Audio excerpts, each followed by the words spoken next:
Well, you know we found here, right? It's Friday then, it's Saturday, Sunday.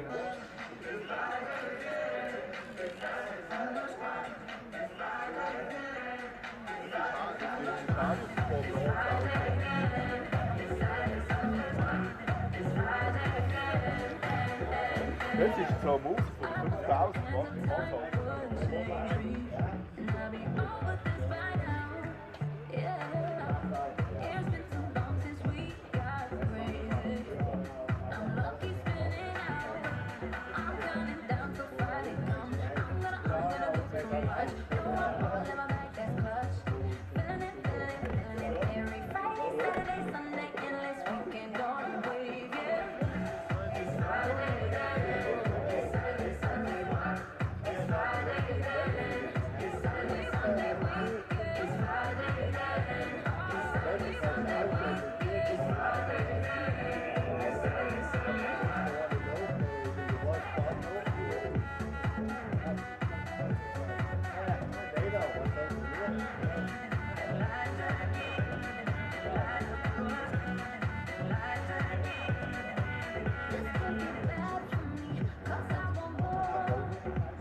Guardalo più che l'entrata curva, ma c'è Mattini là, forse deve andare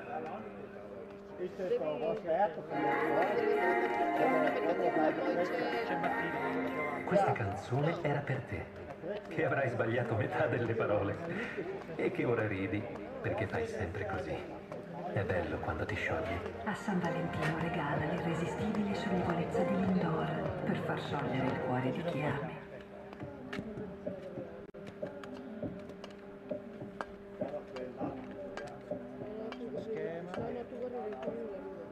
Said she tired, little money, need a big boy. Pull up 20-inch blades like a little toy. Now it's everybody flocking, need a decoy. Shorty mixing up the vodka with the liquor.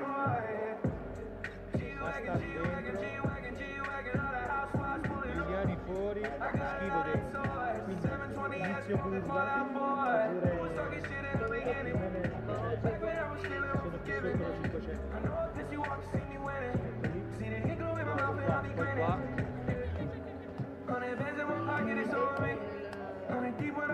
qua riesce a guardare anche qui. No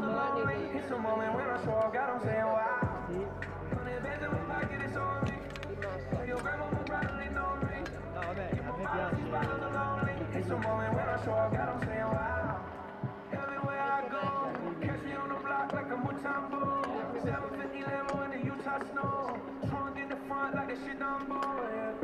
Cut the roof off like a nip tuck. Pull up to the house with some big butts. Turn the kitchen counter to a strip club. Me and Jay came for the when I got caught, all of y'all disappear. Before I dropped Sony, none of y'all really care. Now they always say congratulations to the kid. And this is not a 40, but I'm pouring out this shit. You serve a lot, but I got one now. Ladies and gentlemen, in less than 7 minutes we will start with day 2 of the Junior World Speed Skating Championships here at the Return Arena in Collalbo. The first competition will be the 1000 meters women We will have 41 skaters competing for the gold medal, the silver medal, and the bronze medal, and also for a better place, a better position in the overall ranking. The first one at the start in 6 minutes will be Katarina Betzkolitz from Austria. She will be a solo skater, first pair, but solo skater. Then we will follow with another skater from Austria.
Good morning everyone, welcome back to day number 2 here at the ISU World Junior Speed Skating Championships in Collalbo, Italy.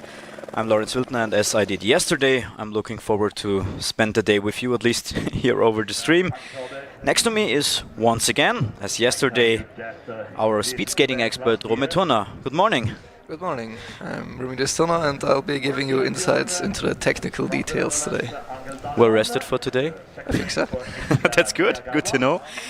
We had many exciting runs yesterday, was there one discipline which has stuck in your mind the most? I think the most exciting one was the 1500 meter men.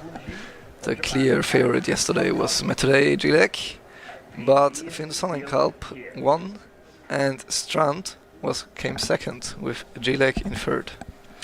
Alright, here we also have the timetable for today. We will start at 10 o'clock with the women 1,000 meters, then the 1,000 meter men, 3,000 meter women, and 5,000 meter men.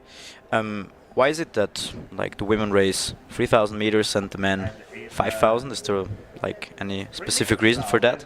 I don't know the exact reason. I just know that it's like this. Yep. Even in the it always has Cups. been. Yeah, it always has been like this.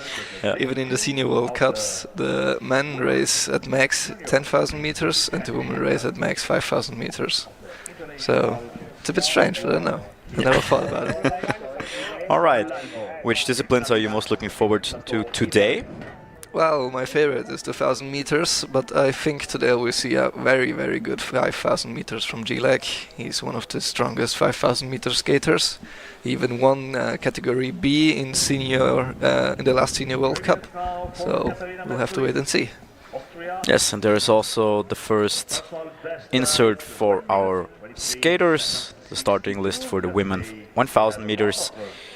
It's a little snowing here in Collalbo, at the Ritten Arena, which means, what means that for the conditions of the ice? Normally, as long as it's like this, it shouldn't be too bad, since it's snowing very, very little. But I think it means that the humidity today is a bit higher, which means that the ice is going to be a bit slower. But let's see what the times say. We will see. Maybe you can take us a little through the 1,000 meter process, just in a short summary, what's going to happen. We have seen the personal best, so it's around 1:20, 1 minute and 20 seconds, but what's going to happen? In the 1,000 meters, the skaters don't start at the beginning of a straight, but in the middle of the straight. And the important part here is to accelerate as quickly as possible in the first 200 meters. And then similarly to the 500 meters, the first round has to be extremely quick, as fast as you can possibly manage. And in the second round, all you have to do is try and hold that speed that you managed to get in the first round for as long as possible. So I love this distance because I think it's the distance where you get the most speed. If you look at the records also, I think it's the distance where in the corners the skaters get to the highest top speed and the time in general is the fastest. So yeah, the record is I think 1 minute and 4 seconds from Stolz. So that's incredibly fast, almost 60 kilometers an hour over the whole distance. Yeah. So like you said yesterday in the rule book, be fast. Yeah, exactly. So that's the quote for the first discipline of the day. This is Katharina Meschkolitz from Austria. Her personal best is 1:23.62, and she will start our day 2 here in Collalbo at the World Junior Speed Skating Championships. Enjoy! Off she goes. She's also the only one who races alone, because all the others are in pairs. Like we're used to it from yesterday, racing in pairs, yes. It's a bit tough luck skating alone, but for some skaters it matters, for some skaters it doesn't. You can see a bit now, the snow is sticking to the ice now. The second one after 600 meters and the final one at the finish line. The second pair, Sarah Rosner from Austria and Ance Kucina from Latvia. Half of the competition now for this corner is normally the fastest of the whole race. 1:23.62. So 400 meters left, so we can say when one lap is left, you're probably the fastest you can get. This is the second last corner for Katharina and some sun maybe. Cheering the action of Katharina Meschkolitz. Similar to the 1500 meters, the skaters here use mainly one arm, except for the first 250 meters. Why is that? It's still more aerodynamic, since the race is not as short as the 500 meters. You still need to take into account that you're gonna be a bit tired at the end of the race. So skating with one arm is better. Alright, we have our first time, it's 1:26.06. The personal best is 1:23.62, so around 2.5 seconds behind. We can announce the start of the second. See, there's a little snow on the ice. Does this make a big difference, or? It's not a big difference, but as I said yesterday also, there are a lot of variables that need to be taken into account when saying if the ice is fast or slow. Yeah. So even if it's only snowing a little, it's for certain slowing them down a bit, the skaters. So it for sure isn't good, but it's not as you can change it, and it's the same for everybody, so it's fair. So we have our first pair, because Katharina Meschkolitz raced alone. As we said, it's Sarah Rosner on the inner lane from Austria and Ance Kucina from Latvia on the outer lane. Was not a sister of Janine, who won yesterday the 1500 meters. Yes.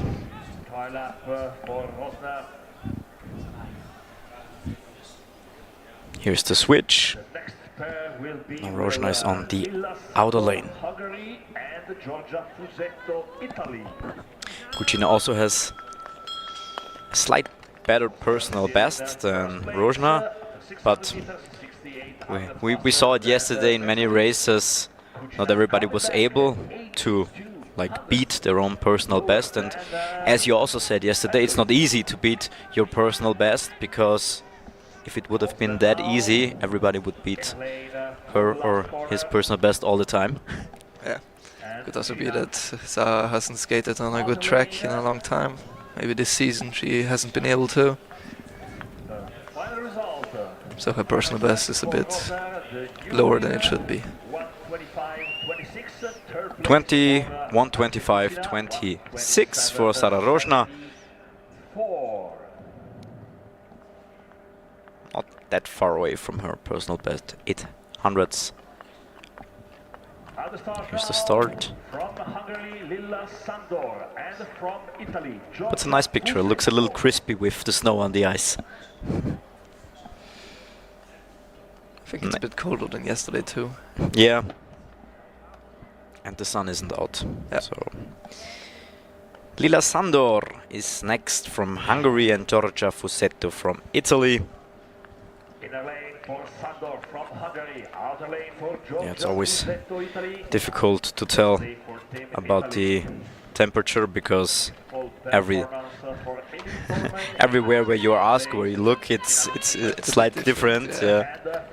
So I saw something between -5 and -1 degrees. But it feels very cold outside. It's Yeah, like yeah. Pushing now. Having now the inner lane for Giorgia Fusetto. Now out from competition, Sandor follows in the outer lane on the corner. Giorgia Fusetto a bit more of a 500 meter specialist, so we'll have to see if she's able to hold the last round. As you can see, the first round was pretty good. good, yeah. Under 30 seconds. Sandor in the fifth place, 53.24. It's like a dancer. Going to the last corner. The last See her struggling a bit now. now in the outer lane. Sandor follows. And that's what you said in the beginning. It's not the same as the 500 because you have to keep in mind that you have, after the 500 more to go. Yeah. After So you can't go all out in the first 500 meters and then... Well, you should go all out and then try and hold it, but you're gonna and be then tired. another go out. Yeah. So go out the first round and then do it all over again. Giorgia Fusetto, she's now in the first place. And like yesterday, we're going to tell you, of course, the track and world record for this distance for the women. Track record is from 2019. It's from Daria Kachanova and it's 1:15.21. And the world record is from 2019 and it's from Brittany Bowe and it's 1:11.61. Next up, also from Italy, Giorgia Franceschini and Isabella Vargas from Colombia. Giorgia Franceschini inner lane, Isabella Vargas outer lane. Italy. Now we'll see, I think, the difference between a 500 meter skater on the 1000 meters and a bit more of a long distance skater on the 1000 meters. The first two splits will almost certainly be negative, I think. Yeah. But in the last split, they will be able to make up a lot of time.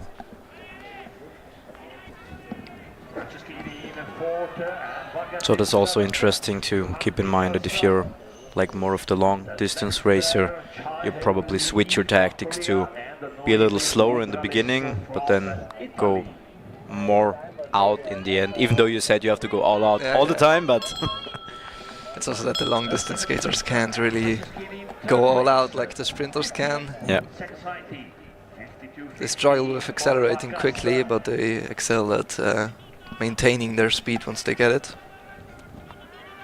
As you see now, Giorgia Franceschini more than 2 seconds behind. Let's see now in the finish line.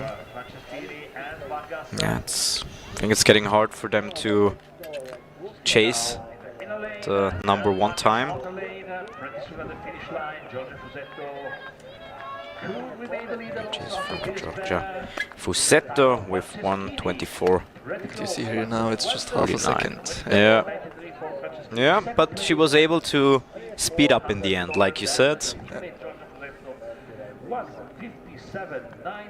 So second place so far for Giorgia Franceschini.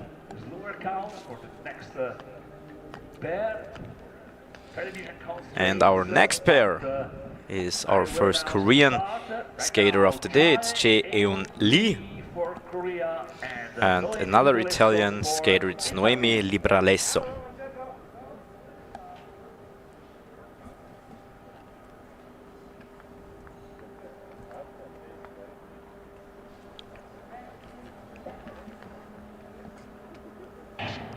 I think yesterday you said your favorite distance is 3,000 meters? 1,000 meters. 1,000? So this is your favorite?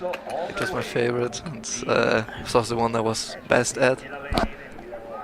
Do you remember your personal best? I think it was 114 something. I'm not exactly sure right now. Yeah. Start with the 6th and the 7th. Fastest time at the start. The next pair. So right now you would lead. You could hit the PB even here in Collalbo. Oh, okay. But this is your home track, right? This is my home track, yeah. Have you counted once how many laps you did on this track? I thought about it a few times, but I think it's well over a few thousand. Yeah. So 15 years you accumulate some laps, yeah. Yeah, of course. This year too, the Azuris are here a lot, since Pinet is currently being rebuilt, which would be the second track in Italy, but currently only this one is available. Yeah, but quite interesting.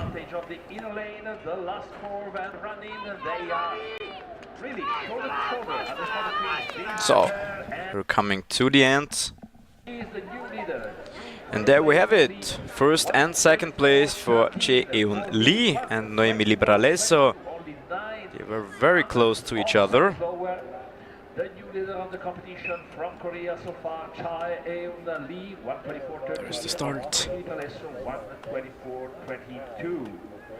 Maybe there is also the different technique you mentioned yesterday from the European and the Asian skaters. We saw it in the beginning, like Libralesso had way more of way more steps, and Lee had more this like flowing.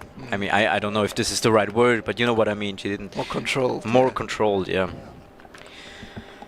Mali Solden from the USA and Aysada Rimbek from Kazakhstan. These two are our next pair.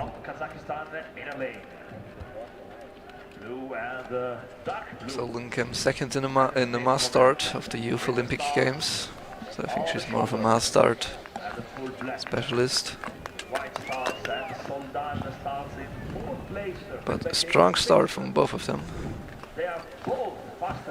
Now we'll see the opposite happening. The first two splits are probably gonna be green, and the last, it's not gonna be sure if it's gonna be green or red. So you think the distance for them is too short? I don't think so. Mass start skaters can be very diverse. Some can excel at long distance, some can excel at sprinting, but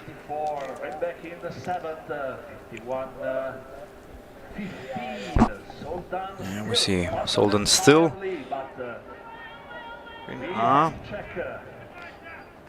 But both of them are a little struggling, right? Yeah.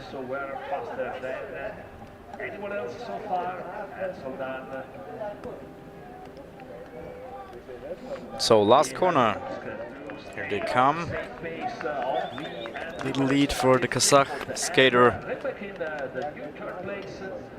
Yeah, close to each other also. Third and fifth place. Yes, but no PB. We had one personal best. It was Giorgia Franceschini. Her personal best before was 124.94, and now she did 124.93. It's a small PB, but a PB yes, PB is a PB, yeah. Anne-Sophie Knudsen-Birkedal is next, and Francisca Gomes Enriquez from Portugal. Birkedal on the inner lane, Enriquez on the outer one. Here we are, everything is okay now. So far for the start, and Norway and Portugal. Two countries facing both the Atlantic Ocean, northern part of Europe and the southern part of Europe, both here competing at the Ritter Arena, and both are faster than Jae-Eun Birkedal with the second fastest start, Enriquez with the fourth. The next good start for both of them. Kirkeseter from Norway, Guro Samdal Melhus from Norway. And Birkedal is pushing, for sure. And Erik follows from close. And I also had a very strong start yesterday on the 500 meters. Yeah, final lap, we heard the bell. So like yesterday, if the bell's ringing, there's the final lap, so the skaters maybe are not confused or don't know when to end, because I think sometimes when they're very zoned in, it's difficult to tell. 1,000 meters normally. You get it right. You get it, yeah. It's only 2.5 rounds, but it's still a nice 2.5. Definitely, yeah. All right, 4th place for Anne-Sophie Knudsen Birkedal. There's the phrase, I think, in boxing where you say, saved by the bell. Sometimes in the long distances, I feel the same. It's the same. You finally hear the bell, you know that it's going to be over soon. So you can fight through. Yeah. So less face of pain, like we said yesterday, or you said yesterday, for this distance, less than in the 1,500 meters. And let's see, it's an all-Norwegian race. It's Signe Eide Kirkeseter and Guro Samdal Melhus. Always interesting to see teammates race against each other. And we talked about it yesterday. And of course you said it depends on the skater. But you just talked about you, of course, because good start for both of them, but you also always got motivated when you raced against an Austrian. Yeah. That's good. Since I also know many of the Austrians personally. They continue now, Kirkeseter, the outer lane, the next couple with Julia De Vos from Brazil and Emily Torres. It also depends if you train together. Since I don't know if the Norwegians train a lot together. I know that the teams from the Netherlands are very split, then don't really interact with each other that much. So for them maybe it's a bit different. But it's interesting because this is the same in many sports. Because I know it from judo, and it's the same here. The Dutch people, they don't train that much together. Yeah, it's strange. It's very split up. Yeah. It's a different culture, I guess. All right, last round. Here is the finish line. And she's through. Let's wait for the official time. I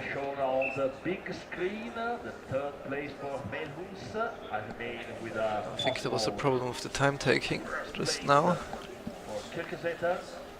Since also here in the stadium, the big screen, I think, stopped 1 round too early. All right, we will see. Let's give us a moment so we can check what happened to them. Oh, okay, we have a new leader. It's Signe Eide Kirkeseter with 1:22.57, and behind her, second place is Guro Samdal Melhus with 1:23.59. Wow, 1 second behind and still second. So a pretty fast time for Signe Eide Kirkeseter, also close to her personal best. Emily Tormen from Italy and Julia De Vos, who's racing for Brazil. Emily had a very strong 1,500 meters yesterday. She managed to get 5th, which was her best placement this season for the 1,500 meters. Also a good start for Tormen. Also the sun came out a bit, the snow stopped. So I think So it's getting a little warmer, which is good for everybody who's working outside. That's right. Because I walked around the arena and I thought, oh, it's pretty cold. So if you have to stand there for many hours, it's difficult. Still, Tormen in the lead between the two of them. But Very strong, even coming out ahead of Julia on the corner. so now she's on the inner lane. Yes, she's coming. And through. She's through. So we have a new leader. It's Emily Torman from Italy. She kicked Signe Heidi Kirkeseter from the first place so far, and her time was 1:21:34. So the first 1:21 time, and it's also a big personal best for her. That was a very good 1,000 meter from Emily. She also had, yesterday I think she had a, I think it was Emily Torman who had a PB yesterday. Could it be? Yeah, I think it was in the 500 No, also meters. difficult if you have so many skaters Yeah. the whole day in so many different distances. You can always remember them, but I think Definitely had. she had one PB yesterday. She had 2 PBs. So 2 PBs, okay. 3 races, 3 PBs. I think she's gonna be happy. Yeah. Yeah, that's true. Pair number 10 is Martine Solem from Norway and Britt Breider from the Netherlands.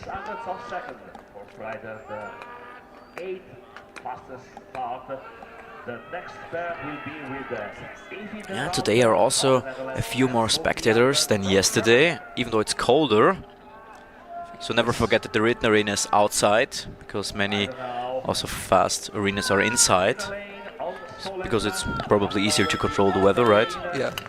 Also, the arenas on the inside normally are or can be very fast. You can see it in the records. The outdoor records for the 1,500 meters, I think, is 4 seconds slower than the indoor record. So it's a big difference. But that would be comparing the fastest indoor track with the fastest outdoor track, and outdoor track can be still pretty fast. So it depends on the indoor track. There we have it. Britt Breider, second place so far with a time of 1:22:05. 1:22:74, 1:22:05 for Breider, the ranking so far. Torman leads on Breider And we are getting closer to the times around personal best around 1:20. From the Netherlands, Evie de Ruyter. And we have Evie de Ruyter from the Netherlands and Sophie Adeberg from Germany. Both of them have a 1:20 point something personal best. There is the leader. Board Torman is leading before Breider and Kirkeseter. We were talking about Italy against Brazil in other sports, and look at this. Germany against the Netherlands. De Ruyter in a lane, Adeberg outer lane. And Adeberg with the 5th start. Very close, very synchronized, at least for the moment. 1200. This happens often. I'm not sure why. If the skaters skate behind each other or side by side, it often happens that they're synchronized. Also a good picture when you see the coach, what they are doing, what they are showing to their skaters. And the coaches normally have a tablet of some sort in their hand. What are they showing to the skaters? They're showing the last split, so the round. So for example. So they know right if they now. have to speed up. Yeah. I mean, always speed up, like you said. Do the first 500 meters as fast as you can, and then do it all over again. That's right. For example, now for Sophie, he would show a 9.9, since he skated at 29.92. So if he shows her the 9.9, she knows that she has been skating at 29.9 something, and she's gonna know what to do. So the German is leading. She is our new leader for the moment, Sophie Adeberg. Place number 3 so far for Evie de Ruyter. 1:21:76. Only 400s before Emily Torman. Yeah, close one. Very close. But I think the Italian can still be very happy because of her personal best, because it was a big personal best, like you said. Next up is Jasmin Venuis from the Netherlands. She has a personal best, a pretty good one, It's won 1898. And there we have Ona Rodriguez Cornejo from Spain. You probably gonna tell me that she was an inline skater. She definitely was, yes. So this is what we learned yesterday. Most of the Spanish skaters have been, or still are maybe, inline skaters. I'm not sure if many of them are active still, but I know since inline skating isn't an Olympic sport, many of them changed to speed skating, ice speed skating.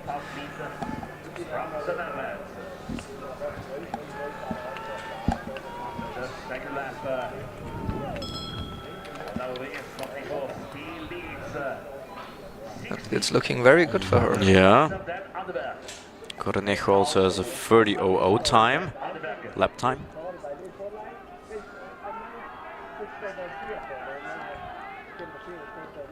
So there's the switch.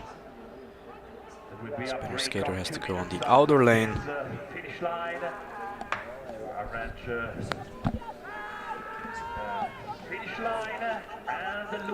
Up they come. So now Benoist is leading before Cornejo and has the third fastest time so far with 1:21:39.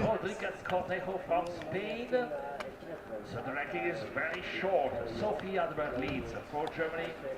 Second place for Emilie Tormende. Is there something like the 1,000 meter cuff, like the 1,500 meter cuff, as you said yesterday? Have you heard something like that? Or is there something else? Lighter, a lot lighter than the 1,500 meters. It's the same in the 3,000 meters. You will also have a little cuff maybe at the end of it. But I think yesterday, Strand showed very well what I meant.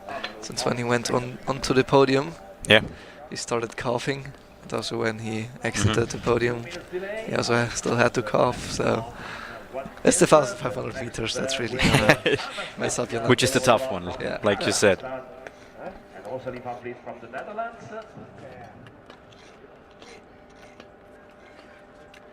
The referee of this competition is Stefan Knöffler from Germany and the start. All right, there is a short, around 2-minute break, so probably 90 seconds left.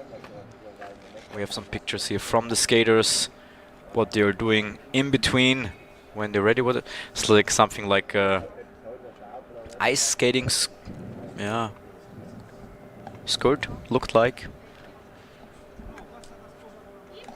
Quite interesting. This is these are removable pants, since when you're warming up, you don't want to be in your suit or only in your suit, since the suit is very thin and sticks to your skin. It doesn't offer that much protection against the cold.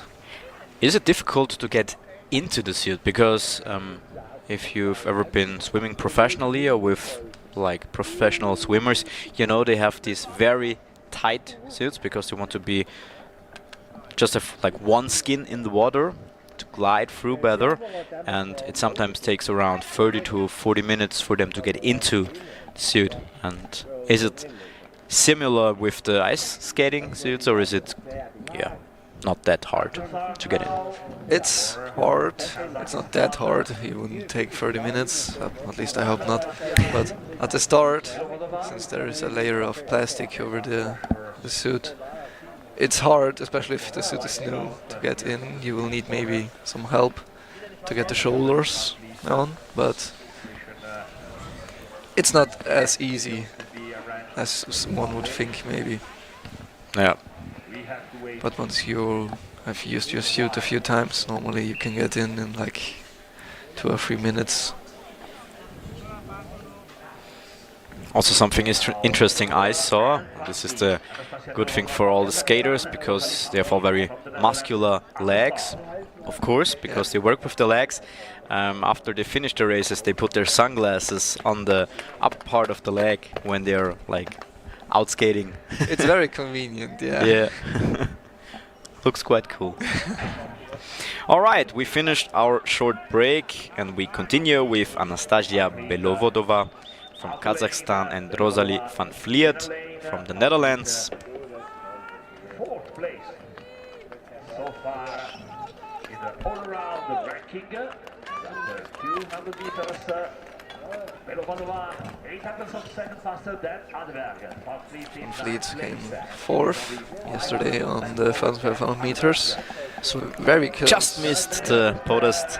Very close behind Podium. Hannah Mazur, only 13 hundredths. And 20 hundredths in front of Emily Torben. Yeah. 2 Italian PBs we saw today, with Giorgia Franceschini and Emily Tormen. But still they're... The only two babies. Yeah. We're at pair number 13 and we have 21 pairs total. So, outer lane for Van Vliet. She's coming to the finish line, right ahead of Belovodova. Fourth place so far. 122.87 in the 10th place for Belovodova. So we continue to have this very close ranking. So far, Adeberg on Tormen, on Venhouse, on Van Vliet. And now the next pair. There's the replay. On the ice, from And Korea, next up, Jane Lee. second Korean skater. After Jae-eun Lee, we now have Ye-in Lee and Darby Beeson from Canada. And she's on the outer lane. My personal best from the Canadian is 1:20.02. So, first false start of the day. False start of the day. Only in the 5,000 meters. Of the lane. You will see a few false starts. Yesterday we saw Many of them. many false starts in the 500 meters, yeah. But after that it was pretty normal.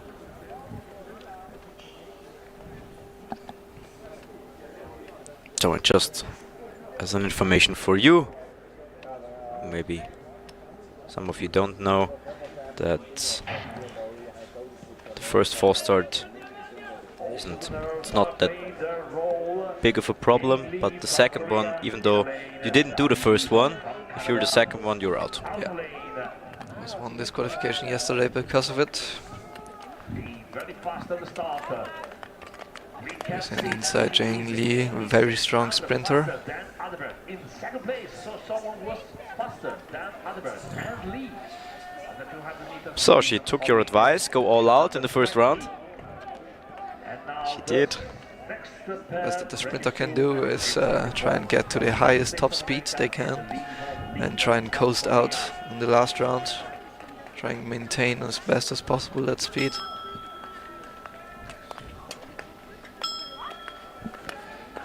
Yeah. Still ahead. Quite far. Also 90:29.85 was her lap time, which is pretty good. Respectable, definitely. in the 16th place. So coach is also showing The tablet, the split times, as you said. Race 100 kilometer. 1 kilometer is Elise on the inner lane now. and 500 meters. Lee pretty soon at the finish line. We can have Yes, and she's coming to the finish line. no Lee. The last lap, 1:22.14, so she lost She a lost bit in the end, yeah. This happens often with sprinters. They have two very good splits, but the last one they aren't quite able to hold. Sophie Adeberg still the leader also after this pair. And now at the start. Alright, we United States take a of look America, at Emma de Bock. the leading board. It's Sophie Adeberg from Germany and Emily Tormen with this big personal best is behind her. We're coming to pair number 15. It's Emma de Bock from the US and Livon Lim, team colleague of Ye-in Lee. De Bock in a lane, black and white with the stars. I don't know now why the name sounded similar yesterday. The Bock. I think it's a It's a football player. Okay. American football player. That's why it sounded similar. I thought it was an ice skater, but it wasn't. Could be strategy. Different sport. Next, the pair from Canada, Isabelle They also need the legs a lot. Yeah. Third last corner for De Bokke and Limba. Sophie Adler did the competition. A different strategy maybe starting. So now we can see that's completely different. Emma de Bock is using both of her hands. Livon Lee had both of their hands on the back. So it was quite interesting to see. In the 1,005 meters you see that more often. People skate with both hands in the back. In the 1,000 meters a bit less, since it's not as long and you still need the speed.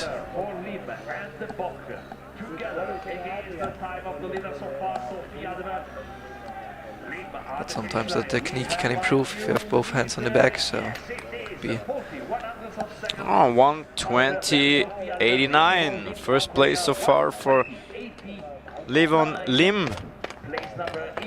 Not a personal best for her, but still she's in the lead so far, and there are not so many pairs left. very strong 6 time. Yeah. in total. So good place for her, and Isabella Champagne from Canada and Julia Kruzminska from Poland.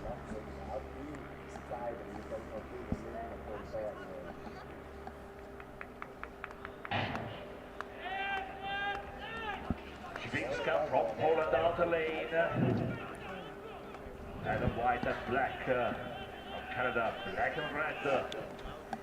Isabelle Champagne. Julia with a very strong and recent PB in Insel, only a few weeks back. Also a little synchronized. It's always nice to watch. You see them next to each other like. For a moment it looked like they're racing together, not against each other. In the training it's very satisfying when you are in a long line, maybe 10 skaters, and you all are taking the same steps. I think the training can be very hypnotic. Yeah. In that way, yeah.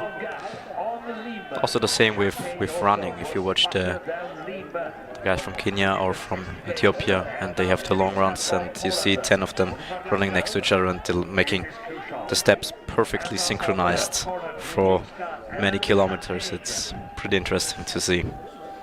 And like you said, it's like a meditation. Yeah, yeah. So if you never tried ice speed skating, now's the time. And a good time had Julia Krywinska from Poland, because she's leading right now. She also had a good personal best. It's 1:18.97. She didn't get close to it today, but she's leading. And we are watching now Shizuko Okuaki from Japan and Julia Snellgrove from Canada.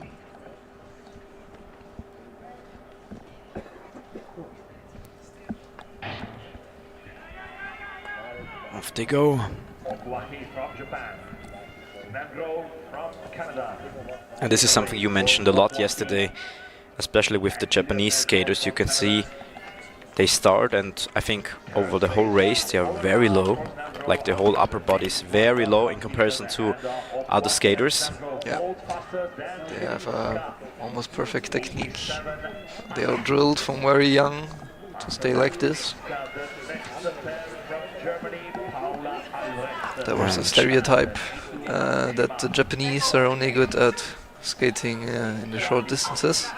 Since they're so strict with their technique, it means that they will burn out faster, since it's very difficult to stay that low for so long. But this is not true anymore. There are a few good long-distance Japanese skaters. They are definitely more specialized in the short distances, but it would be wrong to say that they only can skate that.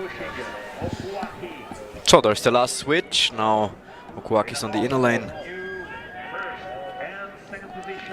And they are coming to the finish line. Her personal best is 1:19.40 for Okuaki. She leads a little. Yes, and number 1 and number 2. Good time, and the first under 1:20 time at this 1,000 meters for Shizuku Okuaki. She's our new leader. She was 2 times in the top 10 in the last few World Cups in the 1,000 meters. So I think today maybe she can even go into the top 5, if not on the podium.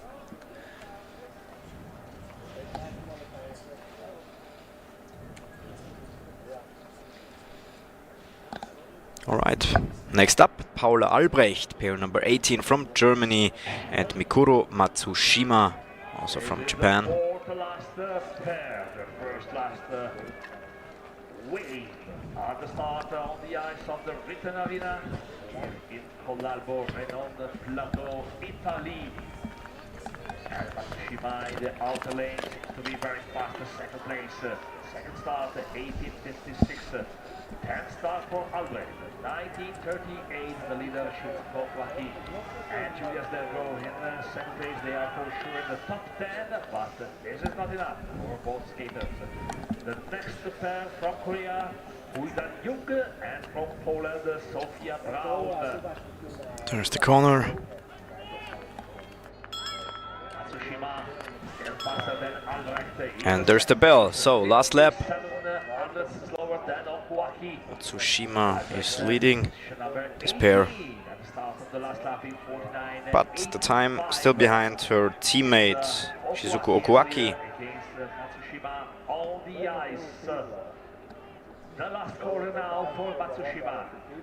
Albrecht lost a little of her speed, but Matsushima is on the outer lane, but still she got a big gap between her and the German. 5th place for the Japanese skater, with a time of 1:21.29.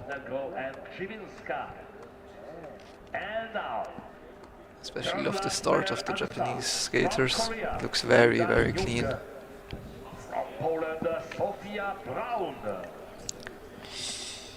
Now we have the skater with the best personal best from all of the starters here. It's Sofia Braun from Poland. She has a 1:17.94 personal best, and she races against Huidan Jung from Korea.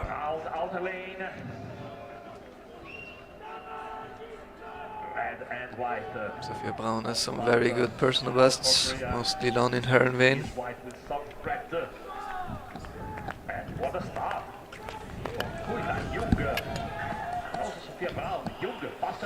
Yeah, but at the moment, Huidan Jung, she got the good start. Yeah. 18:24, very strong. And at the moment, she made a big gap between her and Braun, but Braun started on the outer lane, so there is the switch now. And there is the bell, so 1 lap to go. Covering the gap, but she starts the last lap for 1:70. Fire from Shizuku Okuaki. You can see a bit Korean skater taking the slipstream, which is perfectly allowed, perfectly fine. And you said yesterday it's like 3 times easier to skate when you're... Yeah. I mean, here you only have like 50 meters of slipstream, but it still can be a big help. Yes, this wasn't close to her personal best. Sofia Braun, 5th place for Jung and 11th for Braun so far. Just mentioned because, like I said, she has the best personal best from all skaters. Next up is an all-Polish race. It's Hanna Mazur, the double medalist from yesterday. 2 times bronze for her. And we have Wiktoria Dabrowska, also from Poland, who has a slight better personal best, then her teammate Hanna Mazur. Mazur on the inner lane, Dabrowska on the outer one. Dabrowska, same as Sofia Braun, had her personal best hair in vain, most of them. With the second fastest start, and she is 500 faster than Kouaki. Dabrowska in the 7th. Good start for Hanna Mazur, 18:32. Janine Rosner, the world champion in the 1500 meters from Austria, and Skylar Van Horn from Canada. And Mazur is Mazur, one of the younger skaters here, still very strong. A good split, good first split. Final lap. She's a bit of an all-round skater, meaning that she can skate the 500 well, but also the 3000 well. 500 meters, Mazur and Dabrowska. Yeah, she proved that yesterday. Yeah, with both medals in 500. And she's very young. 1500. I think she's 16. She's 16, yes, she's as young as you can be in this competition. So we probably will see a lot more from her in the future. Definitely. Oh, Very strong time. so she's leading. Hanna Mazur on her way to probably the next medal.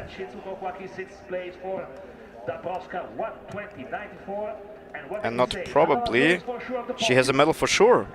Because she was the pair before the last pair. So even if Janine Rosner from Austria, our 1500 meter world champion from yesterday, or Skylar Van Horn are both first and second, Mazur gets the bronze medal for sure. But we will see what Rosner from Austria and Van Horn from Canada are going to skate now. Our last pair over 1000 meters, women. Mazur for sure on the podium. The destiny for Shizuko Kouaki and Julia Sandro depends on the skates.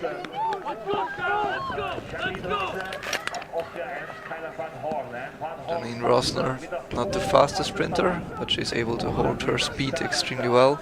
As she showed yesterday in the fast 500. And for her, the good thing is she already has the medal, and not even the medal, she has the gold medal. She's the world champion. So maybe it's easier to skate if you still manage to secure one medal. The pressure maybe is a little lower. She's still ahead in all round, so she can't let herself get too loose. She still needs to keep getting those points.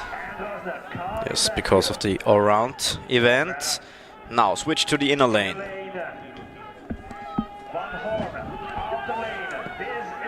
Small slip. Got a very strong finish. Wow! 1:18. Amazing! Like yesterday, double world champion. Janine Rosner from Austria. Incredible time. Yes, and also big congratulations to Hanna Mazur from Poland. After 2 bronze medals yesterday, she managed to secure the silver medal today. So now she's also vice world champion over 1000 meters. It doesn't change that. Janine Rosner from Austria, she is our and your new Great stuff. And place number 3, the bronze medal goes to Shizuku Okuaki from Japan. And of course, we're taking a look at the... Oh, also interesting was a personal best for Janine Rosner. Yep.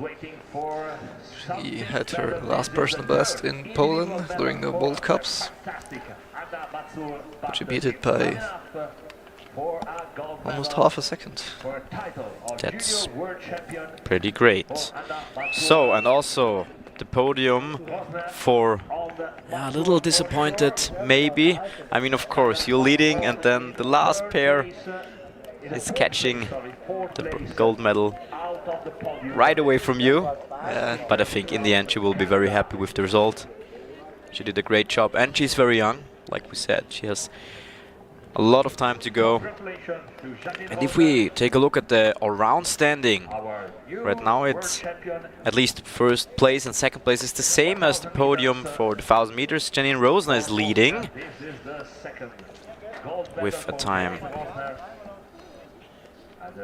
with like a good total time of 119,693, and Hannah Mazur is behind her with 4 seconds 20, because Janine Rosner, she was 6th in the 500 meters and won the 1,500 and the 1,000 meters today, and Hannah Mazur was 3rd 2 times 500 and 1500, and 2nd now over 1,000 meters. Impressive to be on the podium every time. Every time, yeah. Great job from the young Polish girl. So this is the final result. We have all the skaters listed here. And it's now 10:49. So we are a little before our time schedule. And we will have now a short break, like we always do, and then we have the prize giving ceremony, which will start in exactly 7 minutes at 10:57. But before that, we of course have some nice pictures from Janine Rosner. All the wishes. Very happy, of course. Probably still can't believe it. I think she just talked to her main coach, who's very happy. Of course. From here. Yeah. Yes, amazing job from all of the skaters, especially from Hannah Mazur and Janine Rosner. And in a few minutes, we will be back. The men 1000 meter are starting in around 20 minutes. Before that, we of course have the prize giving ceremony for the women. So, a few minutes break, grab yourself a coffee, and we will be right back.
Alright, and we are back right on time for the prize giving ceremony for the women over 1,000 meters.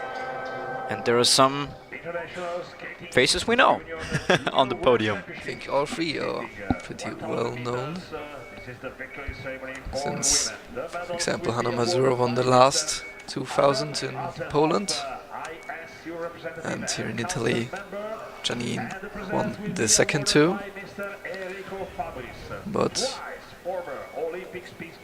also Shizuko Okuaki won the 500 meters yesterday. So they were very well-known faces. They are. And I mean, still, there's a little disappointed face from Hanna Mazur, I think. I mean, that's just my personal opinion. I don't know her, so maybe she is happy. But I mean, I think it's maybe the time was too less to get over the fact that you're vice world champion, which is like a great achievement at such a young age.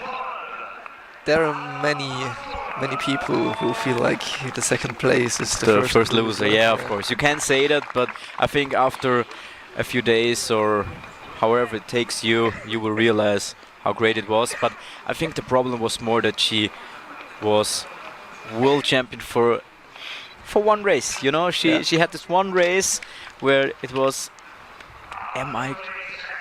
will someone beat me or not? And yeah, but Janine Rosner, she did it. And she is with also a personal best, which is great because she had the only 1:18 time. She was nearly 1 second ahead of Hanna Mazur. She's double world champion since a few minutes. It was an incredible time. Yes. I think she shocked herself a bit. Yeah, I think so too. So we have Shizuku Okuaki from Japan, Hanna Mazur from Poland, and now we got the Austrian anthem for Janine Rosner.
This was the Austrian anthem for Janine Rosner, for the new world champion over 1,000 meters. And this is, of course, the podium picture. Again, in the insert you see there was a big time gap between Rosner and Mazur. Not that big of time difference between Mazur and Okuaki. Congrats to all three of them. I think you can see there's no bad blood between them. No, of course not. I mean, as you said, you know these people for maybe a few years. You see them all the time on the world tour, and you're going to all the same places. You're probably staying in the same hotel, so maybe some of them are good friends. I mean, yeah, many of them, I'm sure. Yeah. Yes, this is the mountain you have to climb after this weekend. And so we have another short break. Here are some highlights for you because there is the ice preparation, and after that, at 11:10. So in a little bit over 6 minutes, we will start with the man over 1,000 meters. So at exactly 11:10, we start with the man over 1,000 meters.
Second competition of the day, you can see on the big screen the countdown before the start of Yuk Selif.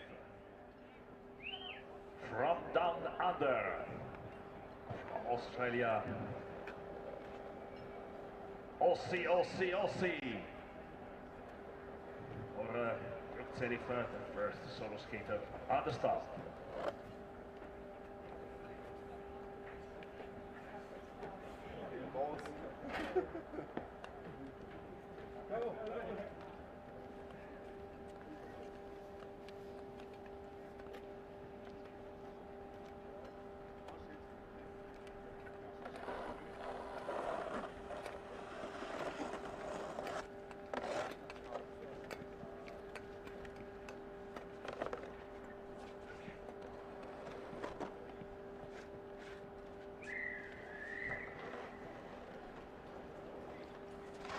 And at the start, from Australia, Luke Selif. And there we go. We are starting with the man over 1,000 meters.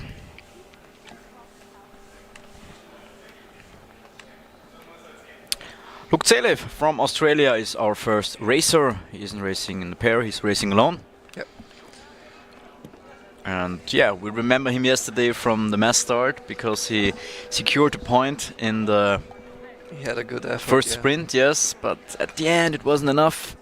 So he wasn't able to qualify for the final of the mass start. But now he is skating the first 1,000 meters for the man. Yeah, and of course it's mandatory. Track record is from 2019. It's 1:08.68 by Thomas Kroll. And the world record, and you told us before, but still it's from Jordan Stoltz. And it's 1:05.47, which is... Yeah, That's incredible, yeah. that's incredible. Be like skating 2:32 fives back to back in the 500. Chamberlain from United States of America and Vlad Popa from Romania. In the meantime. So we have the first 600 meters, and there is the bell. First time for the man, and it's Luke Selif. Second lap in 28.24. And now 250 meters for Luke Selif. Finish line. Selif, I think, also participated in the Three-Continent Cup, which is a cup between Australia, Asia, and I think just the third continent. Not sure again.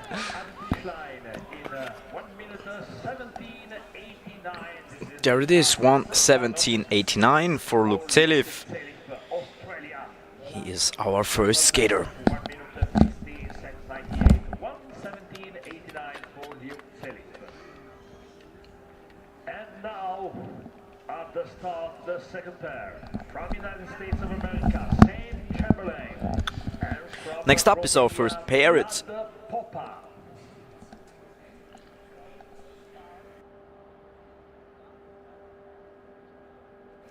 It's Sam Chamberlain from the US and Vlad Popa from Romania.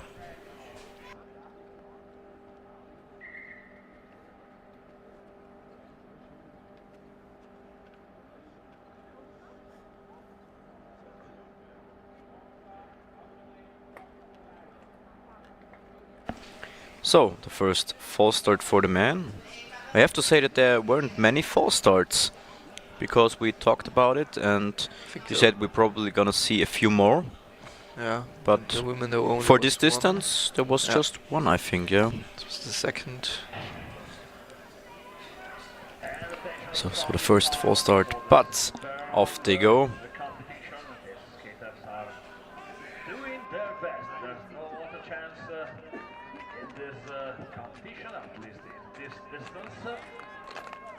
We'll have in less than 1 hour the second world champion of the day 2, and Chamberlain 20 hundredths faster than Selif. Popa 5 hundredths faster than Selif. The next pair. Right. Gabriele Piquet There is the switch. from Finland. Chamberlain with both arms. While Poppa sticks to the standard one. Almost shoulder to shoulder. Last running in the Chamberlain in the second place. 14 under forward, then Selif and the Poppa. Third place, 22 under forward, then Selif.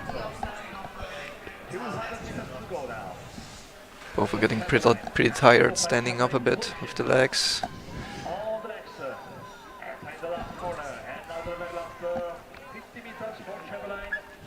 Chamberlain will win this pair. Last meters. Second and third. So, right now, still in the lead, Luke Zelif from Australia. Right behind him, Sam Chamberlain and Vlad Poppa. Luke Zelif leads on Sam Chamberlain and Vlad Poppa. And now,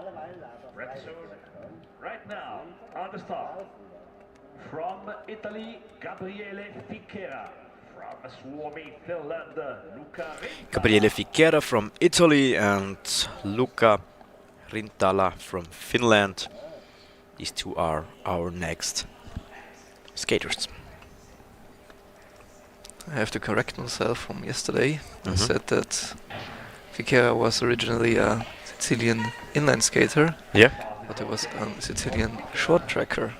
Okay. In Sicily, there is actually a track where you can, well, short track. Yeah. And before he started inline skating even, he started with short track. So he went from short track to inline to long track. Interesting way to... Not many people know that in Sicily you can even ski, since on the mountains they're high enough that it's not a lot. So even winter sports are... So there are many ways to speed skating. Yeah. This is one way to go. And we have our final lap and they're both in the lead.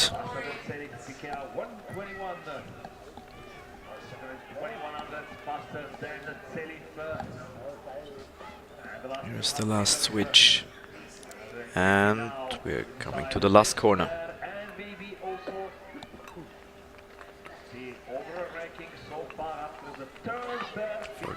14. And first and second. The lead for Gabriele Ficchera and right behind him Luca Rintala. 16:09, only 10 under slower than Ficchera, but more than 1 second faster than Selif. Ficchera. I feel like the ice today is a bit slower than yesterday, even though a few very good PBs fell. But I feel like in general the times are a bit higher than normal. Let's see what Marathon Klimaš from Hungary and Matthew Mitchell from Canada are showing us today.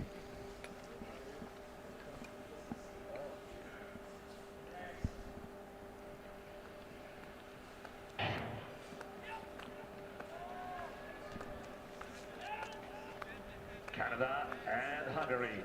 Canada off the lane in the black and red. Hungary white, red and green of the Hungarian flag in the inner lane. And Klimaš is faster than Ficchera on the start. That's a little different there. Canadian is doing way more steps than Klimaš. Yeah, Canadian doing very many steps, very rapid.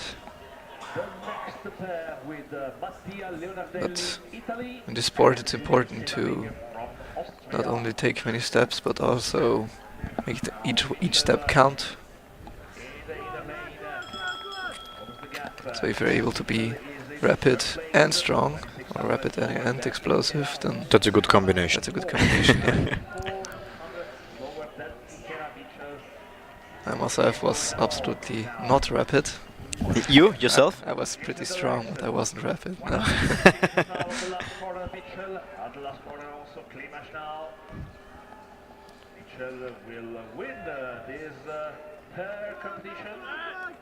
Here comes the finish line and Mitchell is leading.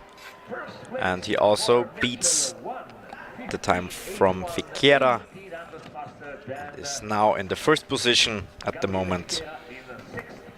But as you see, it was pair number 4 of 22, so there are many to go.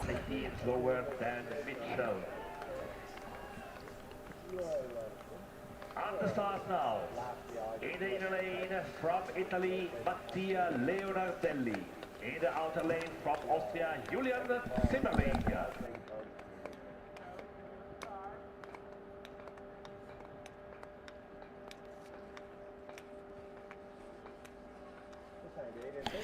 Next up is Mattia Leonardelli from Italy and Julian Zimmerling from Austria, so the teammate of the newly crowned world champion Janine Rosner. The Austrians train very closely together. I was able to train with them this year a few times. Where? Mainly in Innsbruck. And they always train together, so it's a very tightly knit team. So there's a big difference to the Austrian training routine and the Dutch training routine, because you said they're like more split up, their training teams. I was in the Austrian team, there were a few people who prefer to train alone. For example, Alex Veldhofer, who isn't here, who is a neo-senior now, a very strong Austrian skater, but is not as tightly in the main team as the others. Here they come. Oh, there was a...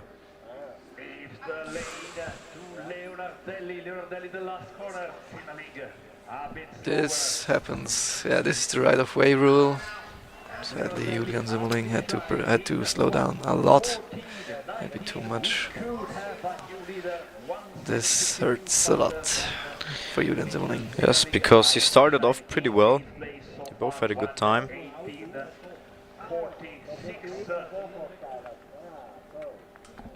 Yeah, I think they touched shoulders or something like that.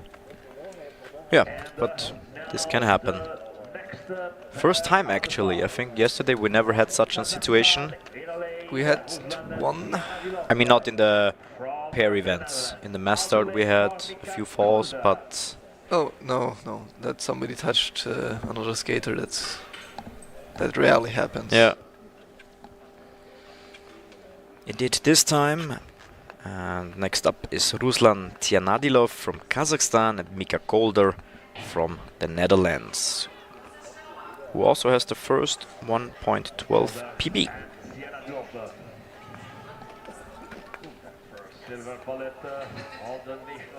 The slip by the outside skater.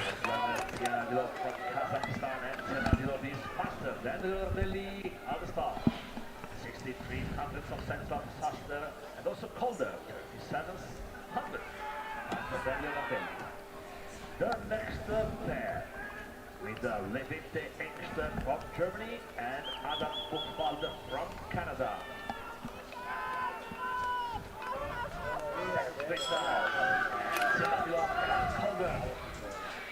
Oh, look at the time.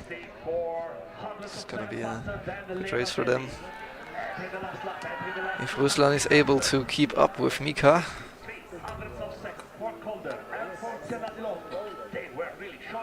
Yeah, they're both fighting. Yeah. You could see it in their faces, and there is the last corner. And the Dutch is leading.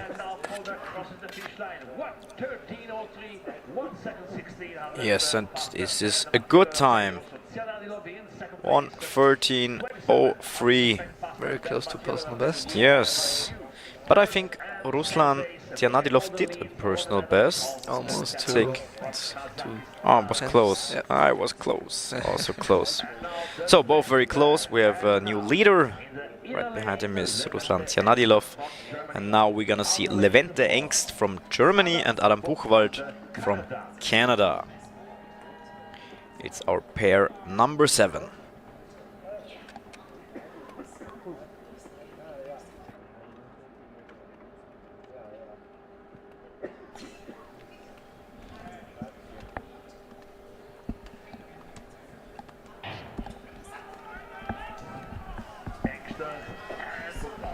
Ooh, a slip. So, this also can happen. As you mentioned yesterday, the start is probably the most difficult technical part, because you have to be... Steps have to be executed almost perfectly. Yeah, see, that's why there is such a big time gap between Engst and Buchwald. Here you see also Engst now Yeah. having to slow down in the corner, else he will have to slow down after the corner Yeah. to let Buchwald change or swap lanes. I think Engst is a bit frustrated right now. Yeah, you can see that it seemed like he slowed down a little.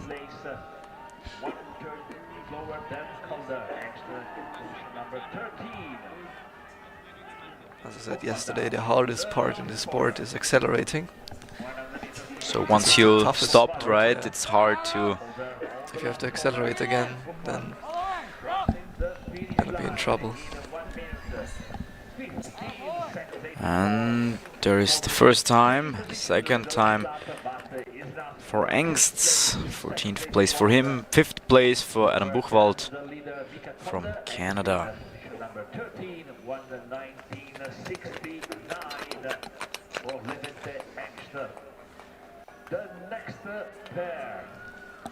Yeah, still in the lead, Mika Kolder from the Netherlands.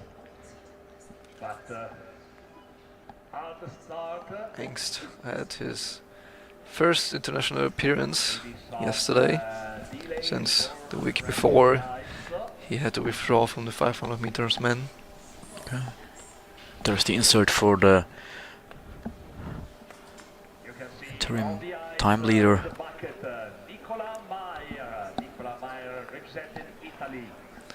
Yeah, Engst punched a bit of a hole at the start.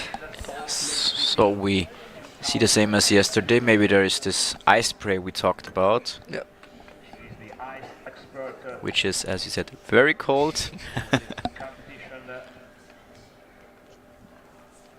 So probably the best way is to use it with gloves. So I think this is Adam Buchwald and Levente Engst. Yeah. Engst also very young, 16 years of age. Yeah, but of course it's hard if you learn some things like that during such an prestigious and important event like the World Championships. But I think if you learn it the hard way, you probably won't make the mistakes again. And yeah. Also, there's a lot of pressure on the skaters, especially on him, since this is one of his first events, big events, which can also mess a bit with their head. Maybe they think about stuff they normally don't think about.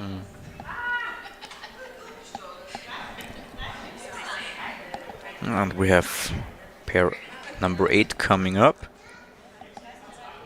Then another 14 pairs to go.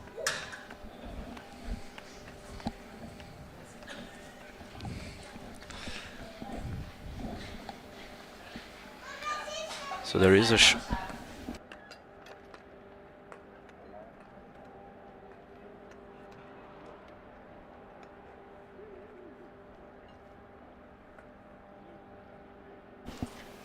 Alright, so the break is taking a little longer. I mean, yesterday it was cleared pretty fast, right? But maybe the cut was just bigger today. Yeah. So it seems now they're ready. At the start, the pair number 8 from Poland. Alright, so they are ready, and with ready I mean our pair number 8. It's Szymon Hostynski from Poland and Lennart Grabe from Germany.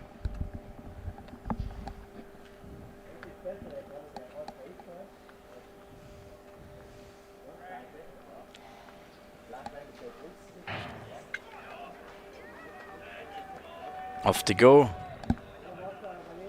Simon Hostinski in a lane in red and white and some black. In the black and white outer lane for Lennart Grabe. At the starter, both faster than Mika Good Kolder. times from both of them, especially from Hostinski, who's on the outer lane. The next pair, the number 9 with Lorenzo Minari Stinski, and William sprinter, very good sprinter. At a very good 500 in Poland.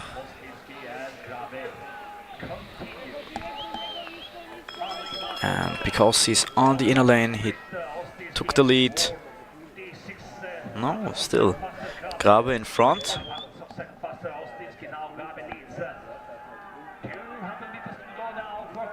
This will be the last junior competition for Grabe. But he's fighting. He is fighting. Making it count.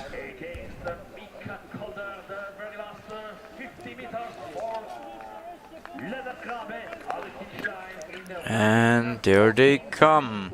Oh, 4th and 5th place, so they lost a lot of their time because they had pretty good first interim times. So 4th and 5th place for Hostinski and Grabe. Hostinski and Grabe were ahead at the beginning of the last lap. And now at the start. For Italy, in a lane, Lorenzo Minari. For Kolder had a very good last lap, 28.3.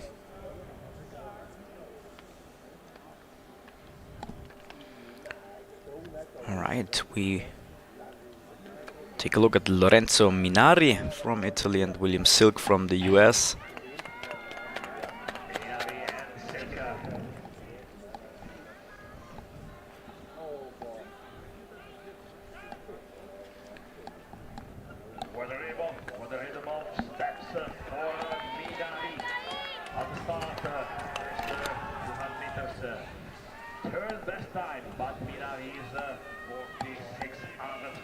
Minari came 6th in the first World Cup in the 1000 meters this year.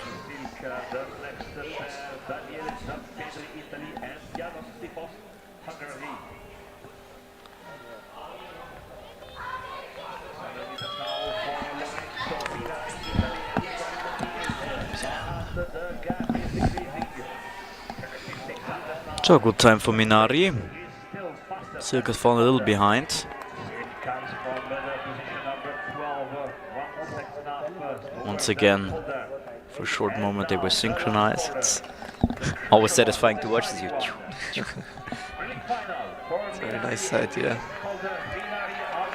So, finish line is coming close, and wow, Lorenzo Minari with a personal best. Very good time. Yes, 12. and he's happy, of course. First time under 1:13 because he has a 1:12.91, and he is our new leader with his personal bests. So, good race from Minari, and of course his teammate Daniele Zampedri saw the race from Lorenzo Minari and he will think, alright, I also have to do a personal best. Next to him, János Sipos from Hungary, and they are our pair number 10.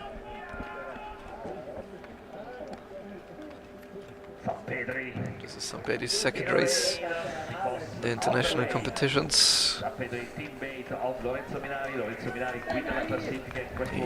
2500 meters yesterday. In the 5th, Sipos in the 6th, 1000s and 1800s slower than Lorenzo Minari. The next pair from Kazakhstan, Mikhail Makhryukin, and from Norway are the learners.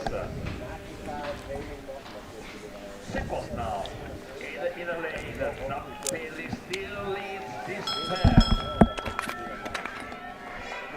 By a while, Zampedri in the 6th, half a second lower than Lorenzo Minari. Sipos in 7th, 7,400 lower than Lorenzo Minari after sprint time of the 600 meters, now 800 meters. I mean, yeah, would need to have an incredible last round to pull this back. Which is going to be hard. This last round of Minari was pretty good. Yeah. But 5th place for Zampedri, 13th place for Schipos. 1:16, 15, 13th place for Jan Schipos, Hungary. Still the leader, Lorenzo Minari on Mika Calder and Ruslan Cianadilo. And now, at the start, the next pair. All right, Mikhail Matrukin from Kazakhstan and Arne Lernes from Norway are coming. And also, Arne Lernes is just the 2nd racer in this category so far who has a personal best under 11:13. I mean, we just saw personal best from Lorenzo Minari, so we could say the 3rd one.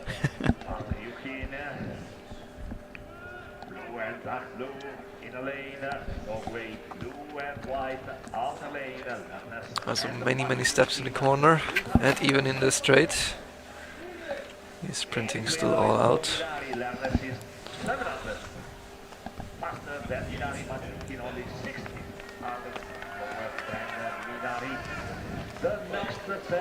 Here you see him trying to stay behind the other skater as best as possible.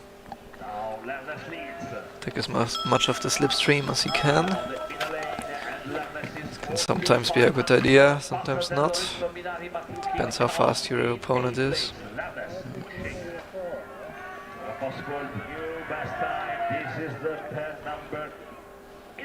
But it seems pretty good. Yes, very steady. Still not really slowing down, right? Or just a little. He's a bit less rapid than before, but still looking pretty stable. 3rd place. 3rd place. Good race for Arne Lernes from Norway. Was a little faster in the beginning. Wasn't quite able to keep up the speed.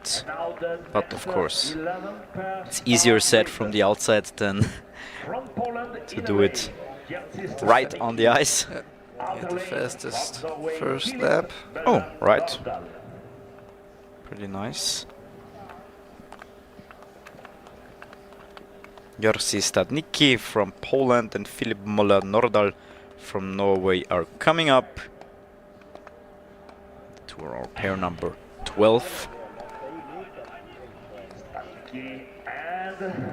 So half of the racers reach the finish line. Stadnicki, a very recent PB, 2 weeks ago in Inzo. Very strong start. 17:12. Wow. Maybe too fast? In 1,000 meters, too fast is almost impossible. In 1,500. I mean, I haven't forgotten what you said in the beginning. Yeah. Go out as fast as you can and then keep up the pace. But yeah, we saw many of the skaters who had pretty fast first 2 rounds and then they slowed down a little, and in the end time was red and not green. So yeah, maybe it was too fast. I don't know. But I'm sure, as we'll see later, Sonnenkalb, his first 200 meters won't be as fast as you would think, but his next 2 rounds will be, especially his last rounds, will be very fast. In comparison to, for example, this Polish skater here. oh, His last round was okay, but his first 2 rounds were very good. very good. But still, he is in the lead. Yes. Good one from Jerzy Stadnicki. I think even a PB, if I'm not mistaken. Yes. Yes. Pretty good. He had 1:12.95 and he now raced 1:12.68. So 2nd PB for the man of the day. And we have Łukasz Szoma from Hungary and Alex Wood from Canada. And they are our pair number 13. In the lane, Wood out the lane. Both need their personal best if they want to remove Jerzy Stafnicki from motorsport current. Yes, and maybe you heard it. The stadium speaker said it. They both need a good personal best if they want to beat the time of Jerzy Stafnicki. From Germany, Tommy Nguyen. Until now we had a few, we didn't have many PBs, but we had a few very good PBs. Yeah, 2 of them for the man. Yeah, we just heard the "Come on, Alex." So it's nice to hear. Yes, cheering from the side, and there are many spectators today. Like yesterday, also yesterday we had many of them, but today there are even more. Maybe someone listened to us on the stream and they took the advice to come here, because it's way cooler to watch it live on the track. Alright, 11th and 12th place for Lukas Schomma and Alex Wood. So they were not close to our leader from Poland. But we're getting faster and faster, because now we have the first personal best skater with a time under 1:12. This is Young-Yun Cho, and he is from Korea and racing against Tommy Nguyen from Germany. Young Cho also very good 500 meters, came in 5th yesterday.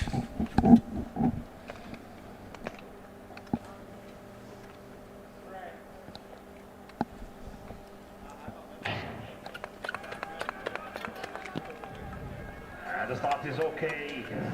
Cho out the lane and Nguyen in the lane. Korea and Germany. If you're watching, you can really see them speeding up through the corner. Ooh, is this the first? This is the first time under 17 seconds, right? Very strong, out in front of Tommy.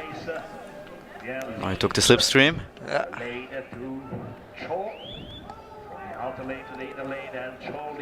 A lot of specific words I learned from you. What about against Jerzy Stafnicki? Cho still leads, doubling the gap. All Jerzy Stafnicki 43, 49, 30. Very good first round. Yes. 26:54. Let's see if he can hold on to the lead he has.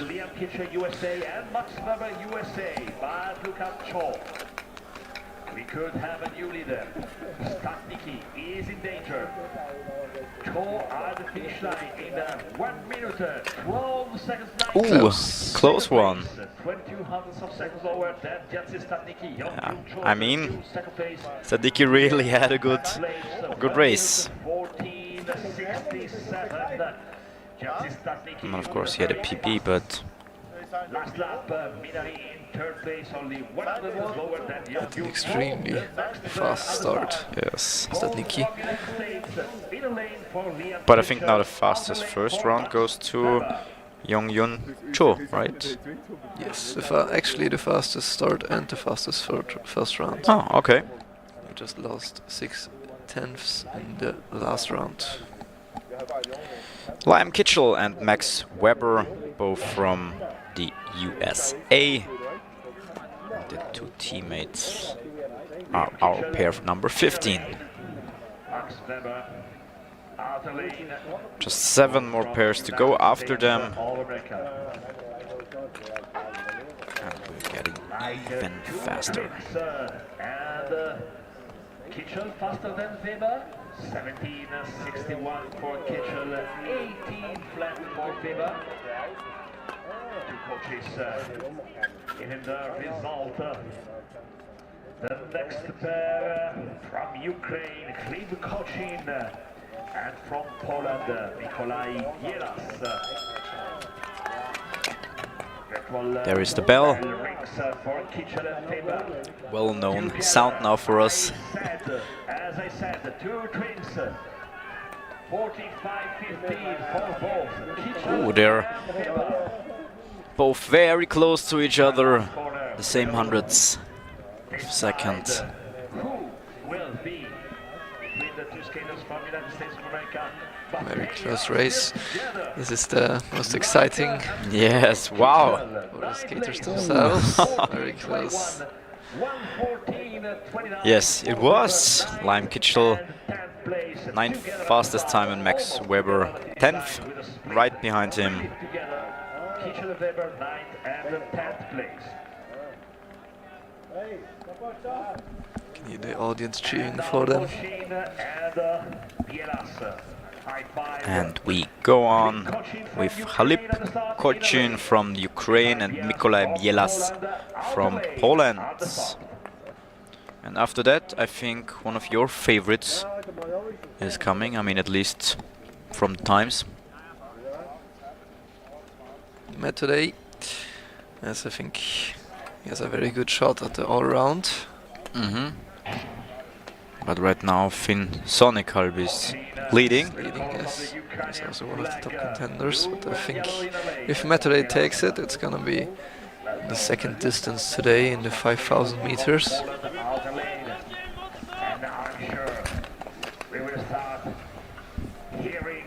Also a big first lap from Bielas, 16:85.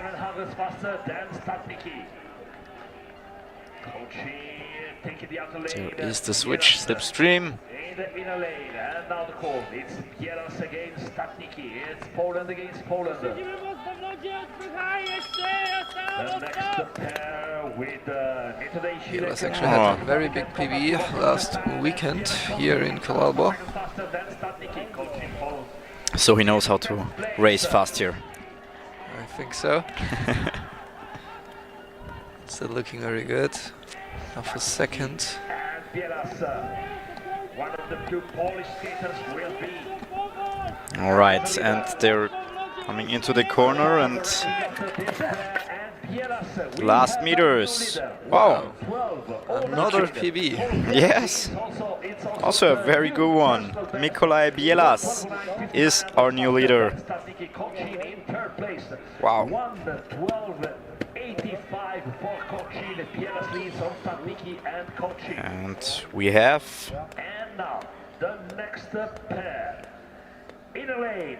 double Polish leading. Both of them with a PB. Saw his teammate and thought, I can do that too. I can do this better. Yes, and even better, it seems like. So right now he had the better time. Mikolaj Bielas leads right before Jerzy Stadnicki and Halip Kochin from Ukraine. With a big lead of half a second. In this distance, half a second. Yes, and now coming up, we talked about the Metode Jilek from Czech Republic and Sota Kubo from Japan. After 200 meters, they don't need the personal best for jumping top of the ranking. Kubo came in 5th last weekend. Metode Jilek, I don't think we'll see him very fast in the first round, probably in the second.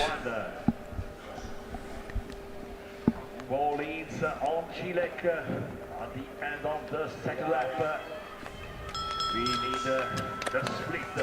Kubo now in 4th place. Jilek. All right, final lap. Now they have to speed up, that's what you told us. 1 second and 10 slower than Bielas. And now the next pair. Arjen Boersma from the Netherlands is the crowd. Last corners coming up. Both very strong in the last round. Metode still going very strong. And Wow. very good time. Yes, very close to his personal best. 1:11:45, and he had 1:11:36. So good one from Metode Jilek,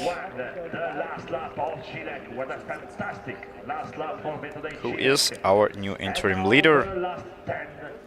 Also more than half of a second before Mikołaj Bielas from Poland. We also saw him here skating with the hands on his back, even in the corner. Which, as I said yesterday, is the new technique many long-distance skaters prefer to use. And it seems like for Metre, it worked too, yeah. Very well, yeah. Arjen Burosma from the Netherlands and his teammate Niels de Kruik.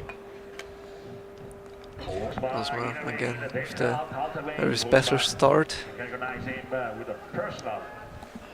Being deep means that your first few steps you can take at a better angle, at a steeper angle.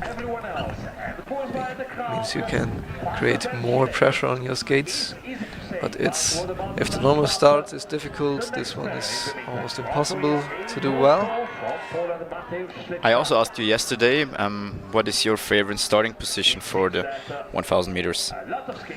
I mean, in or outer lane? In or outer lane. Probably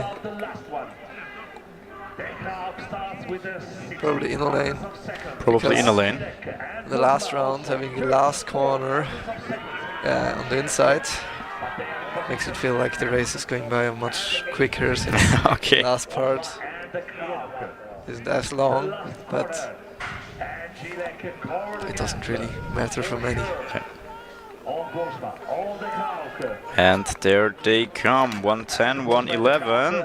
Oh, they lost a lot of time, because all of the other interim times they were in front, but in the end they lost a little. If you look at the time, today was second slower than the second place in the start. It was as fast as the second place in the first round, but he went up only 4 tenths in the last round compared to the second place who went up more than 2 seconds.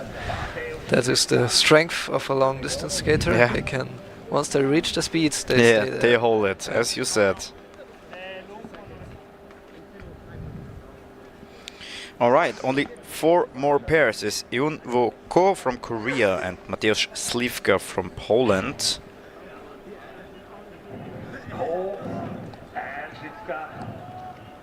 Slivka also one of the stronger skaters here. I mean, 5th in the 1500 meters and won many podiums this season. With a fast start.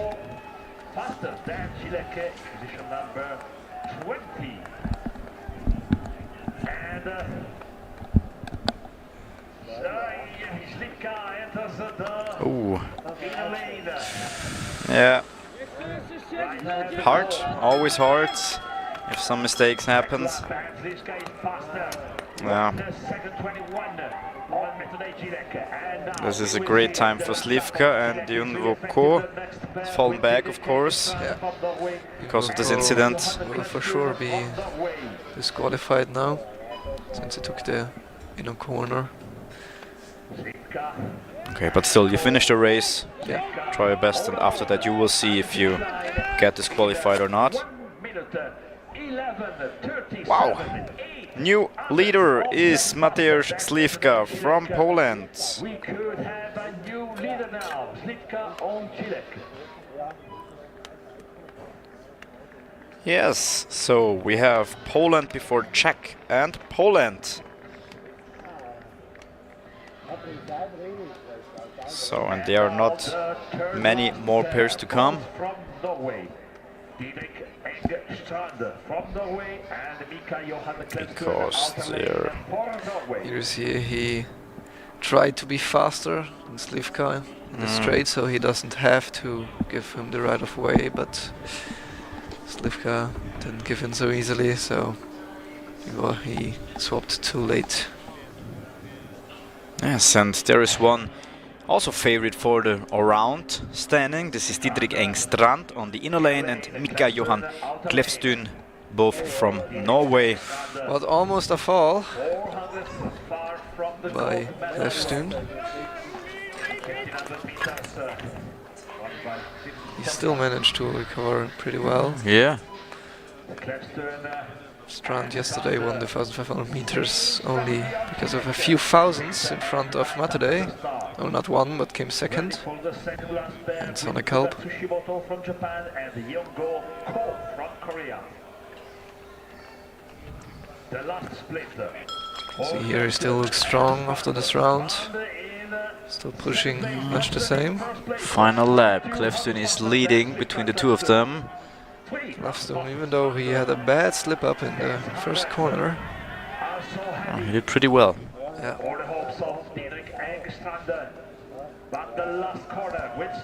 And now there is the last corner. Clefton struggling a bit 110. Yes, 110.91. Close to his personal best. First place so far for Didrik Engstrand. Ooh, there was this nearly slip. But he managed pretty well to stay on track, and also he had a great time for this incident. These athletes have fallen many times in their careers and almost fallen many more times, so they know what to do and how to save themselves before a fall. And now our first of the two final pairs is Fuga Tsushimoto from Japan and Yongho Ko from Korea. Outer lane for Yongo Ko from Korea. Red arms, Korea. And once again, the very low upper body of the Japanese skaters.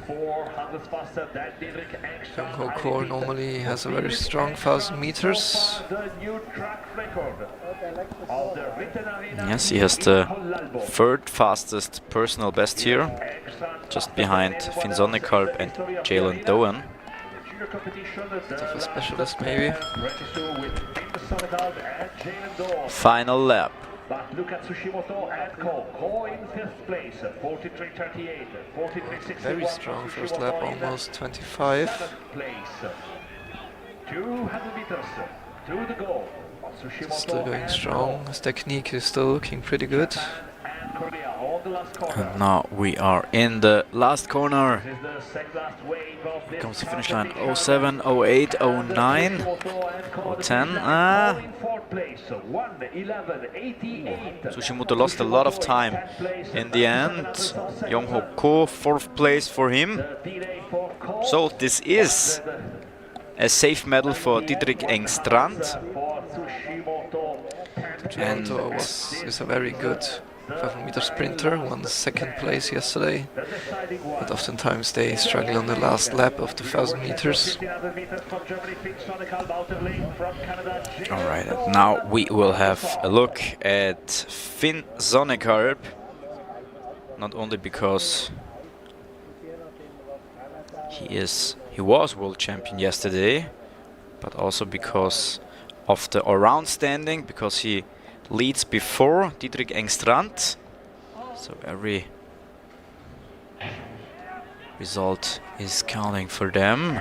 Off they go, and he's racing against Jalen Doan, who has the fastest personal best from all of the competitors in the 1,000 meters with a 1:09.18. He also won the last 500-meter event yesterday. Wow. Both pretty fast. 16:62 from Doan.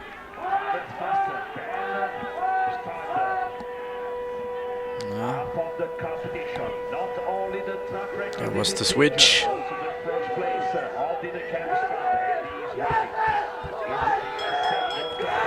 I can hear the screaming. Of course, it's the last pair. Very, very close between them. Sonnekalp. There is the switch. But I think it looks a little that they are getting tired. Yeah. It's not that explosive like it was before. 05, 06, 07, 08, 09, 10. Oh! Wow!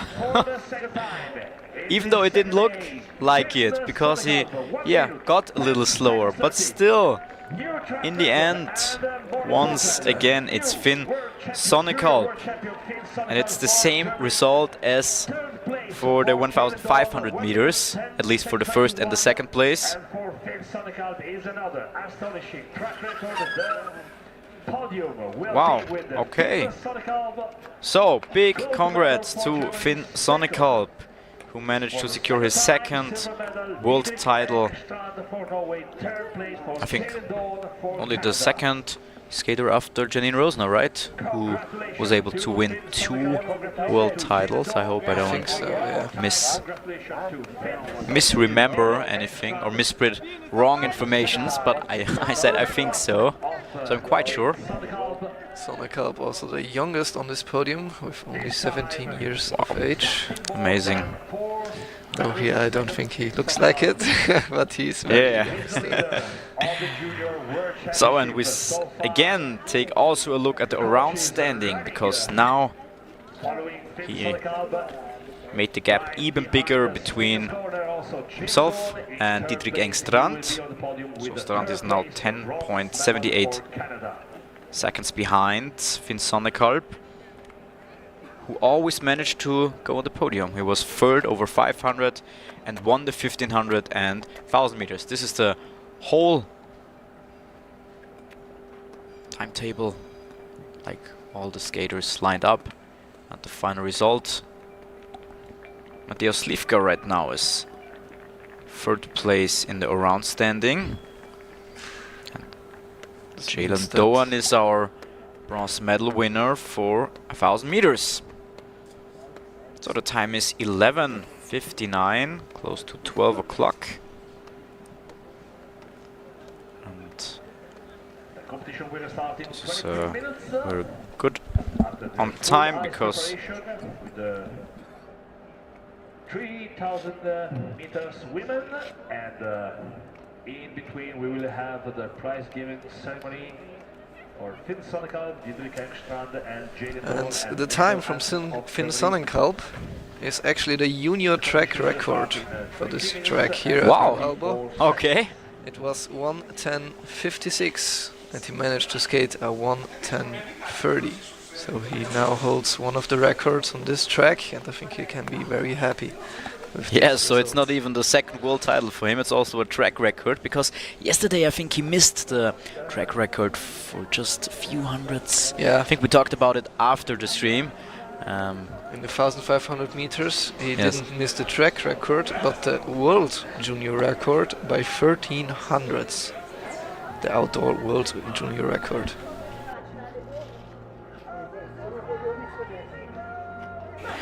And there we see our new world champion right now, too tired and too exhausted to celebrate, but I think the power will come back, and there are the German fans, of course they're happy. So not only a world title for him, also a track record for Finn Sonnekalp. So also and he improved himself in the all-round standing. Right after him, behind him is Dietrich Engstrand from Norway, and close after Strand is Jalen Doan from Canada. Alright, we will have a short break. It's now 12:01, and in 15 minutes or 14 minutes at 12:15 we will start with the prize giving ceremony for the men over 1000 meters, and after that there come the women over 3000 meters. So a short break, and we will be right back.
And there we have our 3 medal winners for the man over 1,000 meters. We're starting with the prize giving ceremony here at the ISU Speed Skating World Championships in Collalbo in Italy. Welcome to everyone who just joined us maybe a few moments ago, maybe just now. We already had some pretty intense and exciting events yesterday, and today we already saw the women and now the men over 1,000 meters, and this is their prize ceremony. On the right, and he secured the bronze medal, he's from Canada, it's Jalen Doan with a time of 1:10.93. The winner of yesterday's 500 meters. And now the bronze medalist for the 1,000 meters.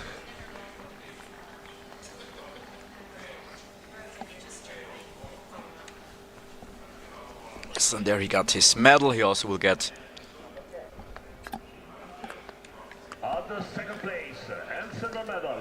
I think it's like a soft toy or something. A little plushie. A little bunny plushie, yeah. Is it the mascot or? I'm not aware of an official mascot, but I saw it and it's pretty cute.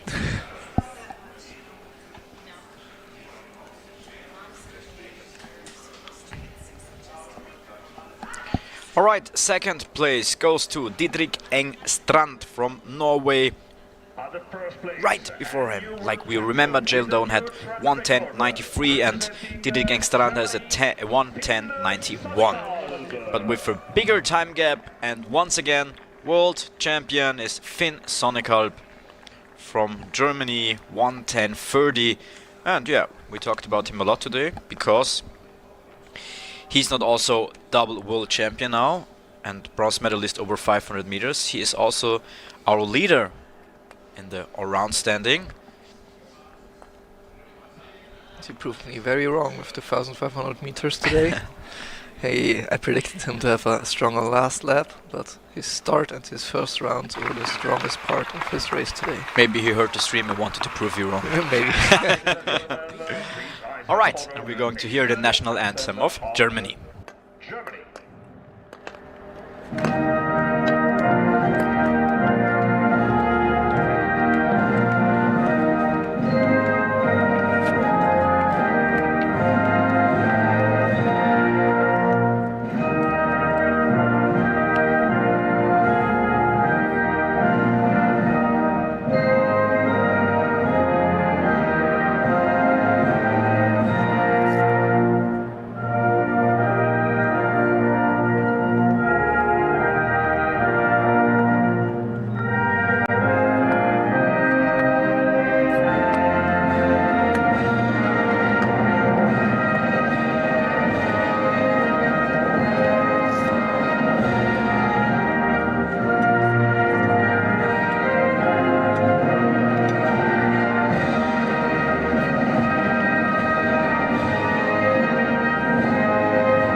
And this wraps up the prize giving ceremony. Of course, we're gonna see a picture, friendly called a family picture, at least podium picture.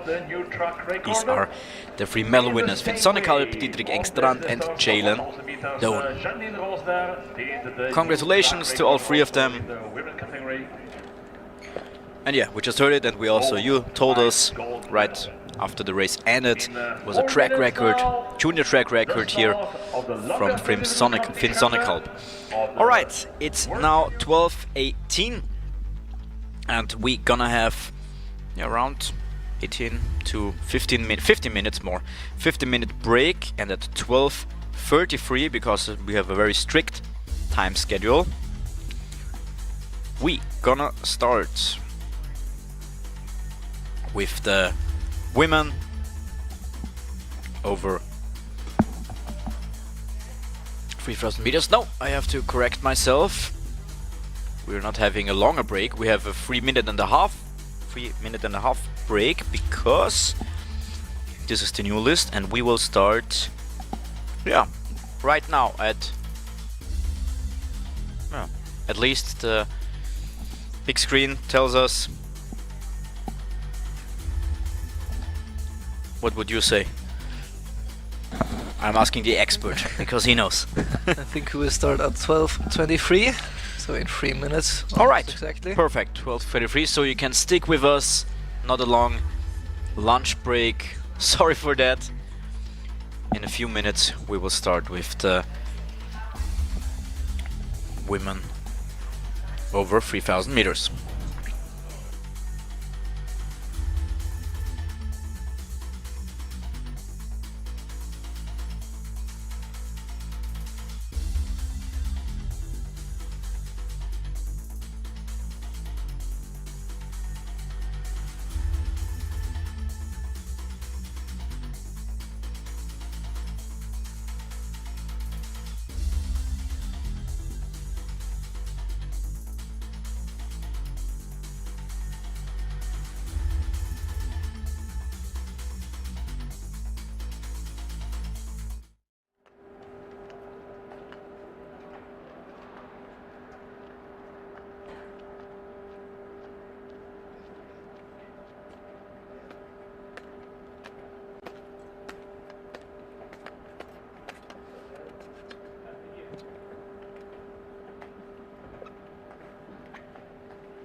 And these are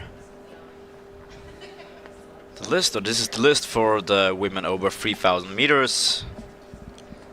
And in a few moments we will begin.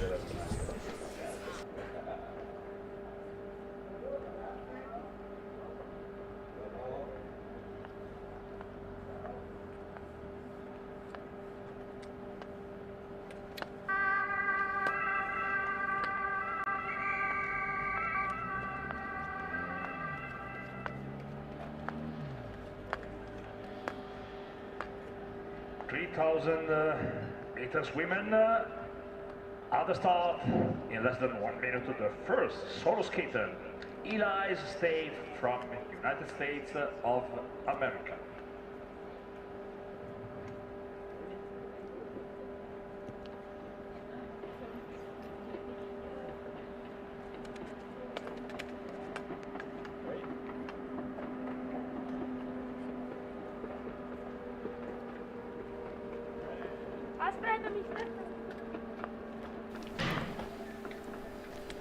And there she is, our first skater of the day for the women over 3,000 meters.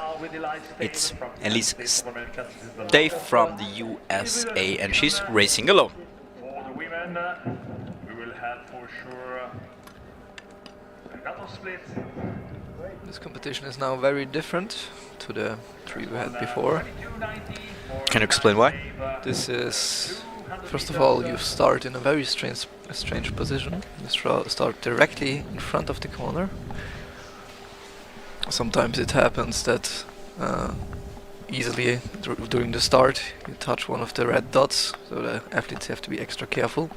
Then you have to accelerate, but not too much, not like in the 1,500 meters. You have to accelerate to the point where you know you are gonna be able to stay extremely constant for the next 7 rounds. So a bit more of endurance and a bit less of maximum speed. Hopefully we will have some new personal best And so that you can have more insight. The time right now is around 4, yeah, we could say 4:20 to 4:40. It really depends on the skater. And yeah, track record from 2007. This was something you said like around World European Championships, I think. Yeah. January 2007, so many years ago. Martina Sablikova And also the world record is from her, just 12 years later. And also from Martina Sablikova, and it's 3:52:02. Martina is one of the strongest long-distance skaters for the women. She has been active for very, very many years. We will have Louisa She was also here. She trained here for a long time. This was her standard summer camp spot. Czech Republic and Lilla Sandor from Hungary. In the meantime, United States continues 10 seconds 98. So it takes, of course, longer than we had the races before. Of course, it's more meters to cover. Yeah. Also So here the skaters start slower, and is it more tactical?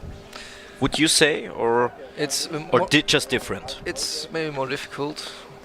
I wouldn't say more difficult than a 1500, but definitely more difficult than a 1000, since you need to know the speed which you are allowed to go without burning yourself out, or without realizing at the end, okay, I could have pushed a bit more.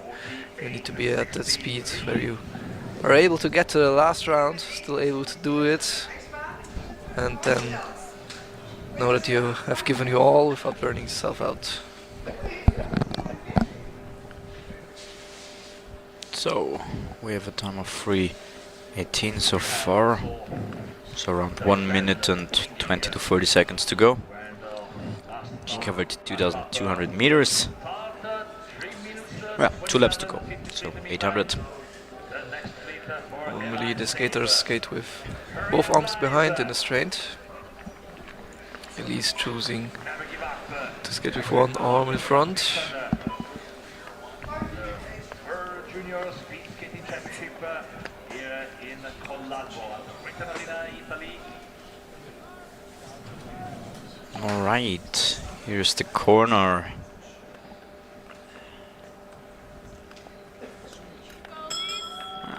And she's fighting, of course, last meters. But not as bad, would you say, as the 1500? It's a different kind of Bad.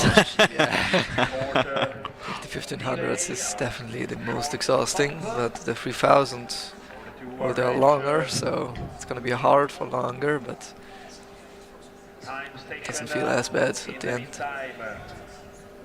We will have pretty soon Eli Stave on finish line. Personal best. And here she comes. This was the last corner, and the finish line is coming up. Her personal best is 4:43.22. She won't make it this time, but she's our first racer. It is Stave with a time of 4:48.30. Some delays before the first real quartet after the solo quartet skater Eli Stave from the United States of America, who arranged the. Now we will see the skaters start in a quartet, as it's called. Yes, that's the big difference. Yeah, since this distance is a lot longer, there will not only be 2 skaters on ice, but 4 simultaneously.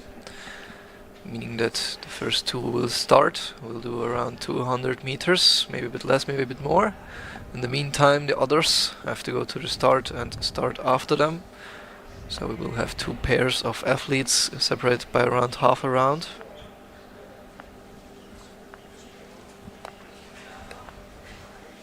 So this is the time tracking device. Yes.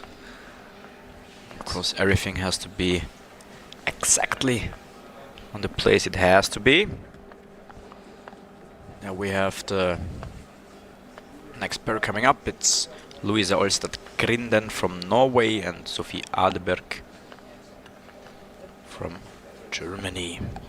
Right after them, Sara Luskova from Czech Republic and Lila Sandor from Hungary. Yeah, many more pairs are coming up. In total we have 10 times 4 racers, 9 times, because the first was a single race, at least Stave was a single race, and now we always have 4, like you said. first two start, and then after 200 meters, the 2-second one start. Does it happen often that someone gets overtaken? It does happen occasionally. I'm not sure if it will happen today, since the difference between the skaters needs to be pretty high. It needs to be at least a 15-second difference at the end, since half a round is a bit more maybe than 15 seconds. Okay, maybe a bit closer to 18 seconds here. But we have a personal best difference. I mean, not for the skaters behind them, but for example, Louise Olstad Grinten has a personal best of 4:42. Sophie Adeberg, her personal best is 4:27.44. So it's definitely possible. It has happened a few times. But it's not going to happen that often. It doesn't happen every race, I wouldn't say, no.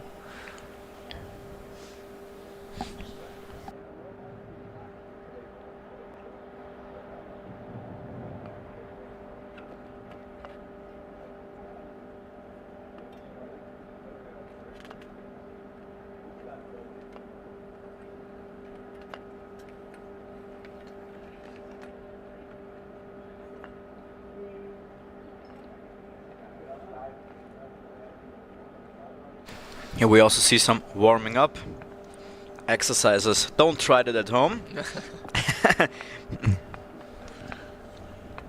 Many athletes have very specific rituals before a race. What is yours? I didn't really have, at least that, well...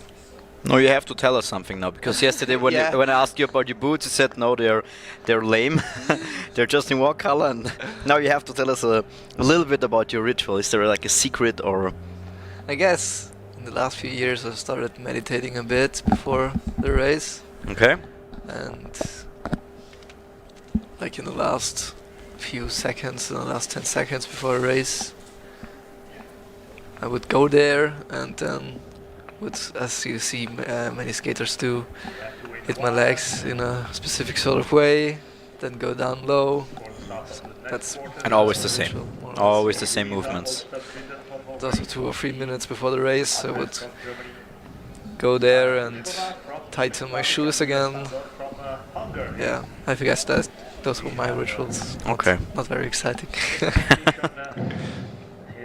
Yeah, and in the end it doesn't have to be exciting, it just have to work, you know, it has to work for the skaters, and everybody has a different ritual, and it's fine if it works. That's the most important part.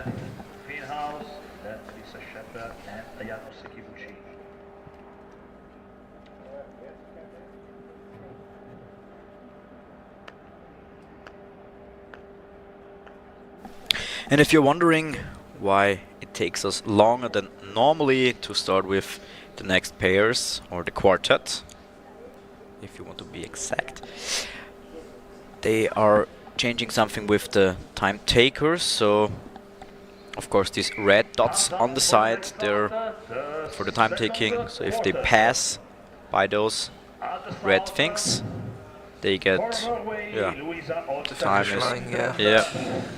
But I think it's They're done ready. now. Yes, and like we said, Luisa Olstad Grinden and Sophie Adeberg from Germany and from Norway, they will start. Right after them, after 200 meters, Sara Luskova from Czech and Lila Sandor from Hungary are following. You can see them waiting behind. It's not to disturb the other skaters. And they also have enough time, right, for the 200. Yeah.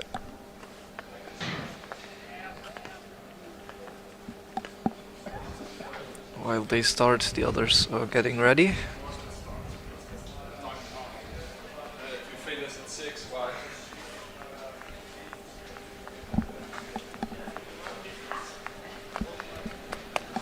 So, second pair of course Sara Luskova and Lila Sandor. All the way, Grinden in 22.67, on Adeberg in 22.71.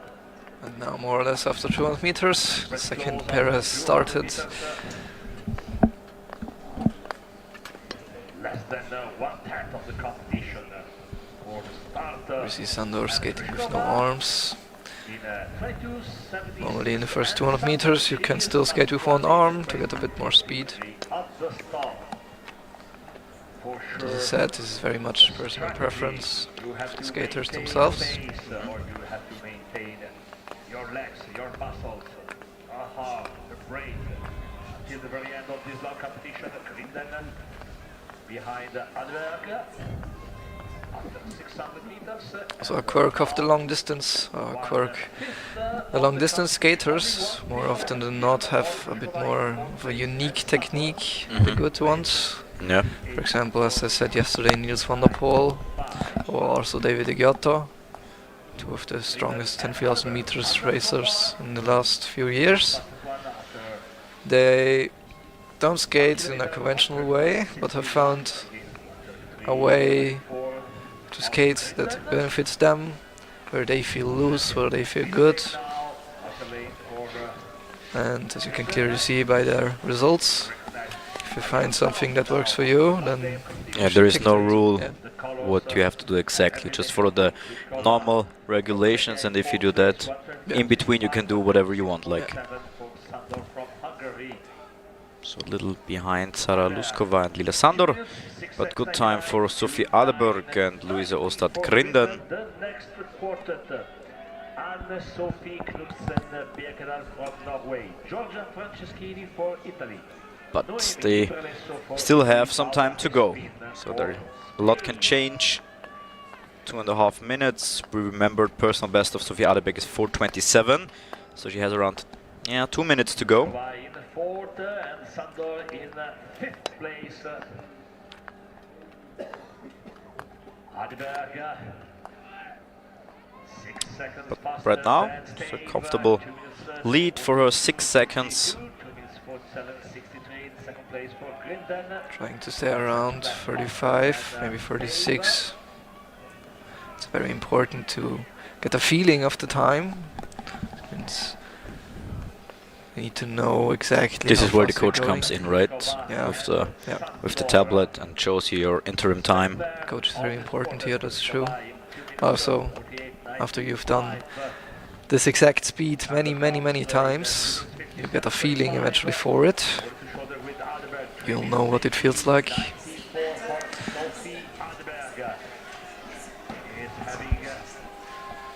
Wow. Closer to 9 seconds now, the lead.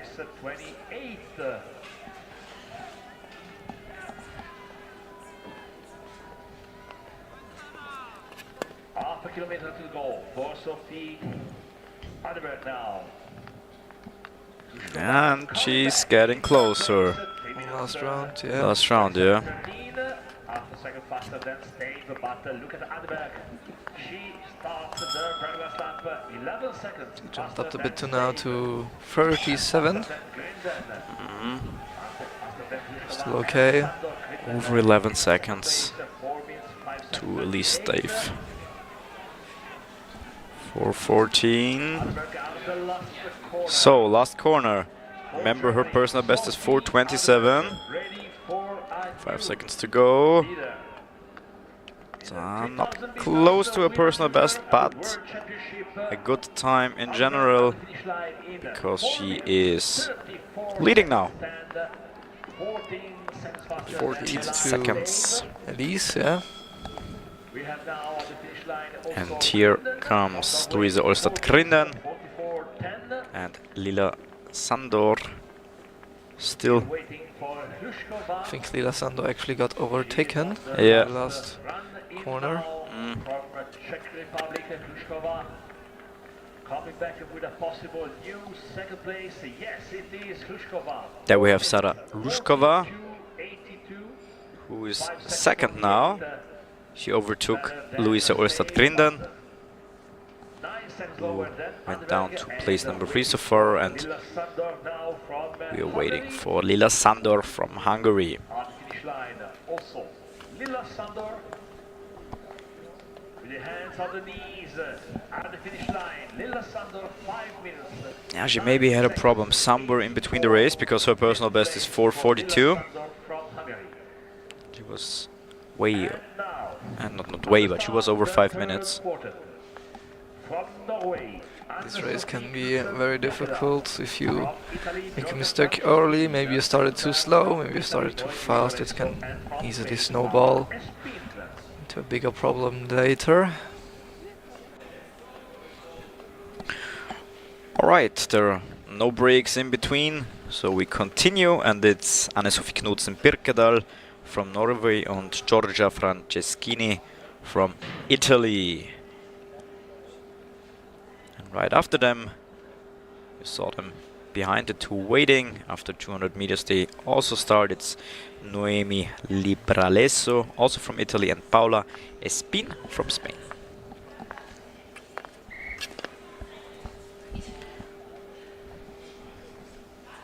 Oh, it seems that the second pair had a false start, meaning they have to go away from the ice, let them pass, And then start again. try again, yeah. In the longer distances, this is still... It's It's not, okay. it doesn't happen very often, right? Because for 3,000 meters you have enough time. Yeah, yeah. You don't need the hundreds. Now you hear referee calling them in again. If this happens, like sometimes if there are a lot of skaters, there are quartets in the 1500 or in the 1000 meters, this happens there, they have to stay outside till the race ends, since the skaters can be too fast and they won't have enough time to start again. Adeberg, so far after 1 minute of competition, half a second, Birkedal follows in fourth place, 1 second and 60. Libralesso in last 3000 meters was able to get 10th place 2 times. I say, hopefully, people from Norway will forgive me.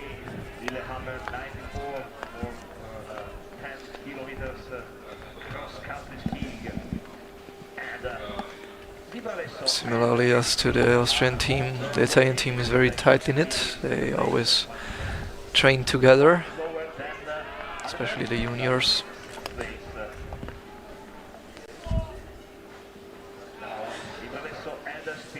So next interim time, Libralesso is leading, Paula Espin right behind her.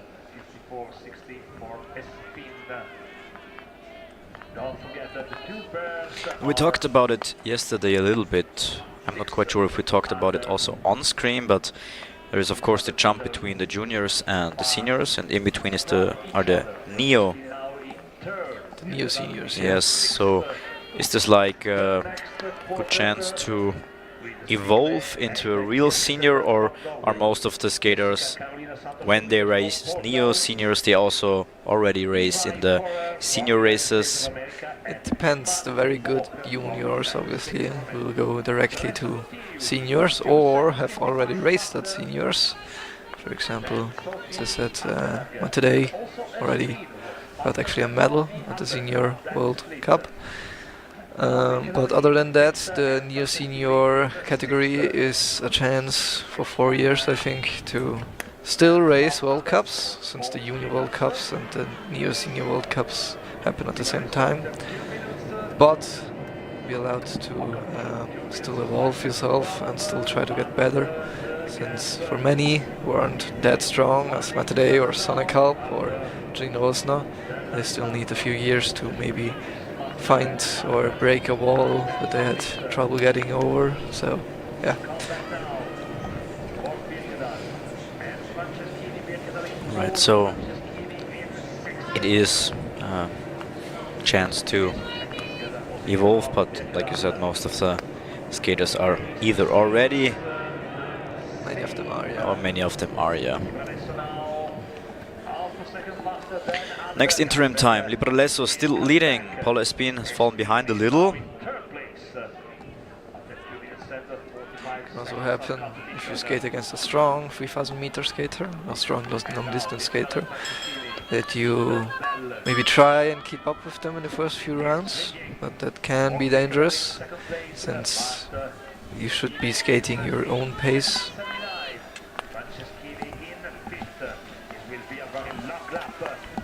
So that is a mistake that everybody, I think, has made at least once. It's normal to try and keep up with your opponent.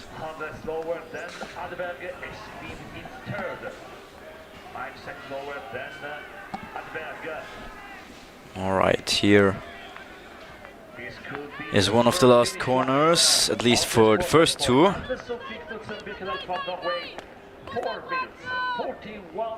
It is Anna-Sophie Knudsen-Birkedal who becomes second, and Giorgia Franceschini, who is 5th place so far. Actually a PV for Birkedal for half a second. Oh. So congrats to her. Now Noemi Libralesso. She's in the corner.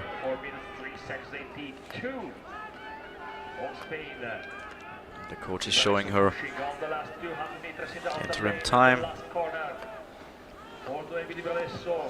And now she is in the last corner. We will see if she managed to keep up the pace. Looks good for 30. 34, she needs close one. I think she got second. Yeah. Half seconds between them.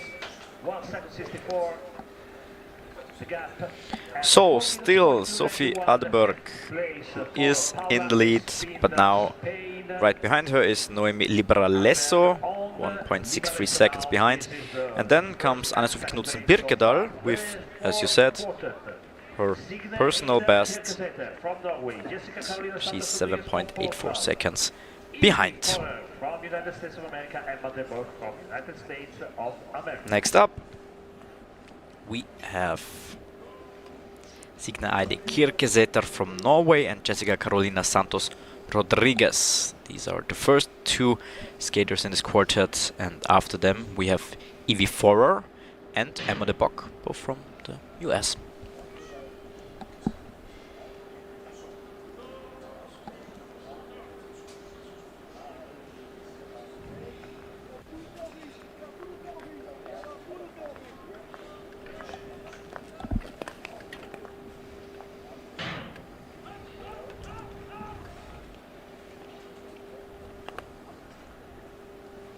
Both Kirkeseter and Santos Rodriguez 1 second and a half faster than Sophie Adberg. Did you like the 3,000 meters yourself? Who knows? But for sure. They were okay. Was a bit more of diplomatic way to put it. It was okay. a bit more for 1,000 and 1,500 meter guy. Yeah, you told us. I mean, yeah. I feel like sometimes the 3,000 meters feel really nice, and sometimes you just aren't able to move at all. Sometimes you feel like after 2 rounds you're already finished. Burned out. Yeah. Then you probably took your own rule too far with... It's too fast at the start. Yeah, just be fast.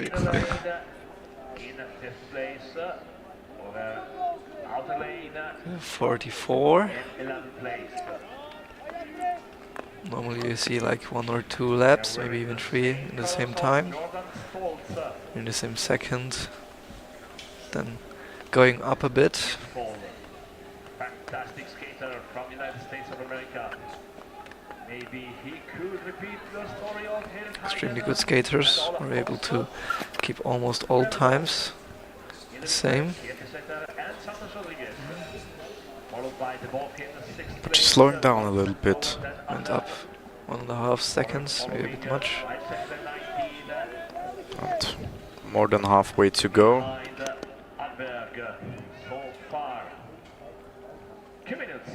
1,600 meters, 4 laps. Around 2 minutes and 9, the next quartet. From Republic of Korea, Chael Lee. From Poland, Emilia Zawisza. From Czech Republic, Jessica Forstova. And from Norway, Martine Solem. With the all-round classification, we'll also see a few people who normally don't skate the 3,000 meters or who normally don't skate the 500 meters skate them. Since to be able to compete in the all-round, you have to complete all single distances. So 500, 1,000, 1,500 and 3,000. Yeah. If you don't see a specific name on the list for the all-round, then that means that they have probably decided not to do a distance.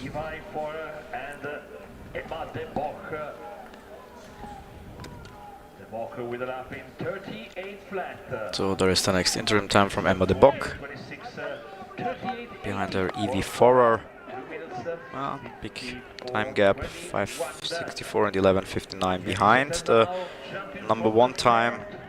Third place, 3 minutes. There's still Sophie Aderberg with 4:34.11. Kirkeseter being pretty The 5th to the 6th. constant. Many laps in 36. Meters now for Kirkeseter.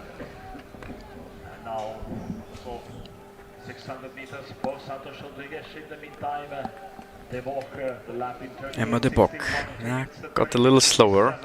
Had like 5:90 before, so she lost 7 seconds. And also EV4er, she lost around 4 seconds, a little bit less. You can see a small little crook. Many people have this, especially with the hand of Kirkeseter. She has 2 of her fingers out, the rest in. Looks a bit funny, but What does it do? It's probably, she doesn't even think about it, it's just automatic. Ah, okay, because she's just so focused Yeah, and yeah. probably exhausted at this point because she's You can see nearly on the end. Yeah, you can see many of those little details. Very interesting to see how the skaters hold their hand. So you probably started when you started with ice speed skating with this position just because it felt normal or natural to you, and then your coach told you, okay, close your hands, and you learned that. But in the end, when you're just on auto mode, you could call it, if you're just close to You can see in the last few Yeah. rounds people maybe doing a fist or completely flat hands. Yeah. It's interesting to see. Alright, last skater is coming, and it's EV4er, 12th place for her so far. So Signe Eider Kirkeseter is in the 2nd place so far. This is the most important thing we can take from this quartet, and our next 4 races are lining up. Jessica Forstova, from Norway, Martine Solen.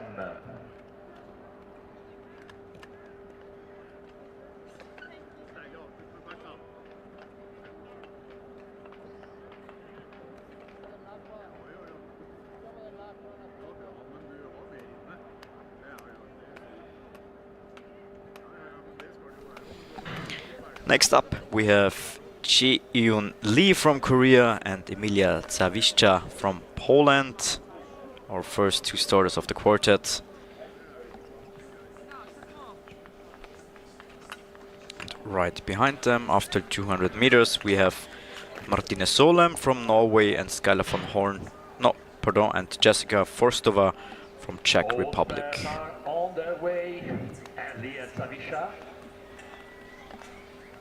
8 and 9 start, respectively. A bit faster than Sophie Aderberg. It's also, I think, a little bit more difficult to commentate the 3000 meters than shorter distances, because you have less changes of skaters. You have 4 skaters in total who are on the track, and not that much happens because they're skating and a little slower than with the 1500s. Even though it looks maybe a lot slower on the camera, if you think about it, this round, 34, was maybe 4 seconds slower than the second round of the 1000 meters. Or 6 seconds slower, 5 seconds slower than the 500 meters. So Yeah. they're still going pretty fast. I think we can mention that enough, that in real life it looks way faster than if it looks on the screen. On the screen, especially when you've seen the 500 and the 1000 meters, it also looks very fast on screen, and it looks even faster in real life. And the same goes for the 3000 meters, especially in comparison to the shorter distances. You see them and think, oh, okay, now they're getting really slow, but try to maintain that speed just for 500 or 1000 meters if you're just a hobby athlete or never tried ice speed skating, and you will see that this is a high speed tempo. That's why it's called ice speed skating, not ice skating. Right, 4 laps to go. Cheon Lee, second fastest time so far. 1:53 and 1:05 for Emilia Zawisza from Poland. Skylar Van Horn from Canada, Seo Hyun Kim from Korea, Emily Tolman, Italy, Tomoka Okuaki, Japan. In the meantime, Solem in 6th and Kostova in 7th. Maybe now we can also explain a bit more of the technique. In the long distance, it's very important to be able to pick up a bit of speed in the corners and then hold that speed in the straight. Try and you don't need to accelerate, but you just try and hold the speed in the straight. And so you have to glide a lot. And in the corner, normally in the exit, maybe we see it here of Jaehyun Yoon. Normally in the exit of the corner, they accelerate their rhythm a bit to go out with a bit more speed.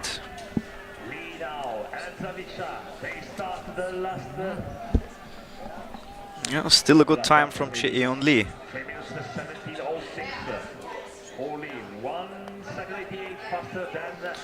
Well, she's able to use the slipstream, but not too much. She is a bit faster than her. If you're too close and faster than the other skater, you aren't able to use the slipstream very well, so it's better to just pass the skater.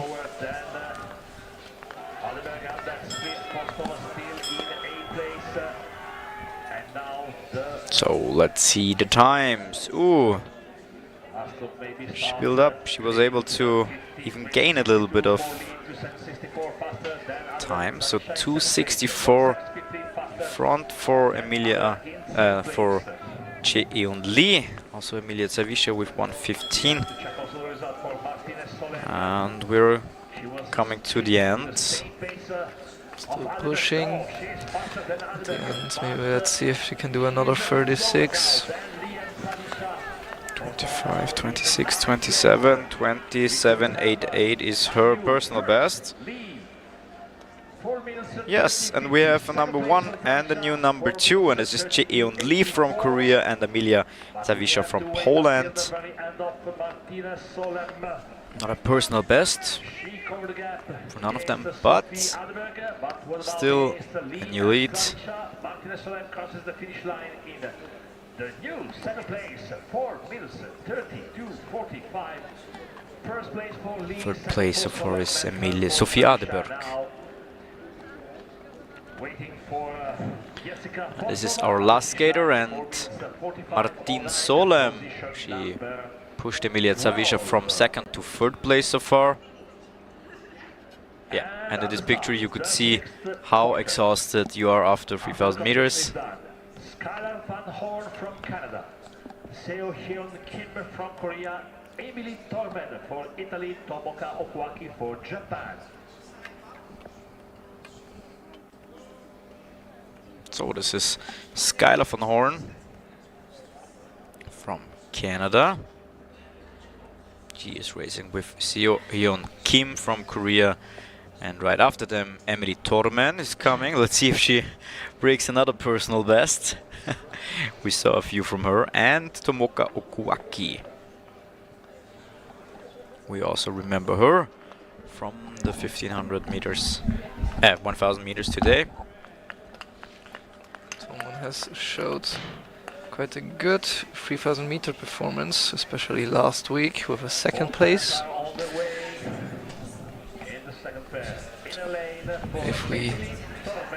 If she continues this trend, then I think we can see a very good 3,000 meters performance from her today.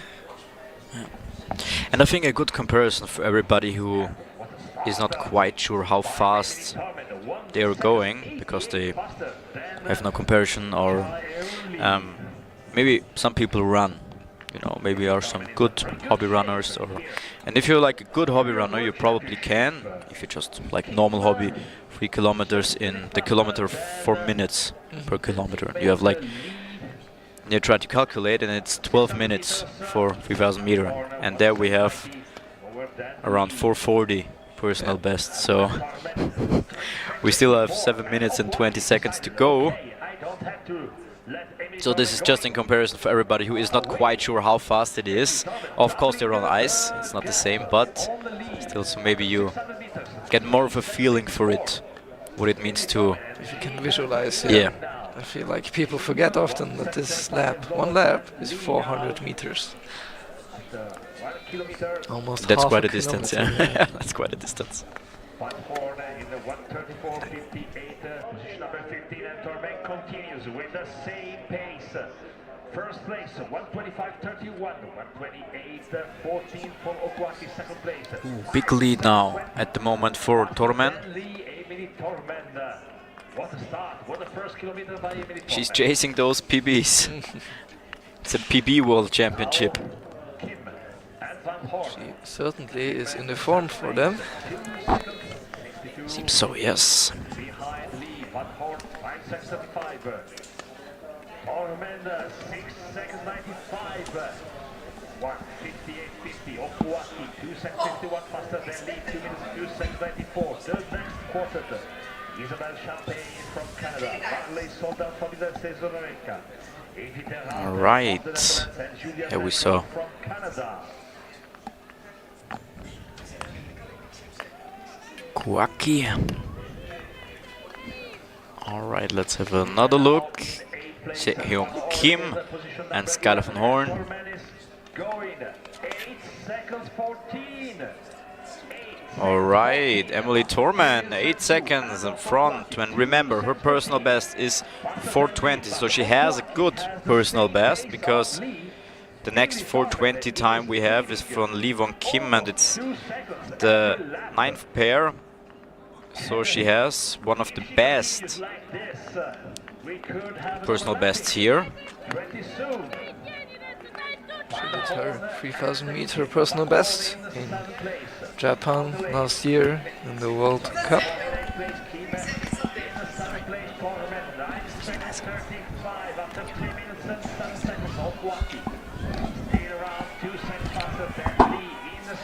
Alright, and she even builds up more gap between her and the first time.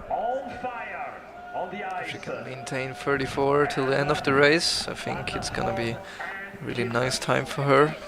And I mean, it's possible for her because the leading time so far is 4:30 from Jae-eun Lee, and her personal best is 4:20. So she manages to increase. And she still, she increases, and now she overtakes, right?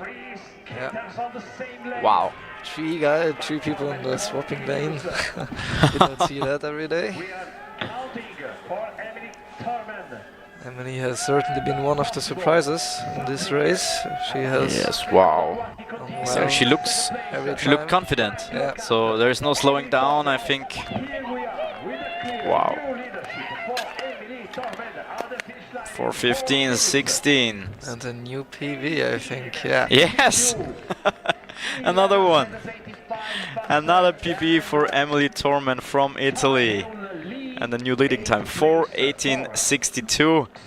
So this is more than 2 seconds faster than her last PB.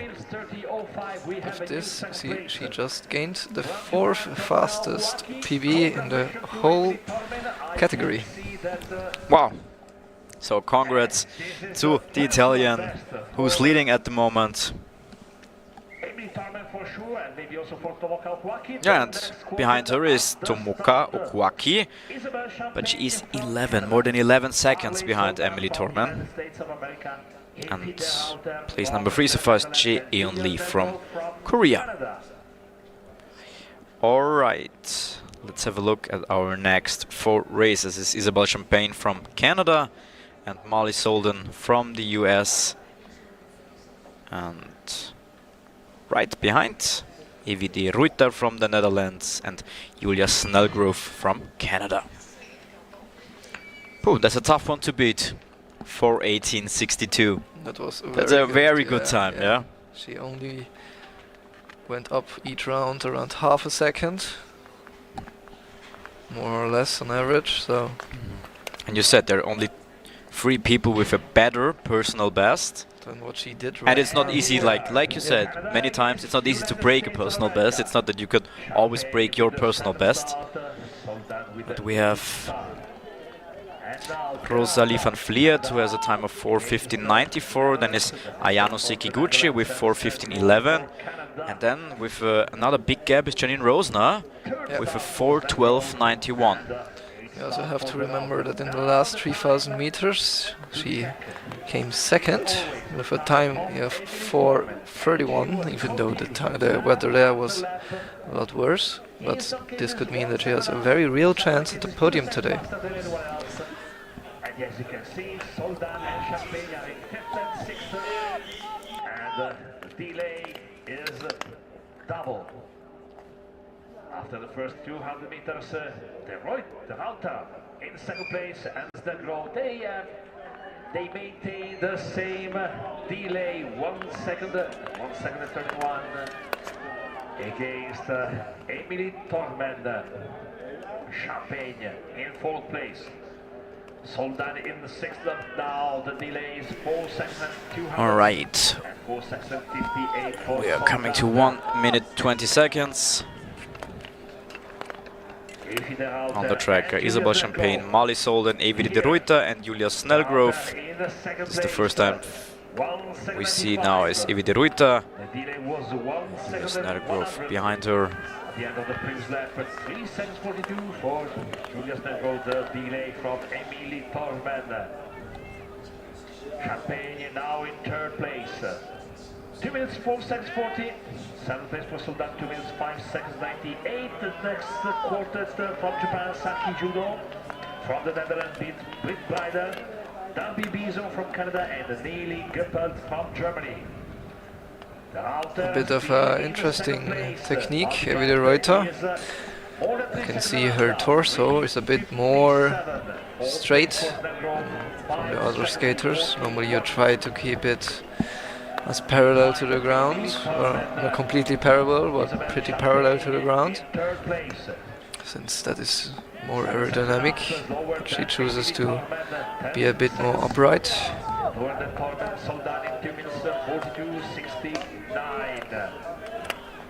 And here we are, with the runner-up, the current runner-up, Evie de Ruyter. Yeah, it looks like this is such a big time difference because the second place is 5 seconds behind, but remember this was a pretty fast time from Emily Tormend, who is leading, and it will be very difficult to beat that time. I think the Italian knows that, so there are just a few skaters who have a real chance of beating that time. And even though they also have to do it. So from theoretical point of view it's easy, but alright, and they're also getting slower, and I think also in the end it seemed like Tormend isn't getting slower. She built up the gap. She went very consistently up a bit, always. Going up half a second around is pretty good. She had no big jumps. She had one small jump of 1 second from 33 to 34, but after that she stabilized immediately again. Yeah, and don't forget Julia Snellgrove is right now also 3rd at the all-round standing, so she's right behind Janine Rosner and Hannah Mazur. But we both just saw that Hannah Mazur isn't taking part in the 3,000 meters, so this means she won't have any chance of participating in the all-round standings, which is quite interesting, because she's 2nd and the gap between her and the 3rd place means Julia Snellgrove is quite big. It could be that I'm seeing here that she hasn't participated in any 3,000 events in the World Cups or World Championships in the last 2 years. So I think she's not really a skater for the 3,000 meters. So I think she has decided to concentrate more on other races and on the mass start. The all-round standing. Okay. Alright, makes sense. So, and while we are talking, the other races managed to finish. Evi de Ruyter is now second, and Julia Snellgrove reached the third place. And we take a look at our next 4 skaters, and this is Saki Chudo from Japan, Britt Breider from the Netherlands. They just went off, and after them are Darby Beeson from Canada and Nele Göppelt from Germany.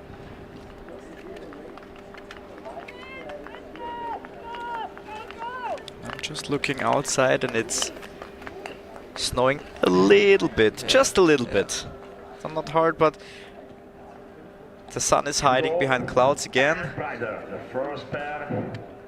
And like 30-40 minutes ago it wasn't even snowing, but now it started a little. So let's see how the weather holds.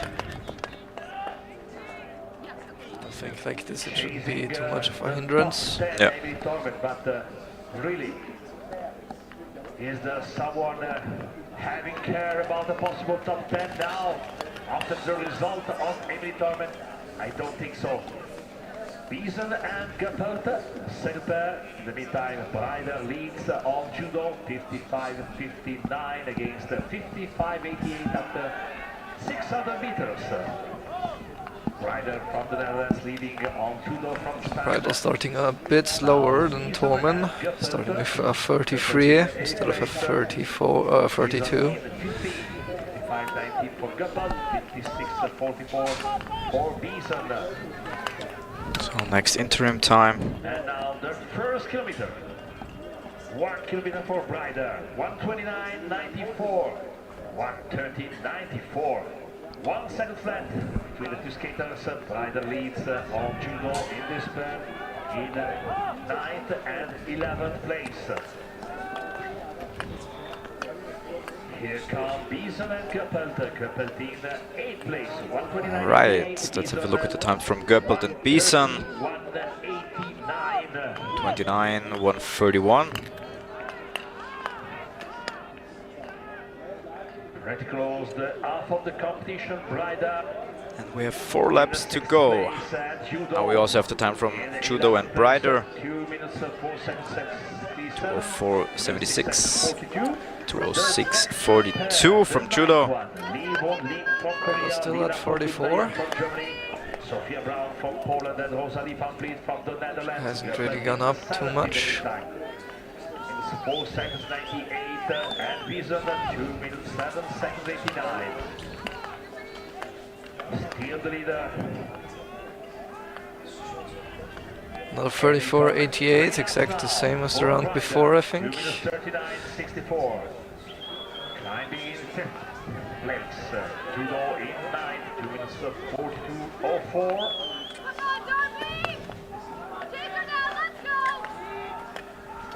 Beeson and Göppelt now. 3 laps to go. Göppelt in 7th, 2 minutes 40 seconds 36. 2 minutes 44.23 for Darby Beeson from Canada. We have 800 meters left, so 2 laps. Climbing. She went up a bit, almost a second jump. 3 minutes 15.29. Okay, Judo also went up a little bit this round. Was the same of Emily Torment. Don't forget that the last lap. The most important one, maybe. Göppelt in 7th. 3 minutes 16.97. 3 minutes 20.91 for Beeson. Alright, so we have the last lap coming up. There's the time from Britt Breider. Slowed down a little bit again. Stood up a lot now. Can see how tired she is, yeah. In comparison to Judo, she's standing very tall now. Also after this quarter, Göppelt follows in 3 minutes 54.22 in 8th place. Beeson out of the top 10 so far in 3 minutes 58.27. Here we are with Britt Breider from And we see 4:29.30, 4:30.13, and 4:32.93 for judo. So 5th place so far for Britt Breider from the Netherlands, 10th for Saki Judo from Japan.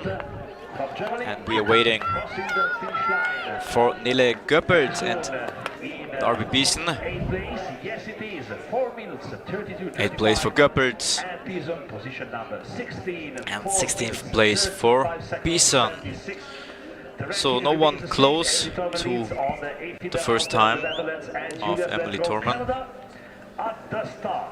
Also still Evie de Ruyter, 2nd place, and Julia Snergrove in 3rd place.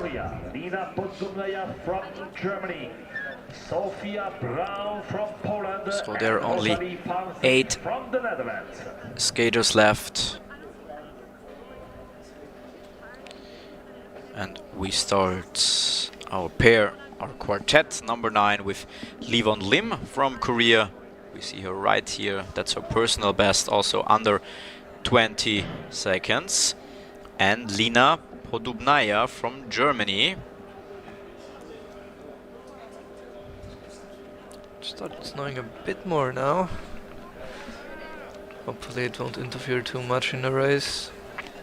It should be over. I mean, the race is over in 10 to 15 minutes.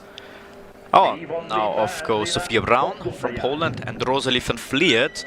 She has a time, a personal best, who's faster than the leading time from Emily Thorman, because her personal best is, we talked about it before, 4:15.94. So she and the other two, Ayano Sekiguchi and Janine Rosner, have probably the best chances of beating the number 1 time. Vliet has been 2 times 2nd place in the 3000 meters, both times in Poland. Since last week the weather was pretty wet with a bit of rain. It meant that the latter quartets had worse condition at the first few quartets, so it was a bit more difficult for them. And it really started snowing a bit more now. Yeah, now it starts picking up. Now snows a lot.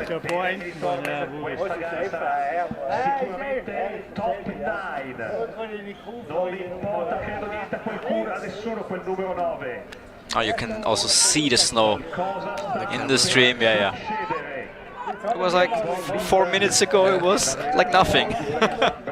Like I said, oh, it started a little to snow, and now we have a lot of snow. This type could also be like, it's gonna snow for 5 minutes and then be over again, or it could snow for the rest of the day. It's pretty hard to tell. Yeah, you know the weather better here than probably most of us. So we trust your weather instinct. Difficult to cover.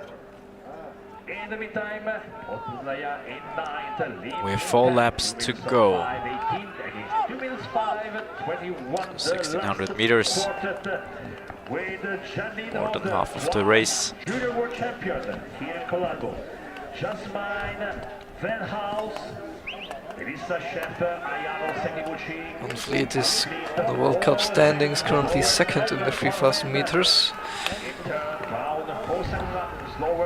And they're both pretty fast now.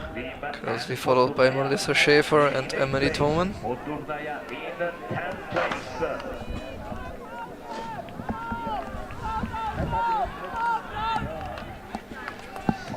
Snow now. Brown in 2nd place. 2 minutes 37:49. Ooh, Sophia Braun. And Rosalie van Vliet lost a lot of that speed she had before, it seems, at least. Comes from Poland, from Sophia Braun now in the outer lane. In the 7th and 8th place so far for Livon Lim and Lina Podubnaya. More than at the end of the previous lap. 8:87 the gap for Lim, 9:18 the gap. Let's see, Sophia Braun still second place. 5 seconds behind, and Van Vliet with 8 seconds behind. Sophia Braun also participated in the World Cup in Nagano this year, in the Senior World Cup for the 3000 meters. And this is the bell for the last round. She will be the leader before the last quarter. The Lim now in fourth. She's covering the position, but not So the gap. Lim 4th place so far. So maybe there is a chance to race on the podium, at least for the moment for her. Still second, Sophia Braun, but she's losing time. She had a 5:0 something before, now she has a 6:7. Ooh, and also Van Vliet is losing time. Do you think this could have something to do with the weather, or is it just because, yeah, you are exhausted and... Some of it has to do with the weather. Oh! We'll have to look at the final time. So second place so far, but I think Sophia Braun will be faster than Livon Lim. So I think that the weather now has calmed down again a bit. It's Yeah. fickle right now. Like you said, like in a few minutes it will change back. Second place, so for Sophia Braun, but she lost a lot of time. I'm not sure if weather was all of the difference there, Yeah. but it was for sure some of the difference.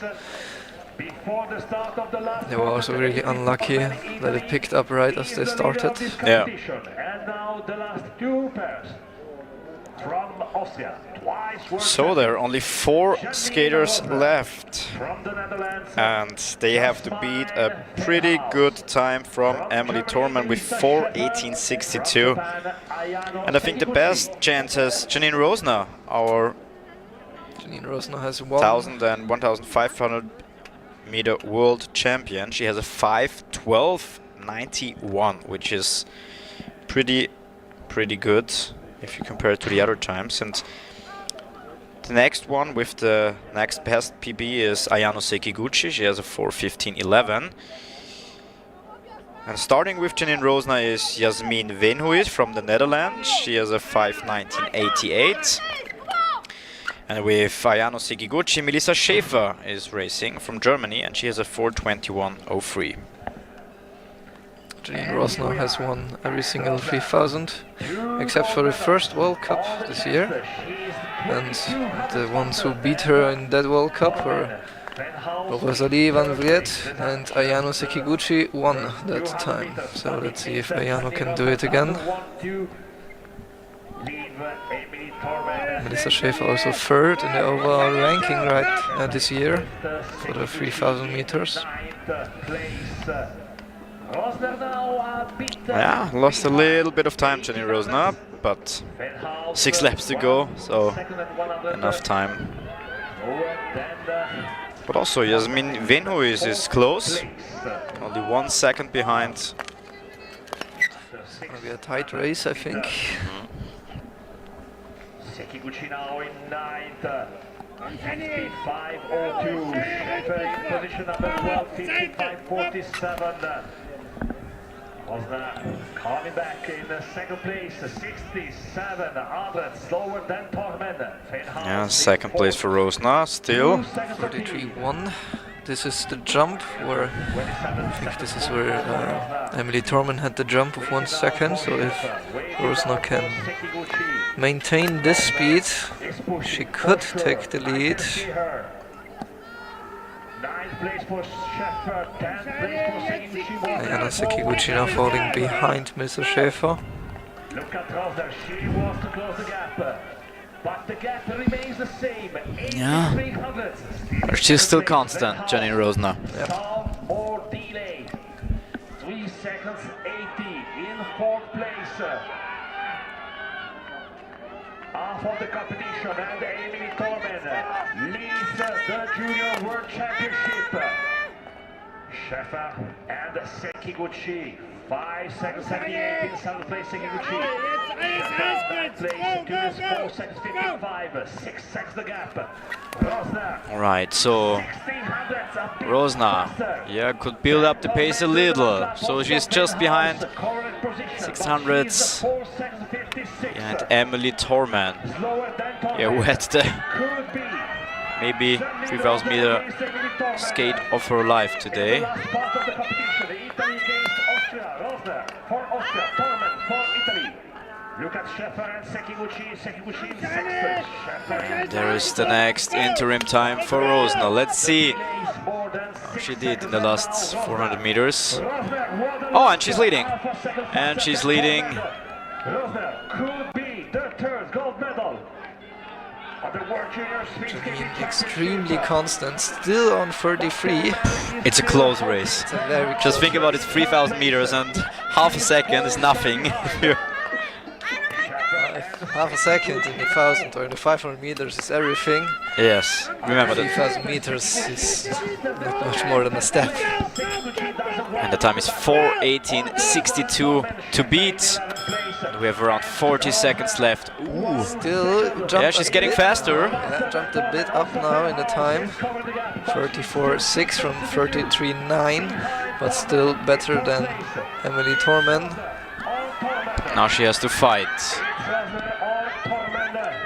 Last 20 seconds, around 20 seconds, because 4:18.62 is the time. Emily Tormen leads. And there is the finish line. 11, 12, 13, 14, and I think she will make it. Yes! 1.5 seconds. Another world title for Janine Rosner from Austria. First place in her second Wow! distance. Jasmine Benhaus in the third place, 3 seconds, 59 behind Emily Tormen in 4 minutes 22, 21. Waiting for Schäfer, waiting for Sekiguchi, and we have Sekiguchi in the sixth, 4 minutes. Ayano Sekiguchi, 6th place, and Melissa Schäfer, and here she is, triple world champion. How does that sound? Sounds pretty good. And also, I think, overall world champion now. Yeah, of course.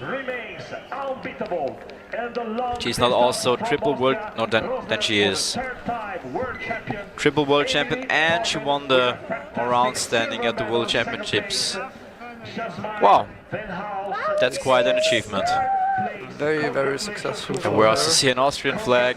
To the real queen so far of the World Junior Speed Skating Championship. And of course we will have a look at the overall table. Big congrats to Emily Tormen with her personal best. She secured the second place, and Jasmine Venhuis from the Netherlands, place number 3. Tormen is today also going to be very happy with what she achieved. Emily Tormen is the runner-up, silver medal for Italy. Congratulations! This will be on the news of the Italian newspaper. Wow! For sure. I promise you. Vi garantisco che alla fine di questa giornata si parlerà dei campionati mondiali junior di pattinaggio di velocità sui giornali. Yeah, we have some nice highlights from the race, from our last 4 races. This is Janine Rosner. Was so stable, constant, also got faster in the end. Did really, really well on this 3,000 meters.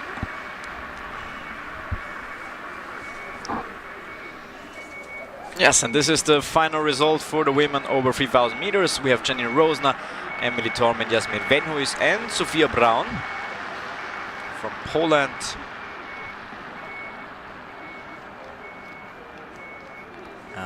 The time is now 13:28.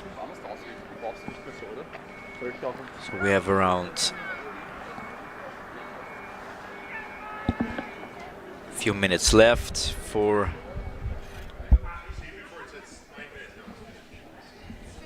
the prize ceremony. Zeigt ihr jetzt so die Filme oder bist du angefangen?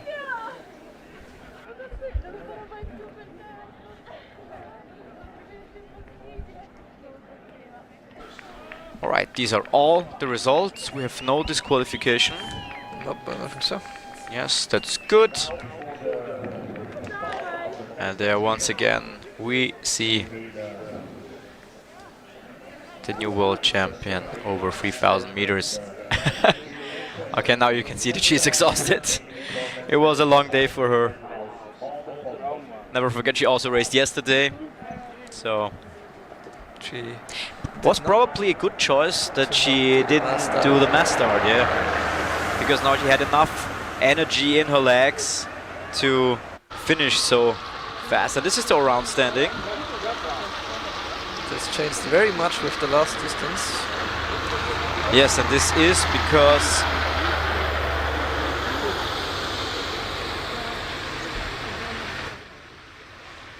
yeah, and I think it changed so much because Sophia Braun, Hannah Mazur didn't take place. She didn't participate in the 3,000 meters. And Emily Torman went from, I think, Sixth to second. Yeah. Wow. Her So first she has medal. two medals. Yeah, 2 medals. Wow. Congrats. Congrats to her. So in a few minutes we will have exactly 6 minutes. We will have the prize giving ceremony for the women over 3,000 meters, and right after that we will have the men over 5,000 meters.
All right, coming up the prize giving ceremony for the women over 3,000 meters.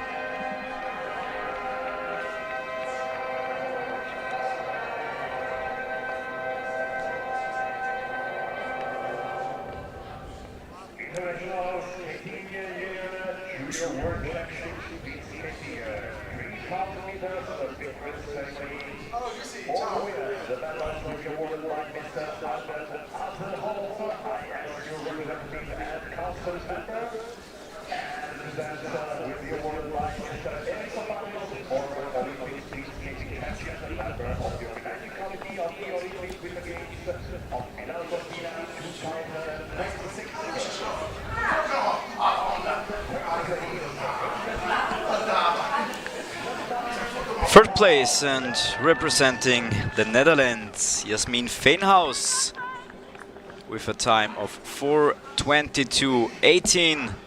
Congratulations First to her. 3,000 meter race in the World Cups or World Championships this year. So And then already a medal. Yeah, already a medal. So that's good. Second place from Italy is Emily Torman.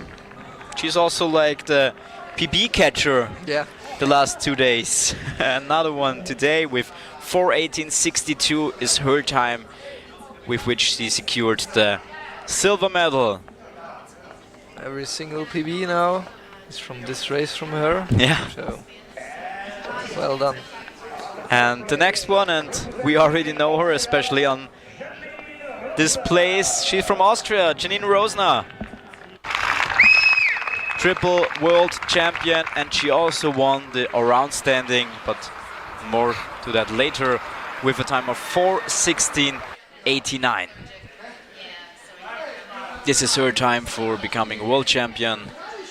Yeah, congratulations to all three of them. And as we know, there's of course the soft toy, and we will hear now the national anthem of Austria.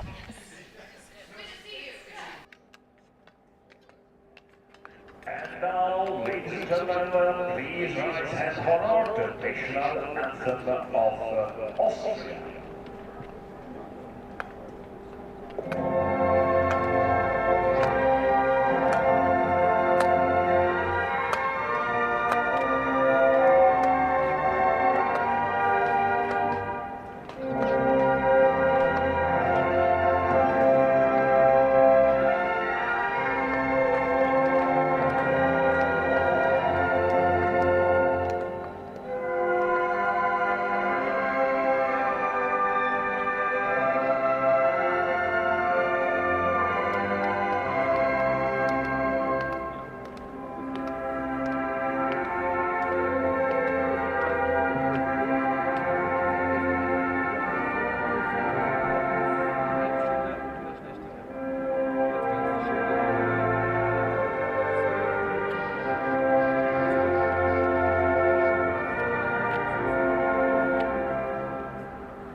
This was the national anthem of Austria.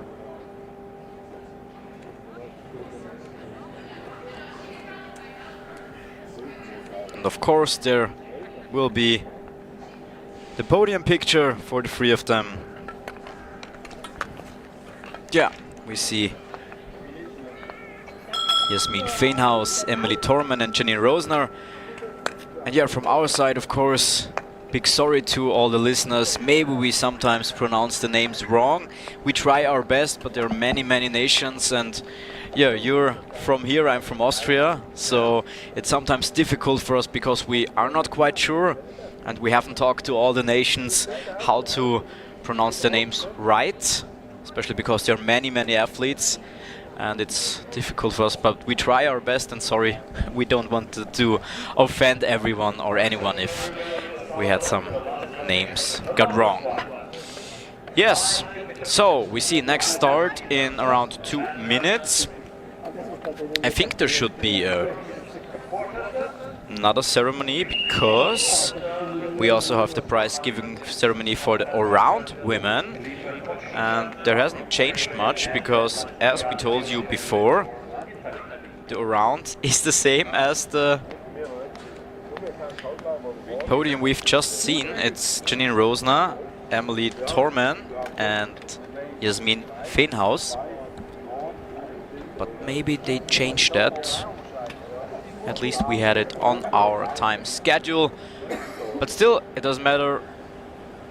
The podium is the same. So Janine Rosner before Emily Torman and Jasmin Feenhaus. So coming up next, the men over 5,000 meters, pardon, the women were with 3,000.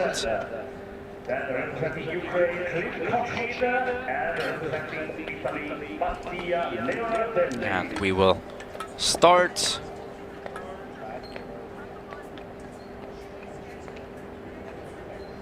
There will only be 7 quartets, as I think you see here.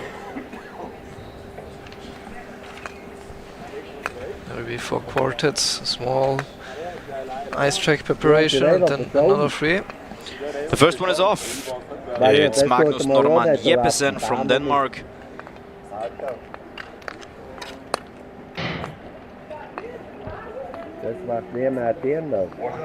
And next off is Lip Kochun from Ukraine and Mattia Leonardelli from Italy.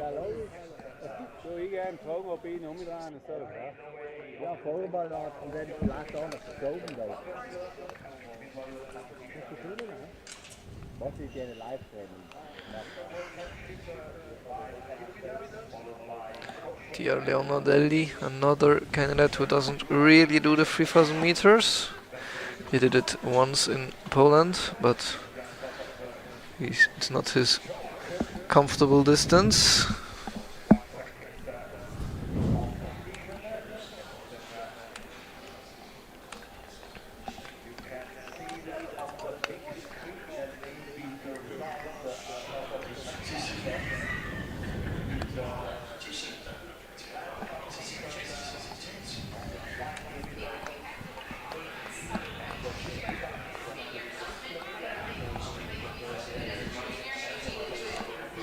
And we just talked about the points for the all-round standing, so it will be quite interesting, because probably favorite for the 5,000 meter man is Metode Jilek from Czech Republic.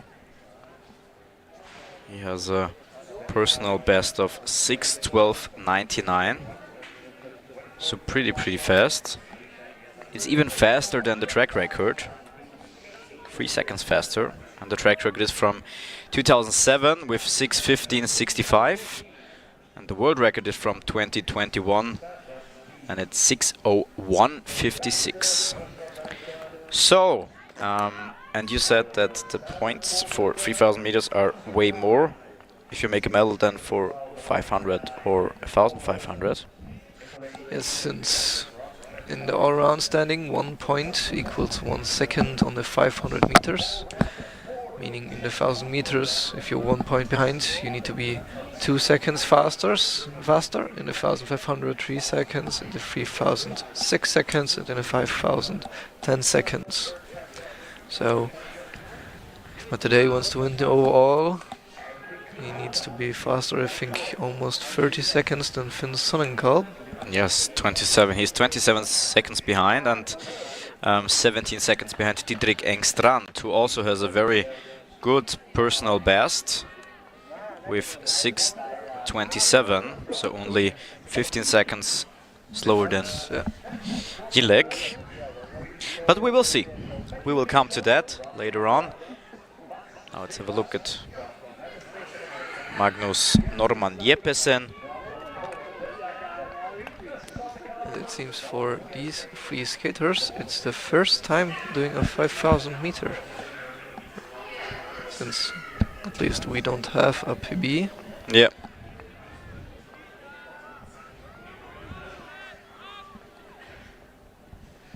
So all of the first 3 racers, Jeppesen, Kochin and Leonardelli. As you mentioned, they don't have a PB. So it's also interesting for them. And in this race now even more than in the 3000 meters, consistency is key.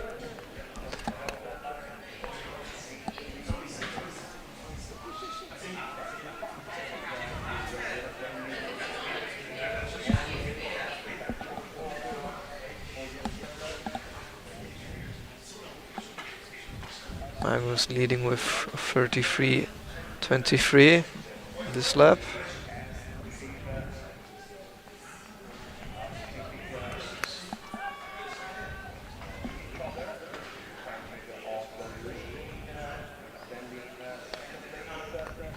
.414 and 4:14.69 for Leonardelli and Kochin.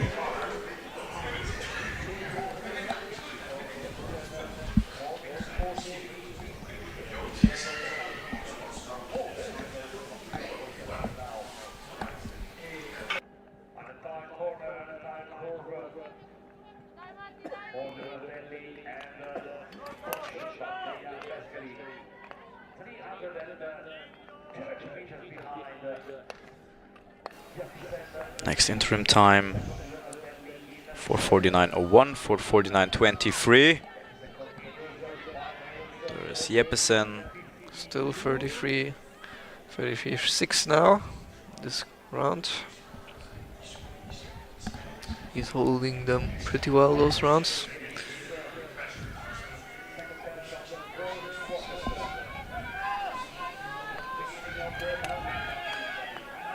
You see now he's not far behind Mattia.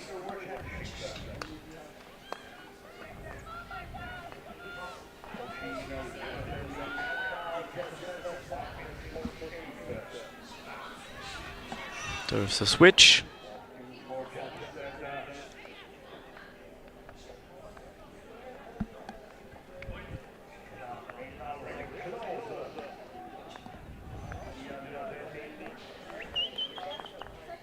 And because I just looked outside of the window, you were right. You know the weather here. It was just for a few minutes. It was snowing heavily, and then it stopped.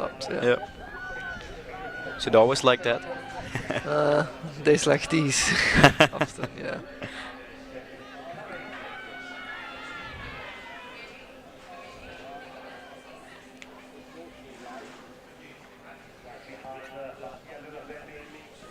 Jeppesen in the last round will overtake Mattia.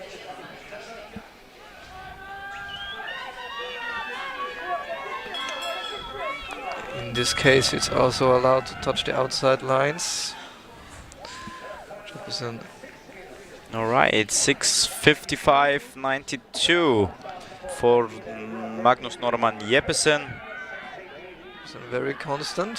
I think almost every round at 33.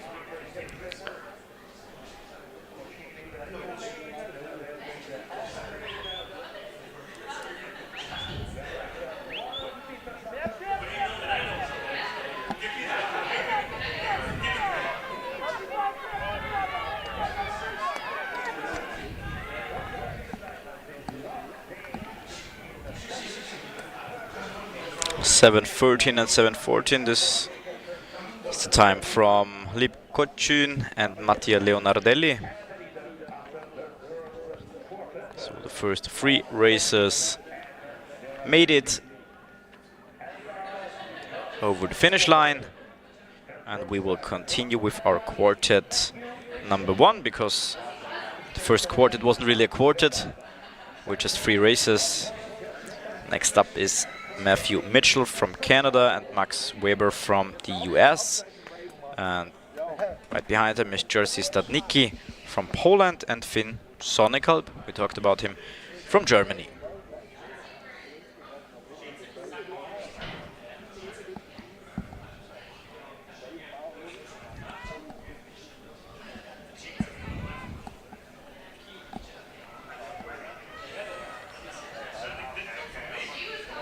Someone Kalb also hasn't done 3,000 meters in this year's World Cups, but has done 5,000 meters in last year's World Championships. There he finished 10th.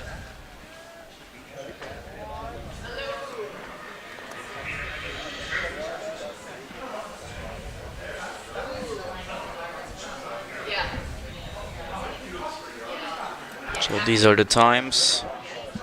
Pretty fast start from the German. But as you said, that's not his favorite distance.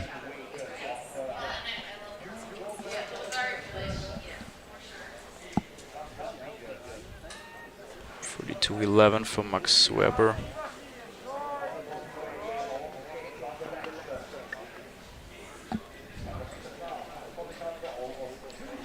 Still strong. Sonic Kalb close to the 31 mark, 31 second mark. Started pretty strong, yeah. But he has to keep this pace.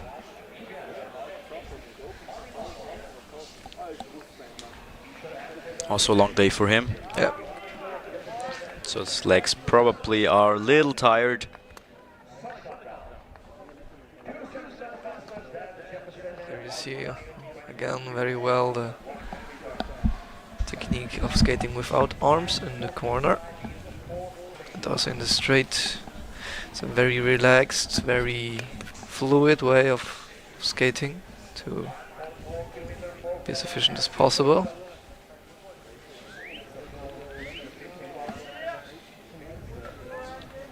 Trying to minimize useless movements.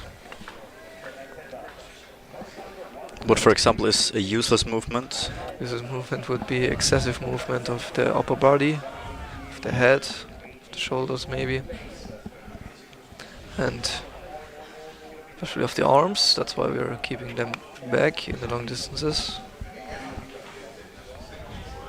And now Sonic Kalb is doing even in the corners.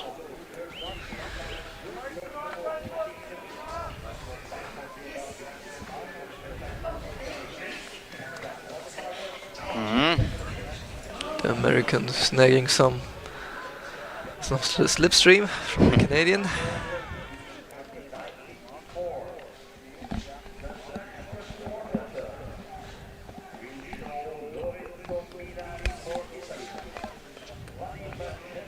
Sonic Kalb still pushing strong, has not really changed his time till now.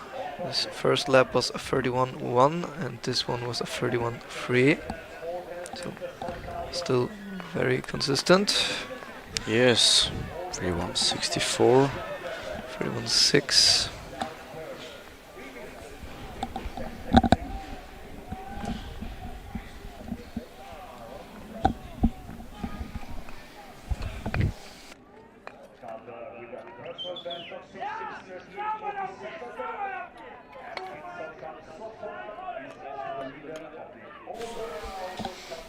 And they're losing a little bit of time. Sonic Kalb is gaining a little bit of it.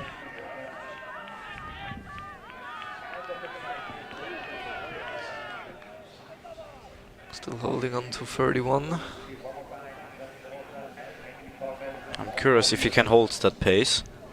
I think next round or max the next two, it will go up to 32. But if he's able to stay as constant as now, that would be no problem.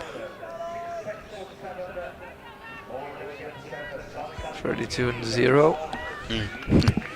As you said.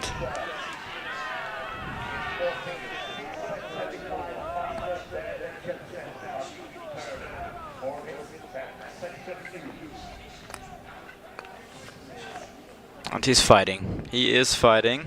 Yeah. But there's still some time and also some meters left. 3,400, 4 laps. That's a long time. That's a very long time. I guess it went up half a second now, meaning that it's running a bit out of gas maybe. Although it's too early to tell. Yeah, the leading time is 6:55. He should be able to beat that. His personal best is 6:38. Just keep in mind he already had some races yesterday and today. And he isn't the long distance skater. 42.84.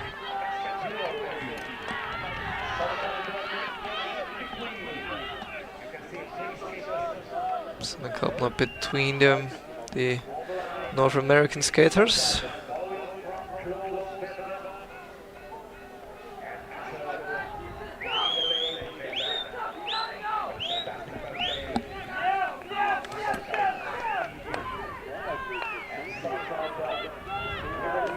Certainly Kito has been racing very consistent.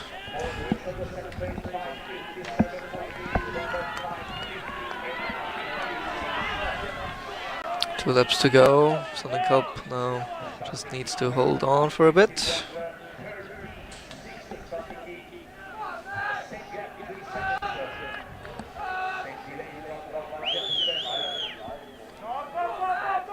So we are waiting for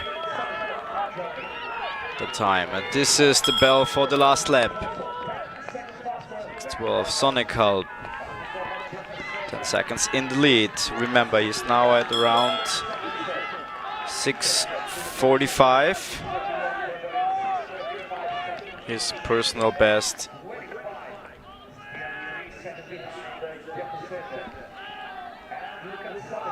is 6:38, so 7 seconds between his personal best. It's going to be like that, yes. He kept the pace, 33:44 was the lap, and 6:45.62, around 7 seconds behind his personal best, but I think he still can be happy with the result. I think so too, yeah. Managed to hold on to the fast rounds for a very long time. But also Matthew Mitchell, even though his time was slower, he was extremely consistent.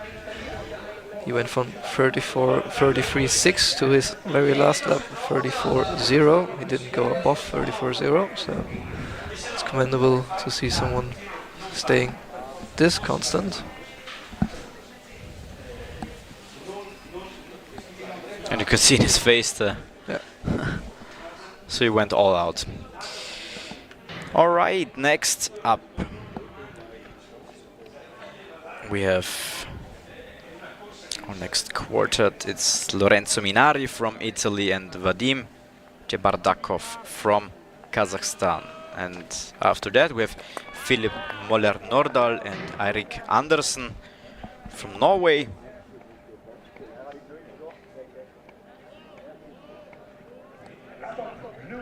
Lorenzo starting strong. Lorenzo is a bit more of a middle or short distance runner, much one for long distances.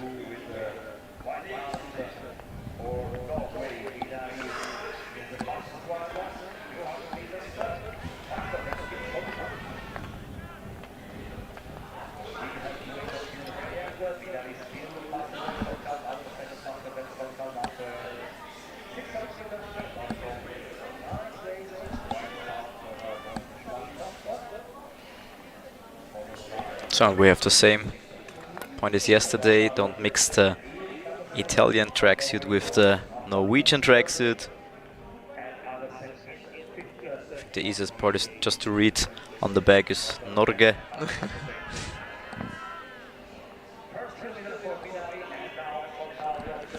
Norwegians almost skating together here.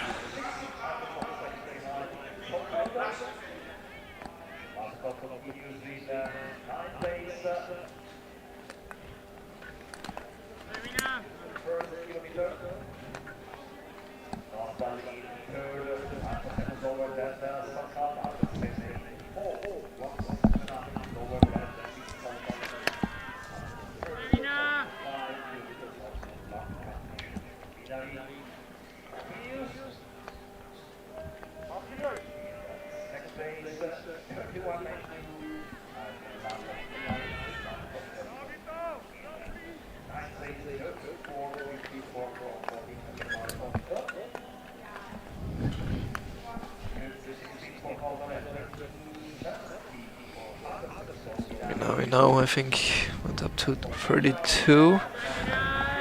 Or will go up to 32 now. No, still 31. Still holding on.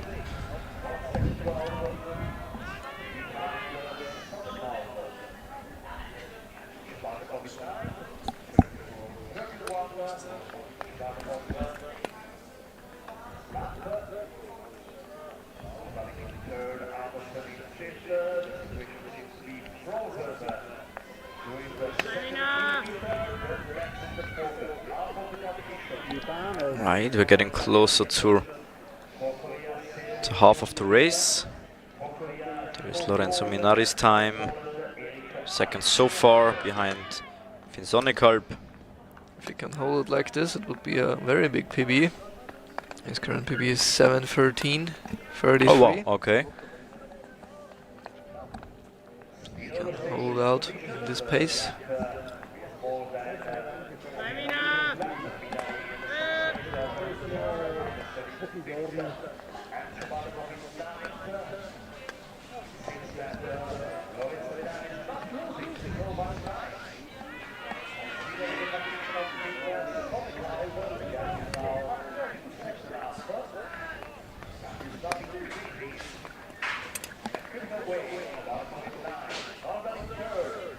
Kazakhstan and Norway. Third place so far for Nordal.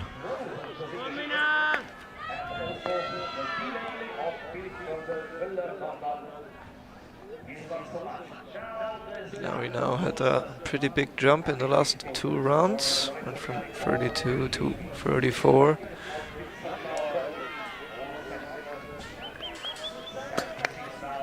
We'll still have 4 rounds to go.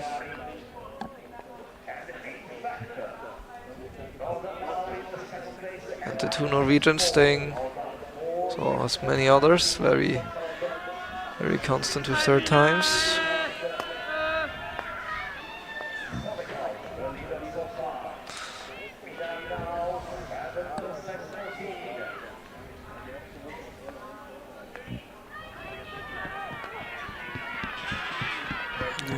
Last 4 laps.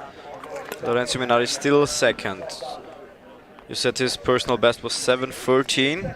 7:13, yeah. So it looks good for him. I would say this could be a very big PB.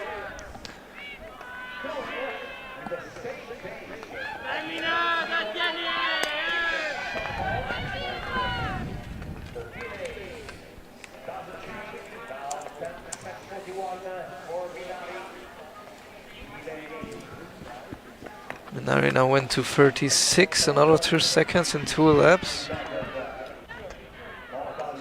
And the 2 Norwegians still at 32, still holding very good.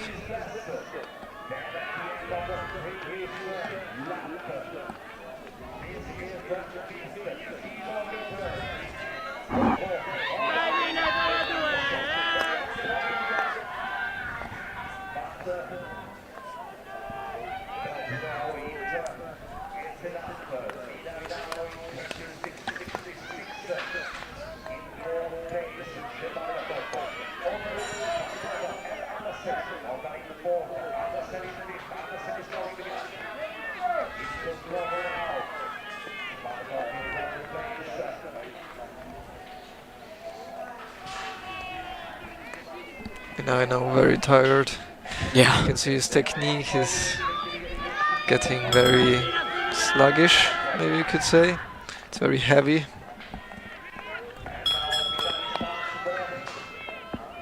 Final lap. Anderson still skating 32.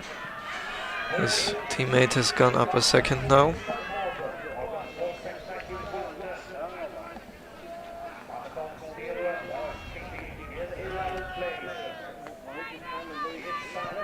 So that's probably still a PB for Minari. I would have to think so. It is. More than 8 seconds.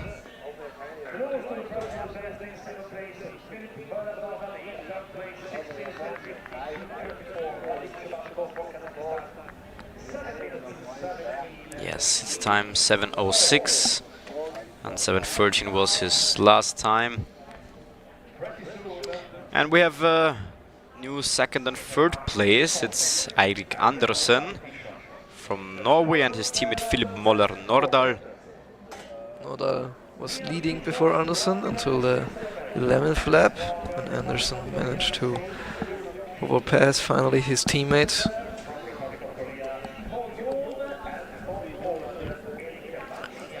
Alright, next up we have Flame Kitchell from the US and Seung Kyum Kim from Korea, Iho Yoon also from Korea, and Erik Marciniak from Poland is the second pair of this quartet.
Iho Yoon, who yesterday won the semi-final of the mass start, second semi-final.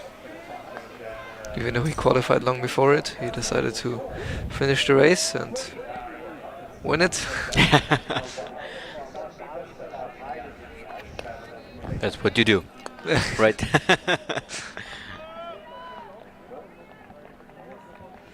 Oh, here you see the Polish having to accelerate. So he can overtake Yoon,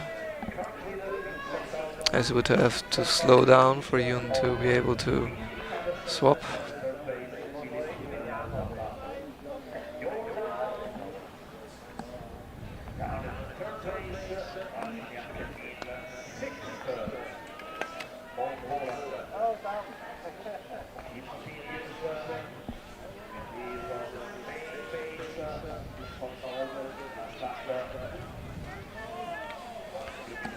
Interim time, Seung Kyung Kim so far in the first place with his time right now.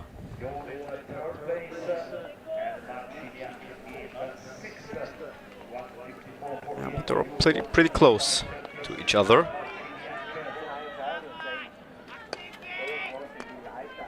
Eight laps to go. And Kim, second place so far, still a 31. Second lap.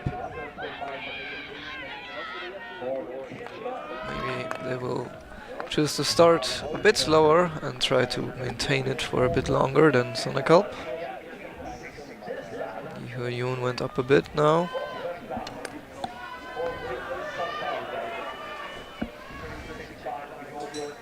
Also Seung Kyung Kim is a very strong mass start skater. He was twice on the podium this year, I think, or last year too.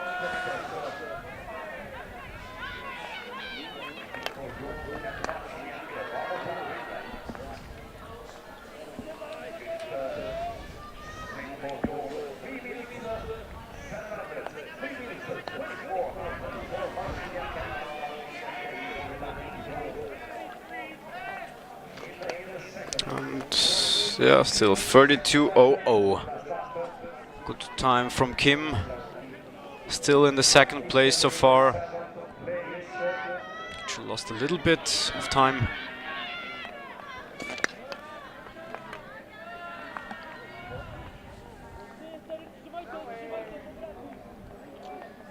And they are pretty close to each other still. Yeah, 5th and 6th. Kitchell was 7th. At least from the interim time. Kim still second, 5 laps to go. So 2,000 meters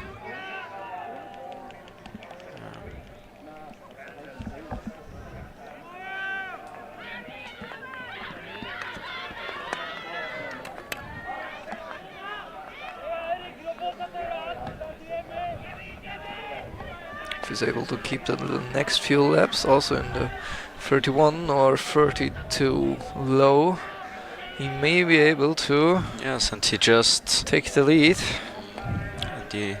took it. But there's still some time left.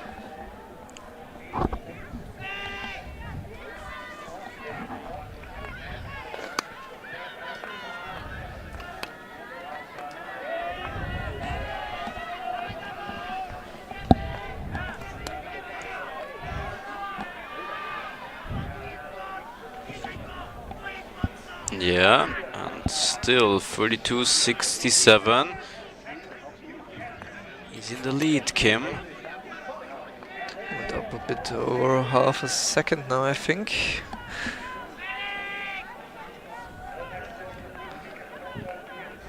But Collalbo was up a bit more by this point. And this could also be a big PB for Kim. If he keeps up that pace for the last 2 laps. For now it seems like he can. 2.7. Still very good. Only went up a few hundreds.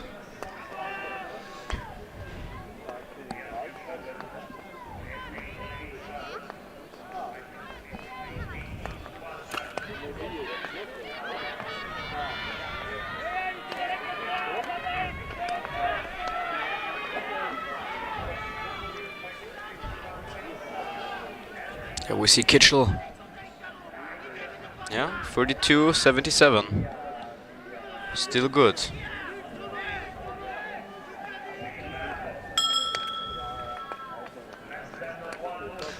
Last lap for Kitchell as well as Seong Kyung Kim.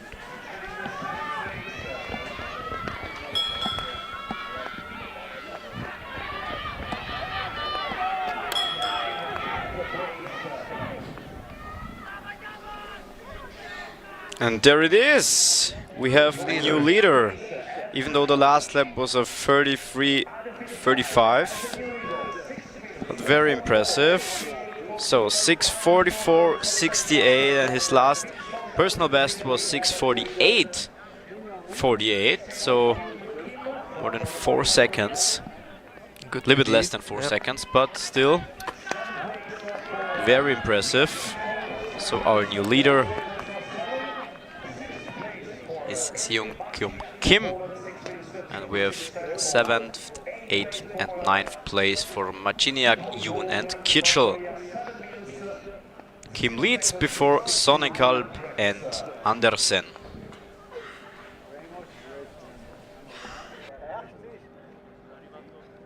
After the fourth quarter, that is the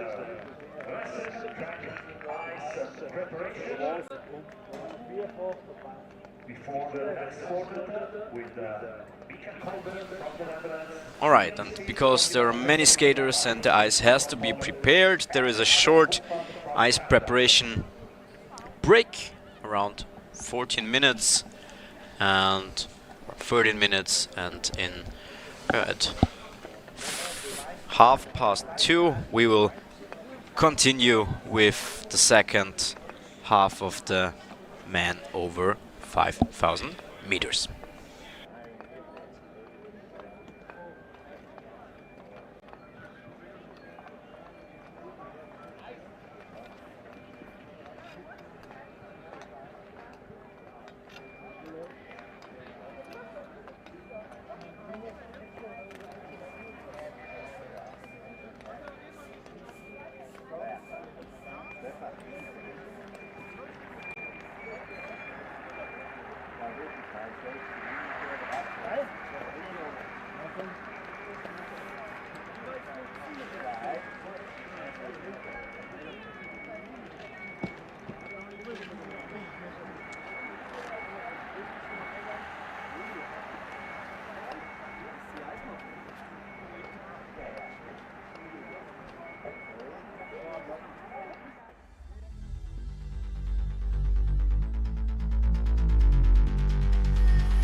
Less than 3 minutes to the start of the third last quarter. The first with Mika Kolder, the Netherlands, William Silke, United States of America, Mateusz Slipka from Poland, and Adam Buchwalder from Canada.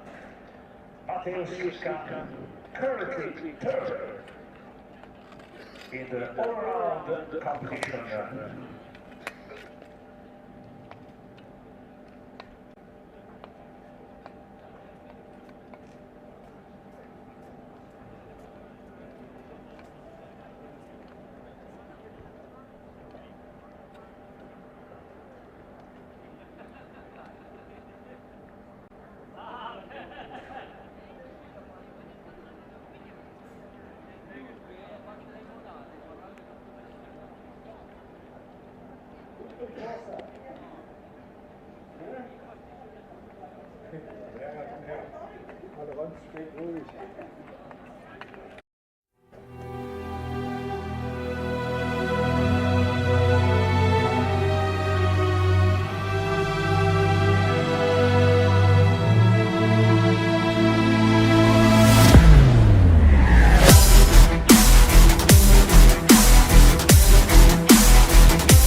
And we are back right on time for the second half of the men over 5,000 meters. Here we see our first quartet of the second half. That's William Sink from the US, Mika Kolder from the Netherlands, and behind them Mateusz Slivka from Poland and Adam Buchwald from Canada. Slivka also participating, or has participated last year in the 5,000 meter all round of the seniors, where he came in, let's see, 22nd.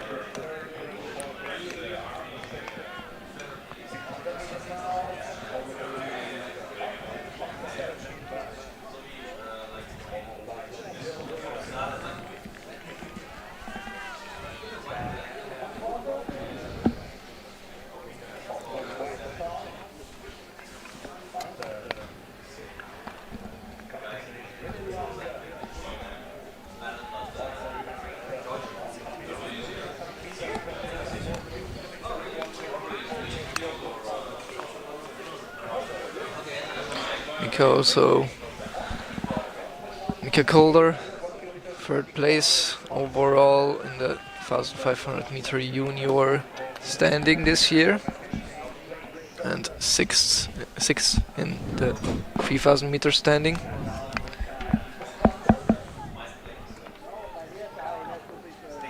For the juniors, normally the only time they do a 5,000 meter is in the World Championships, at least in the big tournaments. So it's normally not something you train specifically for, it's more like... Or is there like a specific training for it? I mean, in the sense of, if you just do it for such a few times over the year. Normally you do 3,000 meters, it's just a bit shorter, a bit faster than the 5,000 meters. Yeah. And there are many ways to train this. There is For example, the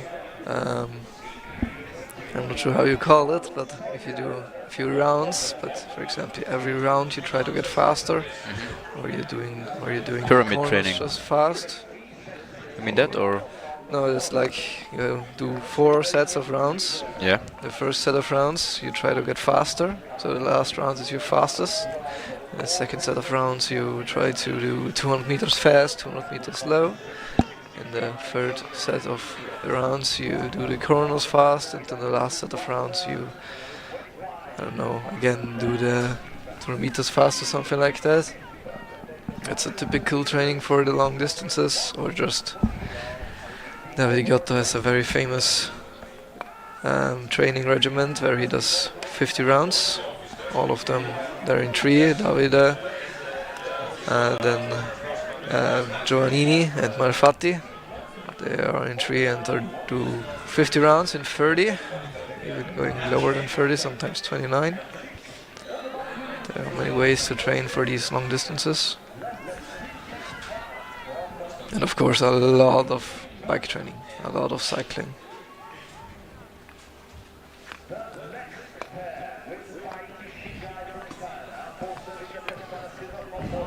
Right, let's have a look at the time. Mateusz Slivka, close to 5 seconds behind. Mika Kolder is in the lead.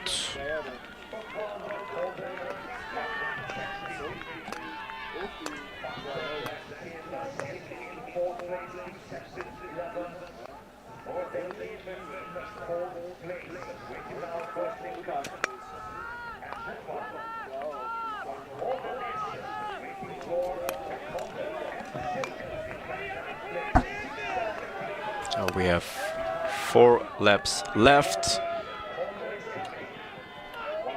Wow, good time from Kolder, 32:01.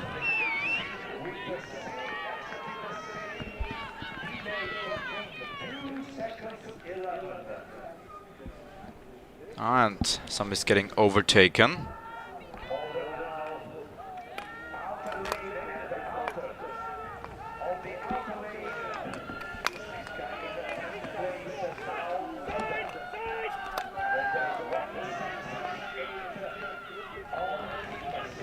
Kolder still staying pretty stable on the 32.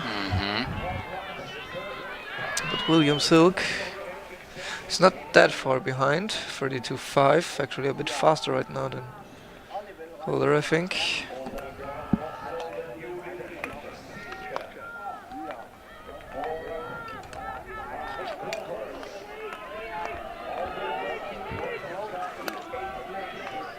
Let's see, Kolder.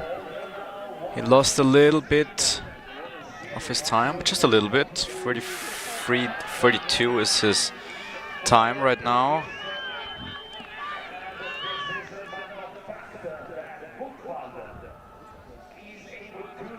Canadian sticking a bit to him. I'm not sure if it's starting to be grounds for maybe disqualification, since that is not really allowed. Taking the slipstream completely of somebody who's just overtook you is normally not allowed. But since he overtook him now, maybe it's fine. And what's going through the mind of a skater if he has a few more laps to go and his coach is always showing him his interim time or the time for the lap, and you see that you're getting slower and slower? So what's the first thing which comes to your mind? I mean, I just can ask you, but maybe you've talked with your teammates and... Actually, third place for Mika Kolder first. Went up a bit. Normally the last few rounds... It's just surviving. It depends. If you know that you're losing time every round, you try and stay as... You aren't going all out to save one more round, but you know that you have to keep a certain fatigue, a certain difficulty in your step to know that you can do another round, maybe a bit slower, but not too slow. But if you're going pretty stable, pretty even, then you're just trying to stick to the feeling that you have every round, to the speed, to the feeling of the speed, to how your legs feel, how the wind feels, those little things, and try to recreate them so that the next round is the same as the last round. Yeah. And if it's the last 1 or 2 rounds, you just try and finish the race. Maybe even push out a little more if you have too much in the tank. Yeah. Okay.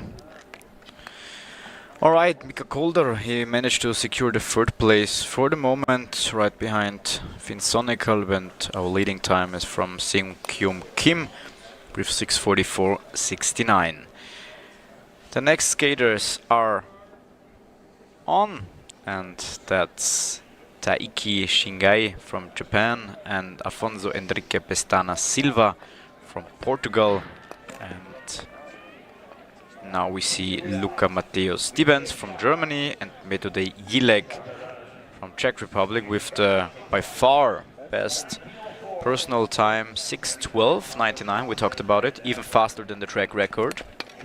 Though the time was done in indoor. Okay, so you ring. can't compare it really. So it's a bit difficult. Yep. Since especially over long distances, indoor ring is normally superior. But however, it's still an extremely good time. Yeah.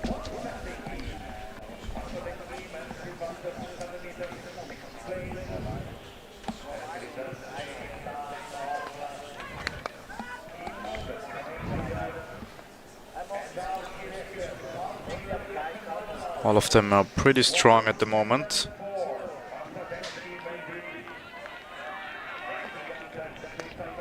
Even under 30.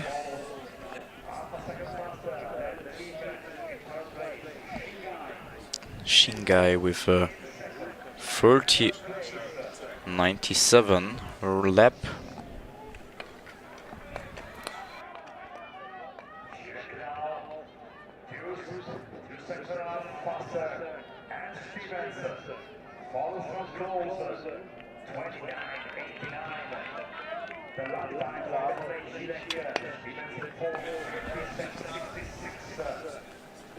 So 3,600 meters or 9 laps to go.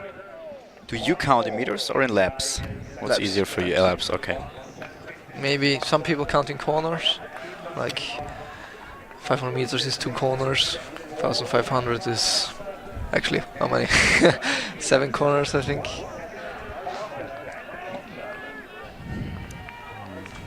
Since the corners normally are the bit more difficult part here in this sport. But all 4 skating pretty well right now.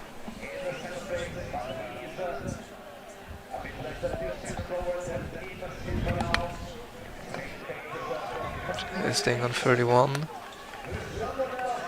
Metode is still on the 30.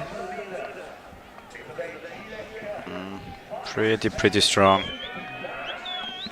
I think if we see Jilek, we see how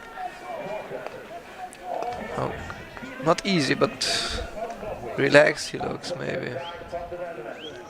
Also good time from Shingai. Yeah. Silva has fallen back a little bit.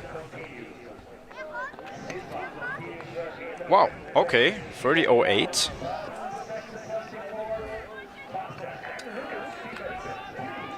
Still strong, the Czech skater.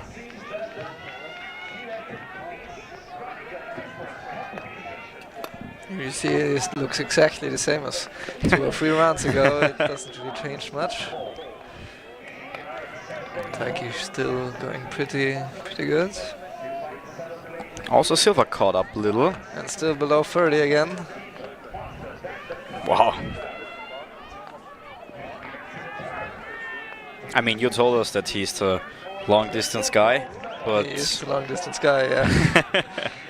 As I said. But it's still pretty fast, under 30 seconds. And we already got 3,000 meters, so yeah. 5 laps to go for Jilek. Wow, still under 30 seconds, nearly 12 seconds. Wow, pretty strong.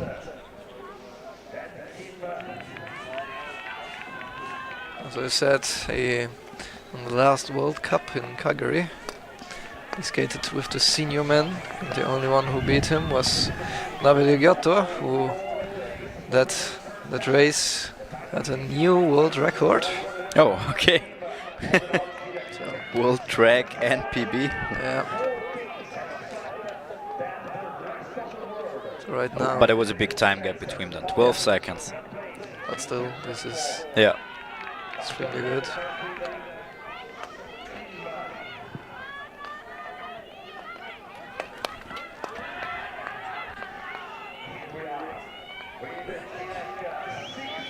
Wow, okay. 30-24. Jilek. 4:49 was his time.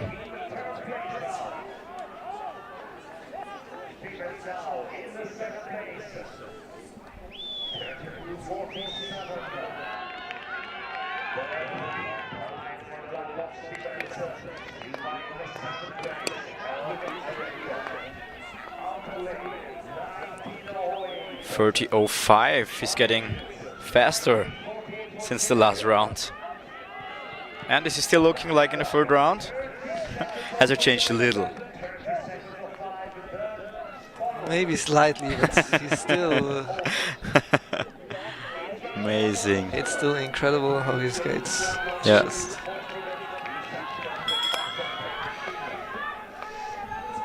already the last round for him. 30. Didn't go above 32 or 33 once, I think. Right, so the last one is... The last one will be another great time, I'm sure.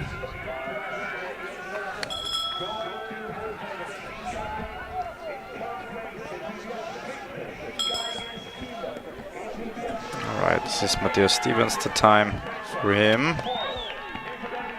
Afonso Silva. Jilek, wow, 6:19. 94. An incredible time. Yes. 4 seconds, only a bit more than 4 seconds behind the track record by Sven Kramer, one of the best skaters of the modern day. And he absolutely crushed the 5,000 meter world outdoor record junior Wow. by Sigurd Henriksen, which was 6:33, and he just skated at 6:19. 94. It didn't just go into the 20s. So just 14 seconds. Yeah. 14 seconds between them. Wow. He didn't go into the 6:20s. He skipped straight to the 6:10s. So incredible. So congrats to the Jilek. This is his third outdoor record. All 3 of them have been done here on this track. And of course is leading.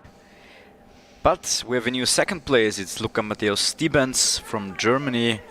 6:42, so 22 seconds behind. And behind that is Seung Kyum Kim from Korea with 6:44.69. Alright, our last quartet is up. That's Didrik Engstrand, and very important for him because he's second place in the all-round standing.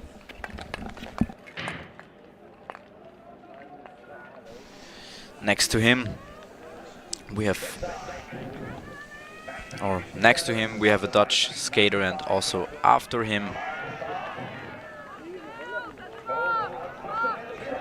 that's Mats Pendijk from the Netherlands, and Sil van der Veen also from the Netherlands, and Taiga Sasaki from Japan.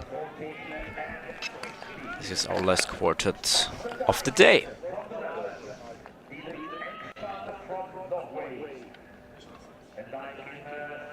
This could still be a battle for the first place all around from Strand against Jilek, even though I don't think he'll be able to beat his time.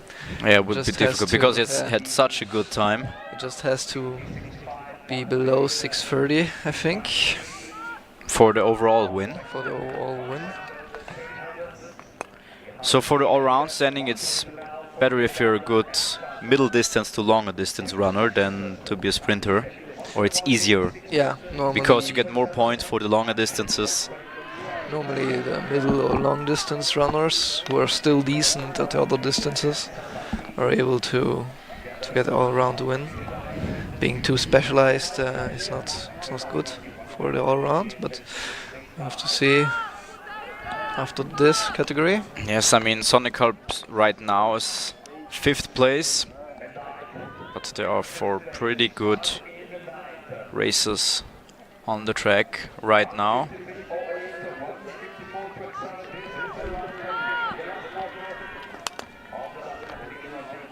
Didn't start off so well. Strand.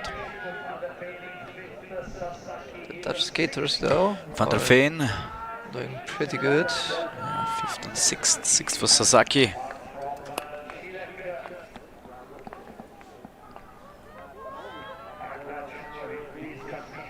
Oh, okay.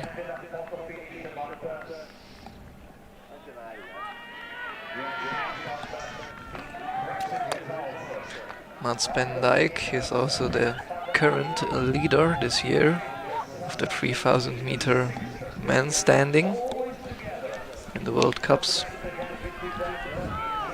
I mean, to be completely honest, it will be very difficult to beat the time of Ilek because nobody, No, I don't think. nobody's personal record is even close to his time right now. I don't think he'll beat it. Just that maybe he'll have a chance at the all round for a good finish. Not sure if it's gonna be podium finish, but he can try to get a better one. So right now,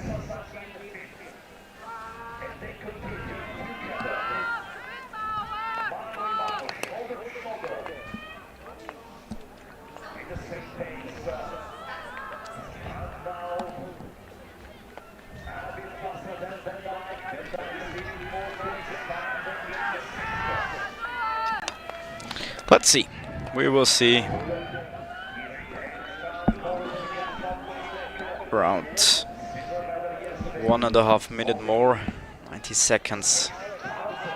We will see who secures the 2nd place, because like we said, with Bill, will not be possible probably to beat the time of the Czech skater.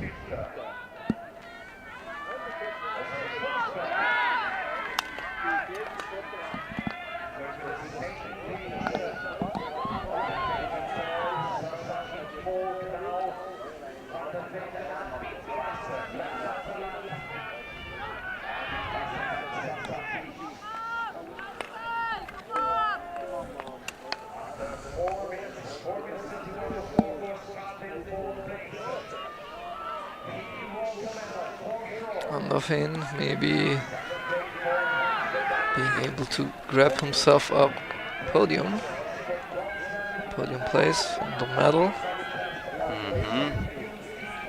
He's currently 2nd.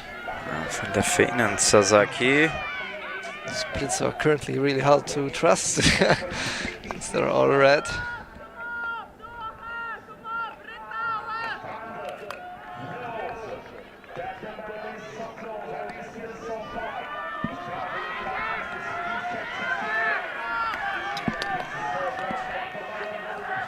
He has to speed up a little, right? If we keep in mind the overall, the all-round, yeah.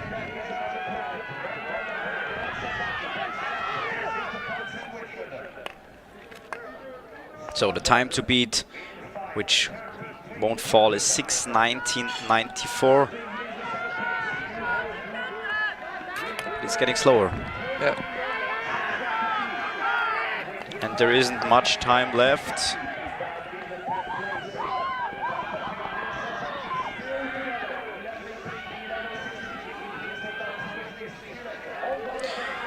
Sasaki and All right, so now it gets interesting. yeah. Because there aren't many seconds left. Last lap, we heard the bell. Bell for Strand. And this looks like 6:34, 6:35 time for Strand. the others are even faster. Sasaki and Van der Veen pretty close to each other. 31, 32, 33, 44, 36 time, 37. Okay, second place, but here they are. Oh, this is a finish. Race, yeah. This is a finish. Wow. Second place goes to Yes, Sasaki. Yeah. Van der Veen, third place for him.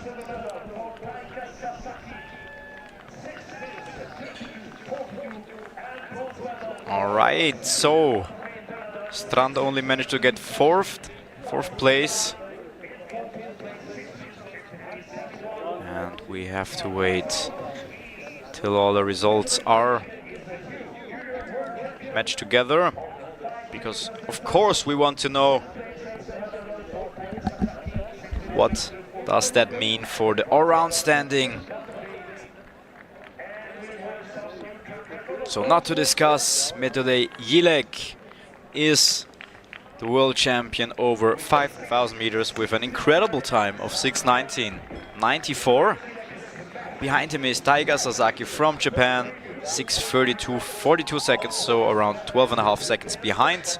Even Taiga Sasaki with his time, if he went before Metode Jilek, would have broken the outdoor world record. Yeah. Junior. So Yes. and even Sil Van der Veen. Sil van der Wow. Veen, yeah. So 3 people broke at least the old world record. The new one is of course by Jilek with 6:19. So all of them did pretty good.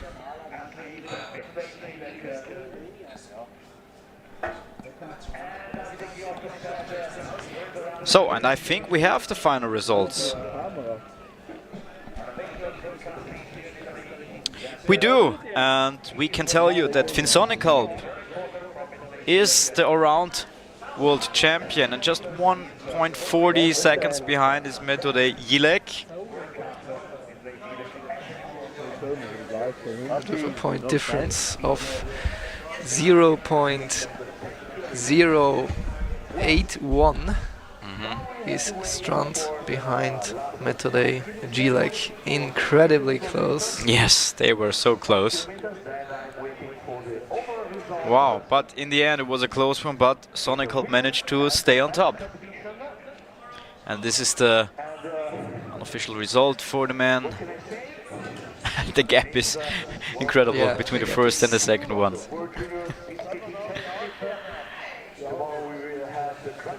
These first 3 skaters here in this category were incredible, with incredible times. I think all 3 of them can be very happy with what they did today.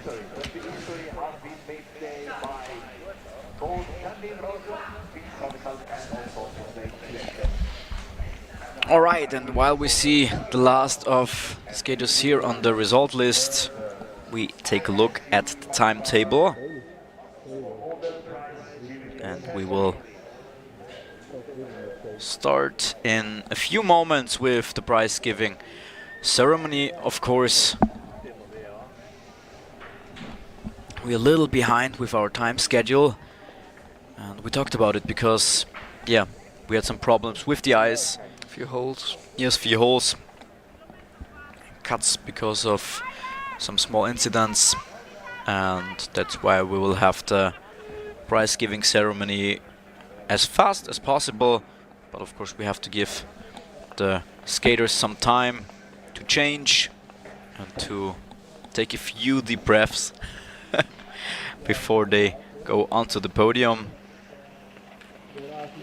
So in a few moments we will have the prize giving ceremony. Until that, let's watch some of the highlights.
Right, and we are ready for the prize-giving ceremony.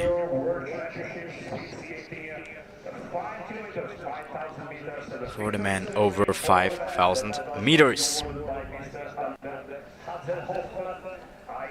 representative and council member. The presents will be awarded by Mr. Enrico Pavis, former Olympic speed skating champion, member of the organizing committee of the Winter Olympic Games of Milano Cortina 2026. At the third place, representing the Netherlands, Bronze medal goes to the Netherlands and Sil van der Veen with a time of 6:32.73. Congratulations to him.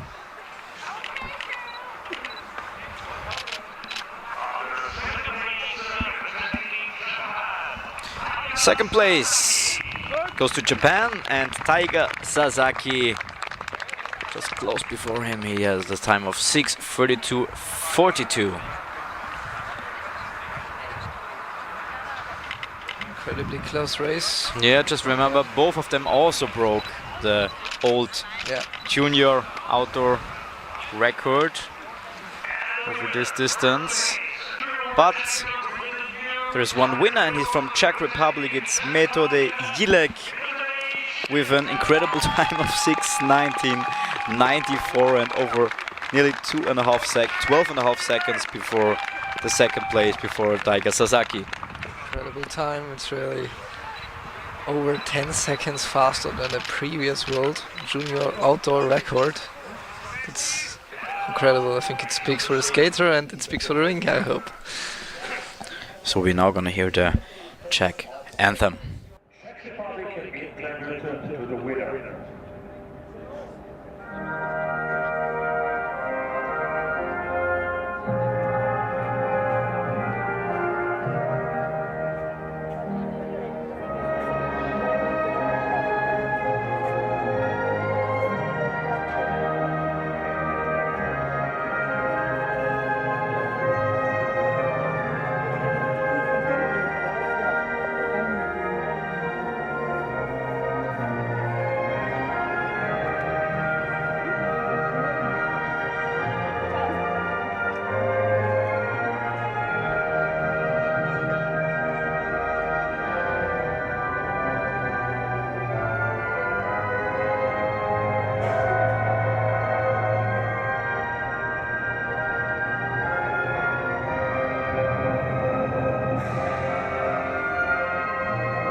And that finishes the prize-giving ceremony for the men over 5,000 meters. Of course, we have the podium picture with all three of them. Congratulations to the medal winners. But we are not finished for today because we still have two prize-giving ceremonies left, and this is the ceremony for the women all-round standing and also the men all-round standing, and we will see some familiar faces from the last 2 days. And we also have some interesting facts to tell you, or you will tell us, Rome, right when the prize-giving ceremony is coming up, so stick with us. The wind is picking up a bit now, at the right timing, since the races are now done. And the one thing you will tell us, it's quite interesting. I'm eager to tell it, but we have to wait a little longer. A bit of patience. Yeah.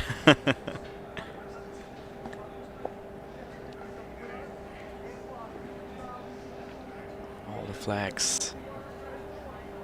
Germany, Austria, Norway, Italy, Belgium, Canada.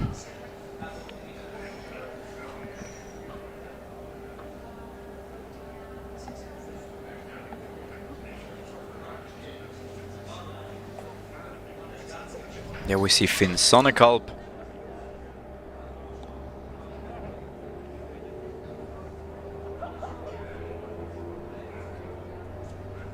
And there are our 3 women for the podium, for the all-round standing podium.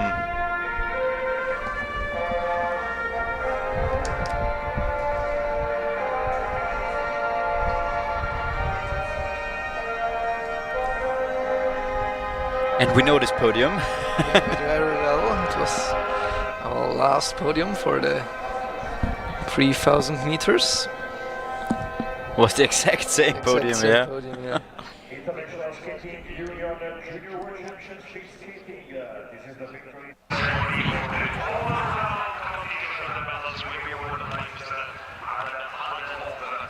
All right, and on the right side with the orange jacket, we don't have to tell you what color the nation is. It's the Netherlands, of course, and we have Jasmin Finhaus, and she's a little more than 28 seconds behind the leading time, so she secures the bronze medal. Congratulations to her.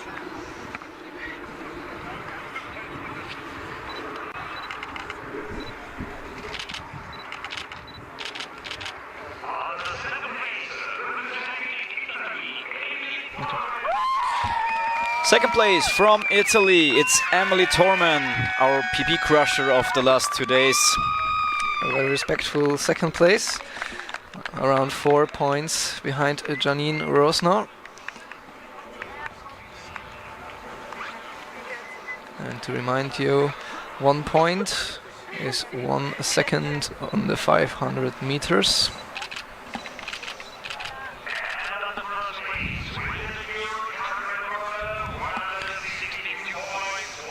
And once again, on top of the podium from Austria, it's for the 4th time Janine Rosner from, her 4th world title. She is the all-round champion too.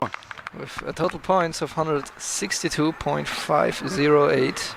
This actually is a new outdoor world junior record. The last record was 163.298, so she beat the record by around 0.8 points. Very impressive. Congratulations. Very impressive. Let's have a quick review. 500 meters, she was 6th place, 1500 first. She won the first, and now we're gonna hear the anthem.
So for the 3rd time today, we heard the Austrian anthem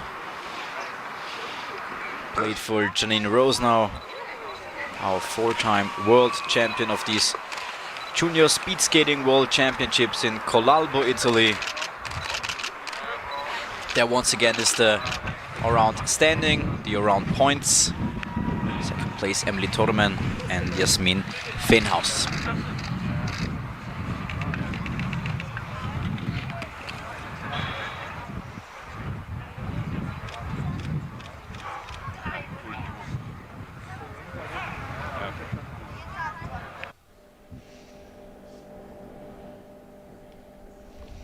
Alright, big congratulations to all three of them. And now we will have, of course, also the prize giving ceremony for the man, the all-round standing of the man.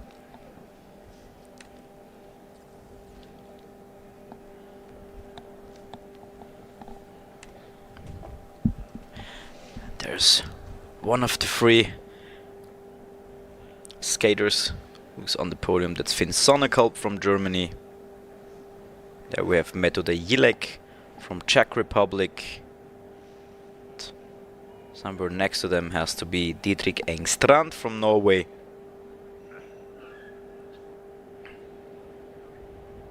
Just making sure the hair is right for the picture.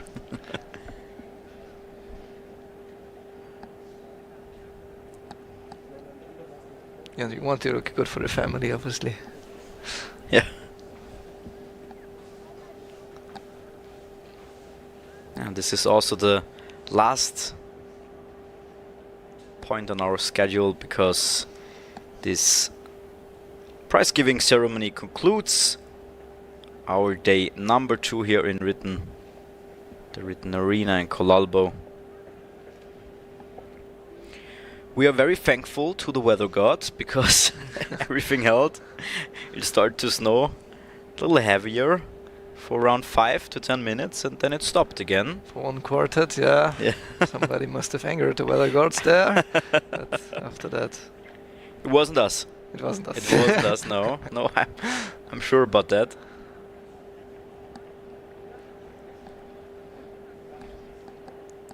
And of course, thanks to all of the fans who came here and made some noise for the skaters. It's always nice to see people from all over the world watching.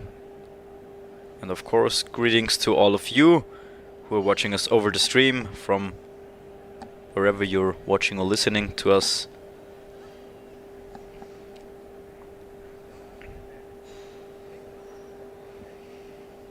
And hopefully that's a reminder to tune in tomorrow again.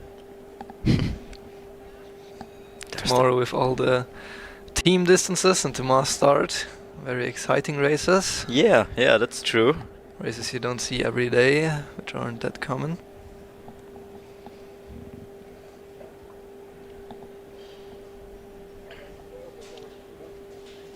Here we see the Italians very happy with the medal from Emily Torman. Dutch fan.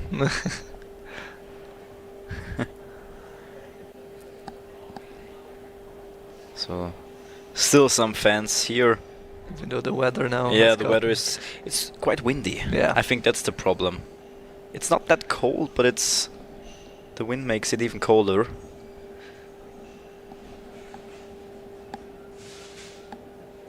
This is the Czech team, and right before them the Austrians.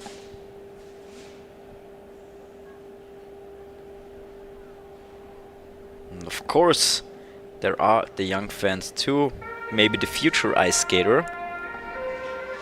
And if you heard that sound, that's a good sound, because we know that the prize giving ceremony starts. And there are our 3 men for the all-round standing.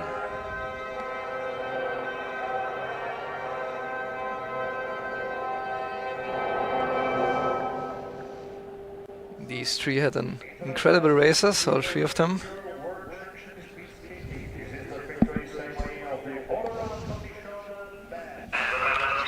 They traded blows, as to say.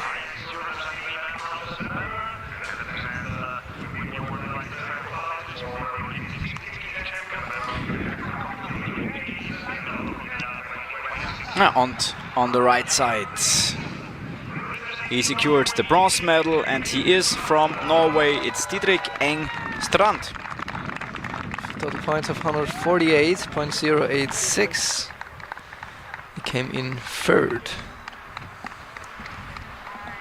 Congratulations to him. He also secured 2 silver medals at 1500 and 1000 meters, and was 4th at 5000 meters. Second place goes to our record breaker Metode Jilek from the Czech Republic. Just 0.081 seconds ahead of Strand. Very, very close. Yeah. Less than a tenth on the 500 meters could have saved this. Less than 100 actually. So, very close. And our world champion in the all-round category, it's his third title. Finn Sonnekalb from Germany, congratulations. Almost 0.15 ahead of Metode Jilek in Sonnekalb. A total points of 147.865. The second part of our message was... Yeah, we have something to tell you. All three of them broke, as you heard today many times, the world record for points, which was 149.3. All three of them broke it, which means Finn Sonnekalb now has the new... holds it. Yeah. Congratulations, we're gonna hear the German anthem.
Yes, and this anthem was the last part of today's World Junior Speed Skating Championships in Collalbo, Italy. Big congratulations to all three of the medal winners here we have in the frame. Yeah, that concludes day number 2. Thanks to all of you who have joined us, who have listened to us over the day, whenever you tuned in or whenever you tuned out. Who knows? Thanks. We hopefully hear and see you tomorrow. Thanks to you, Rome. It was a very exciting day. I'm happy I was here. It was, of course. Tomorrow we have, as you said, the team events, which is quite interesting, and also from a tactical point of view. Yeah. Yesterday we almost had 1 record broken. Today we had 3 records broken. If we continue like this, who knows how many records we'll break tomorrow. Yeah, so you have to tune in to know. And we will be here with you. We are starting at 10 a.m. and we are happy to have you with us. So enjoy your evening and all the best from us here from Collalbo in Italy from the World Junior Speed Skating Championships.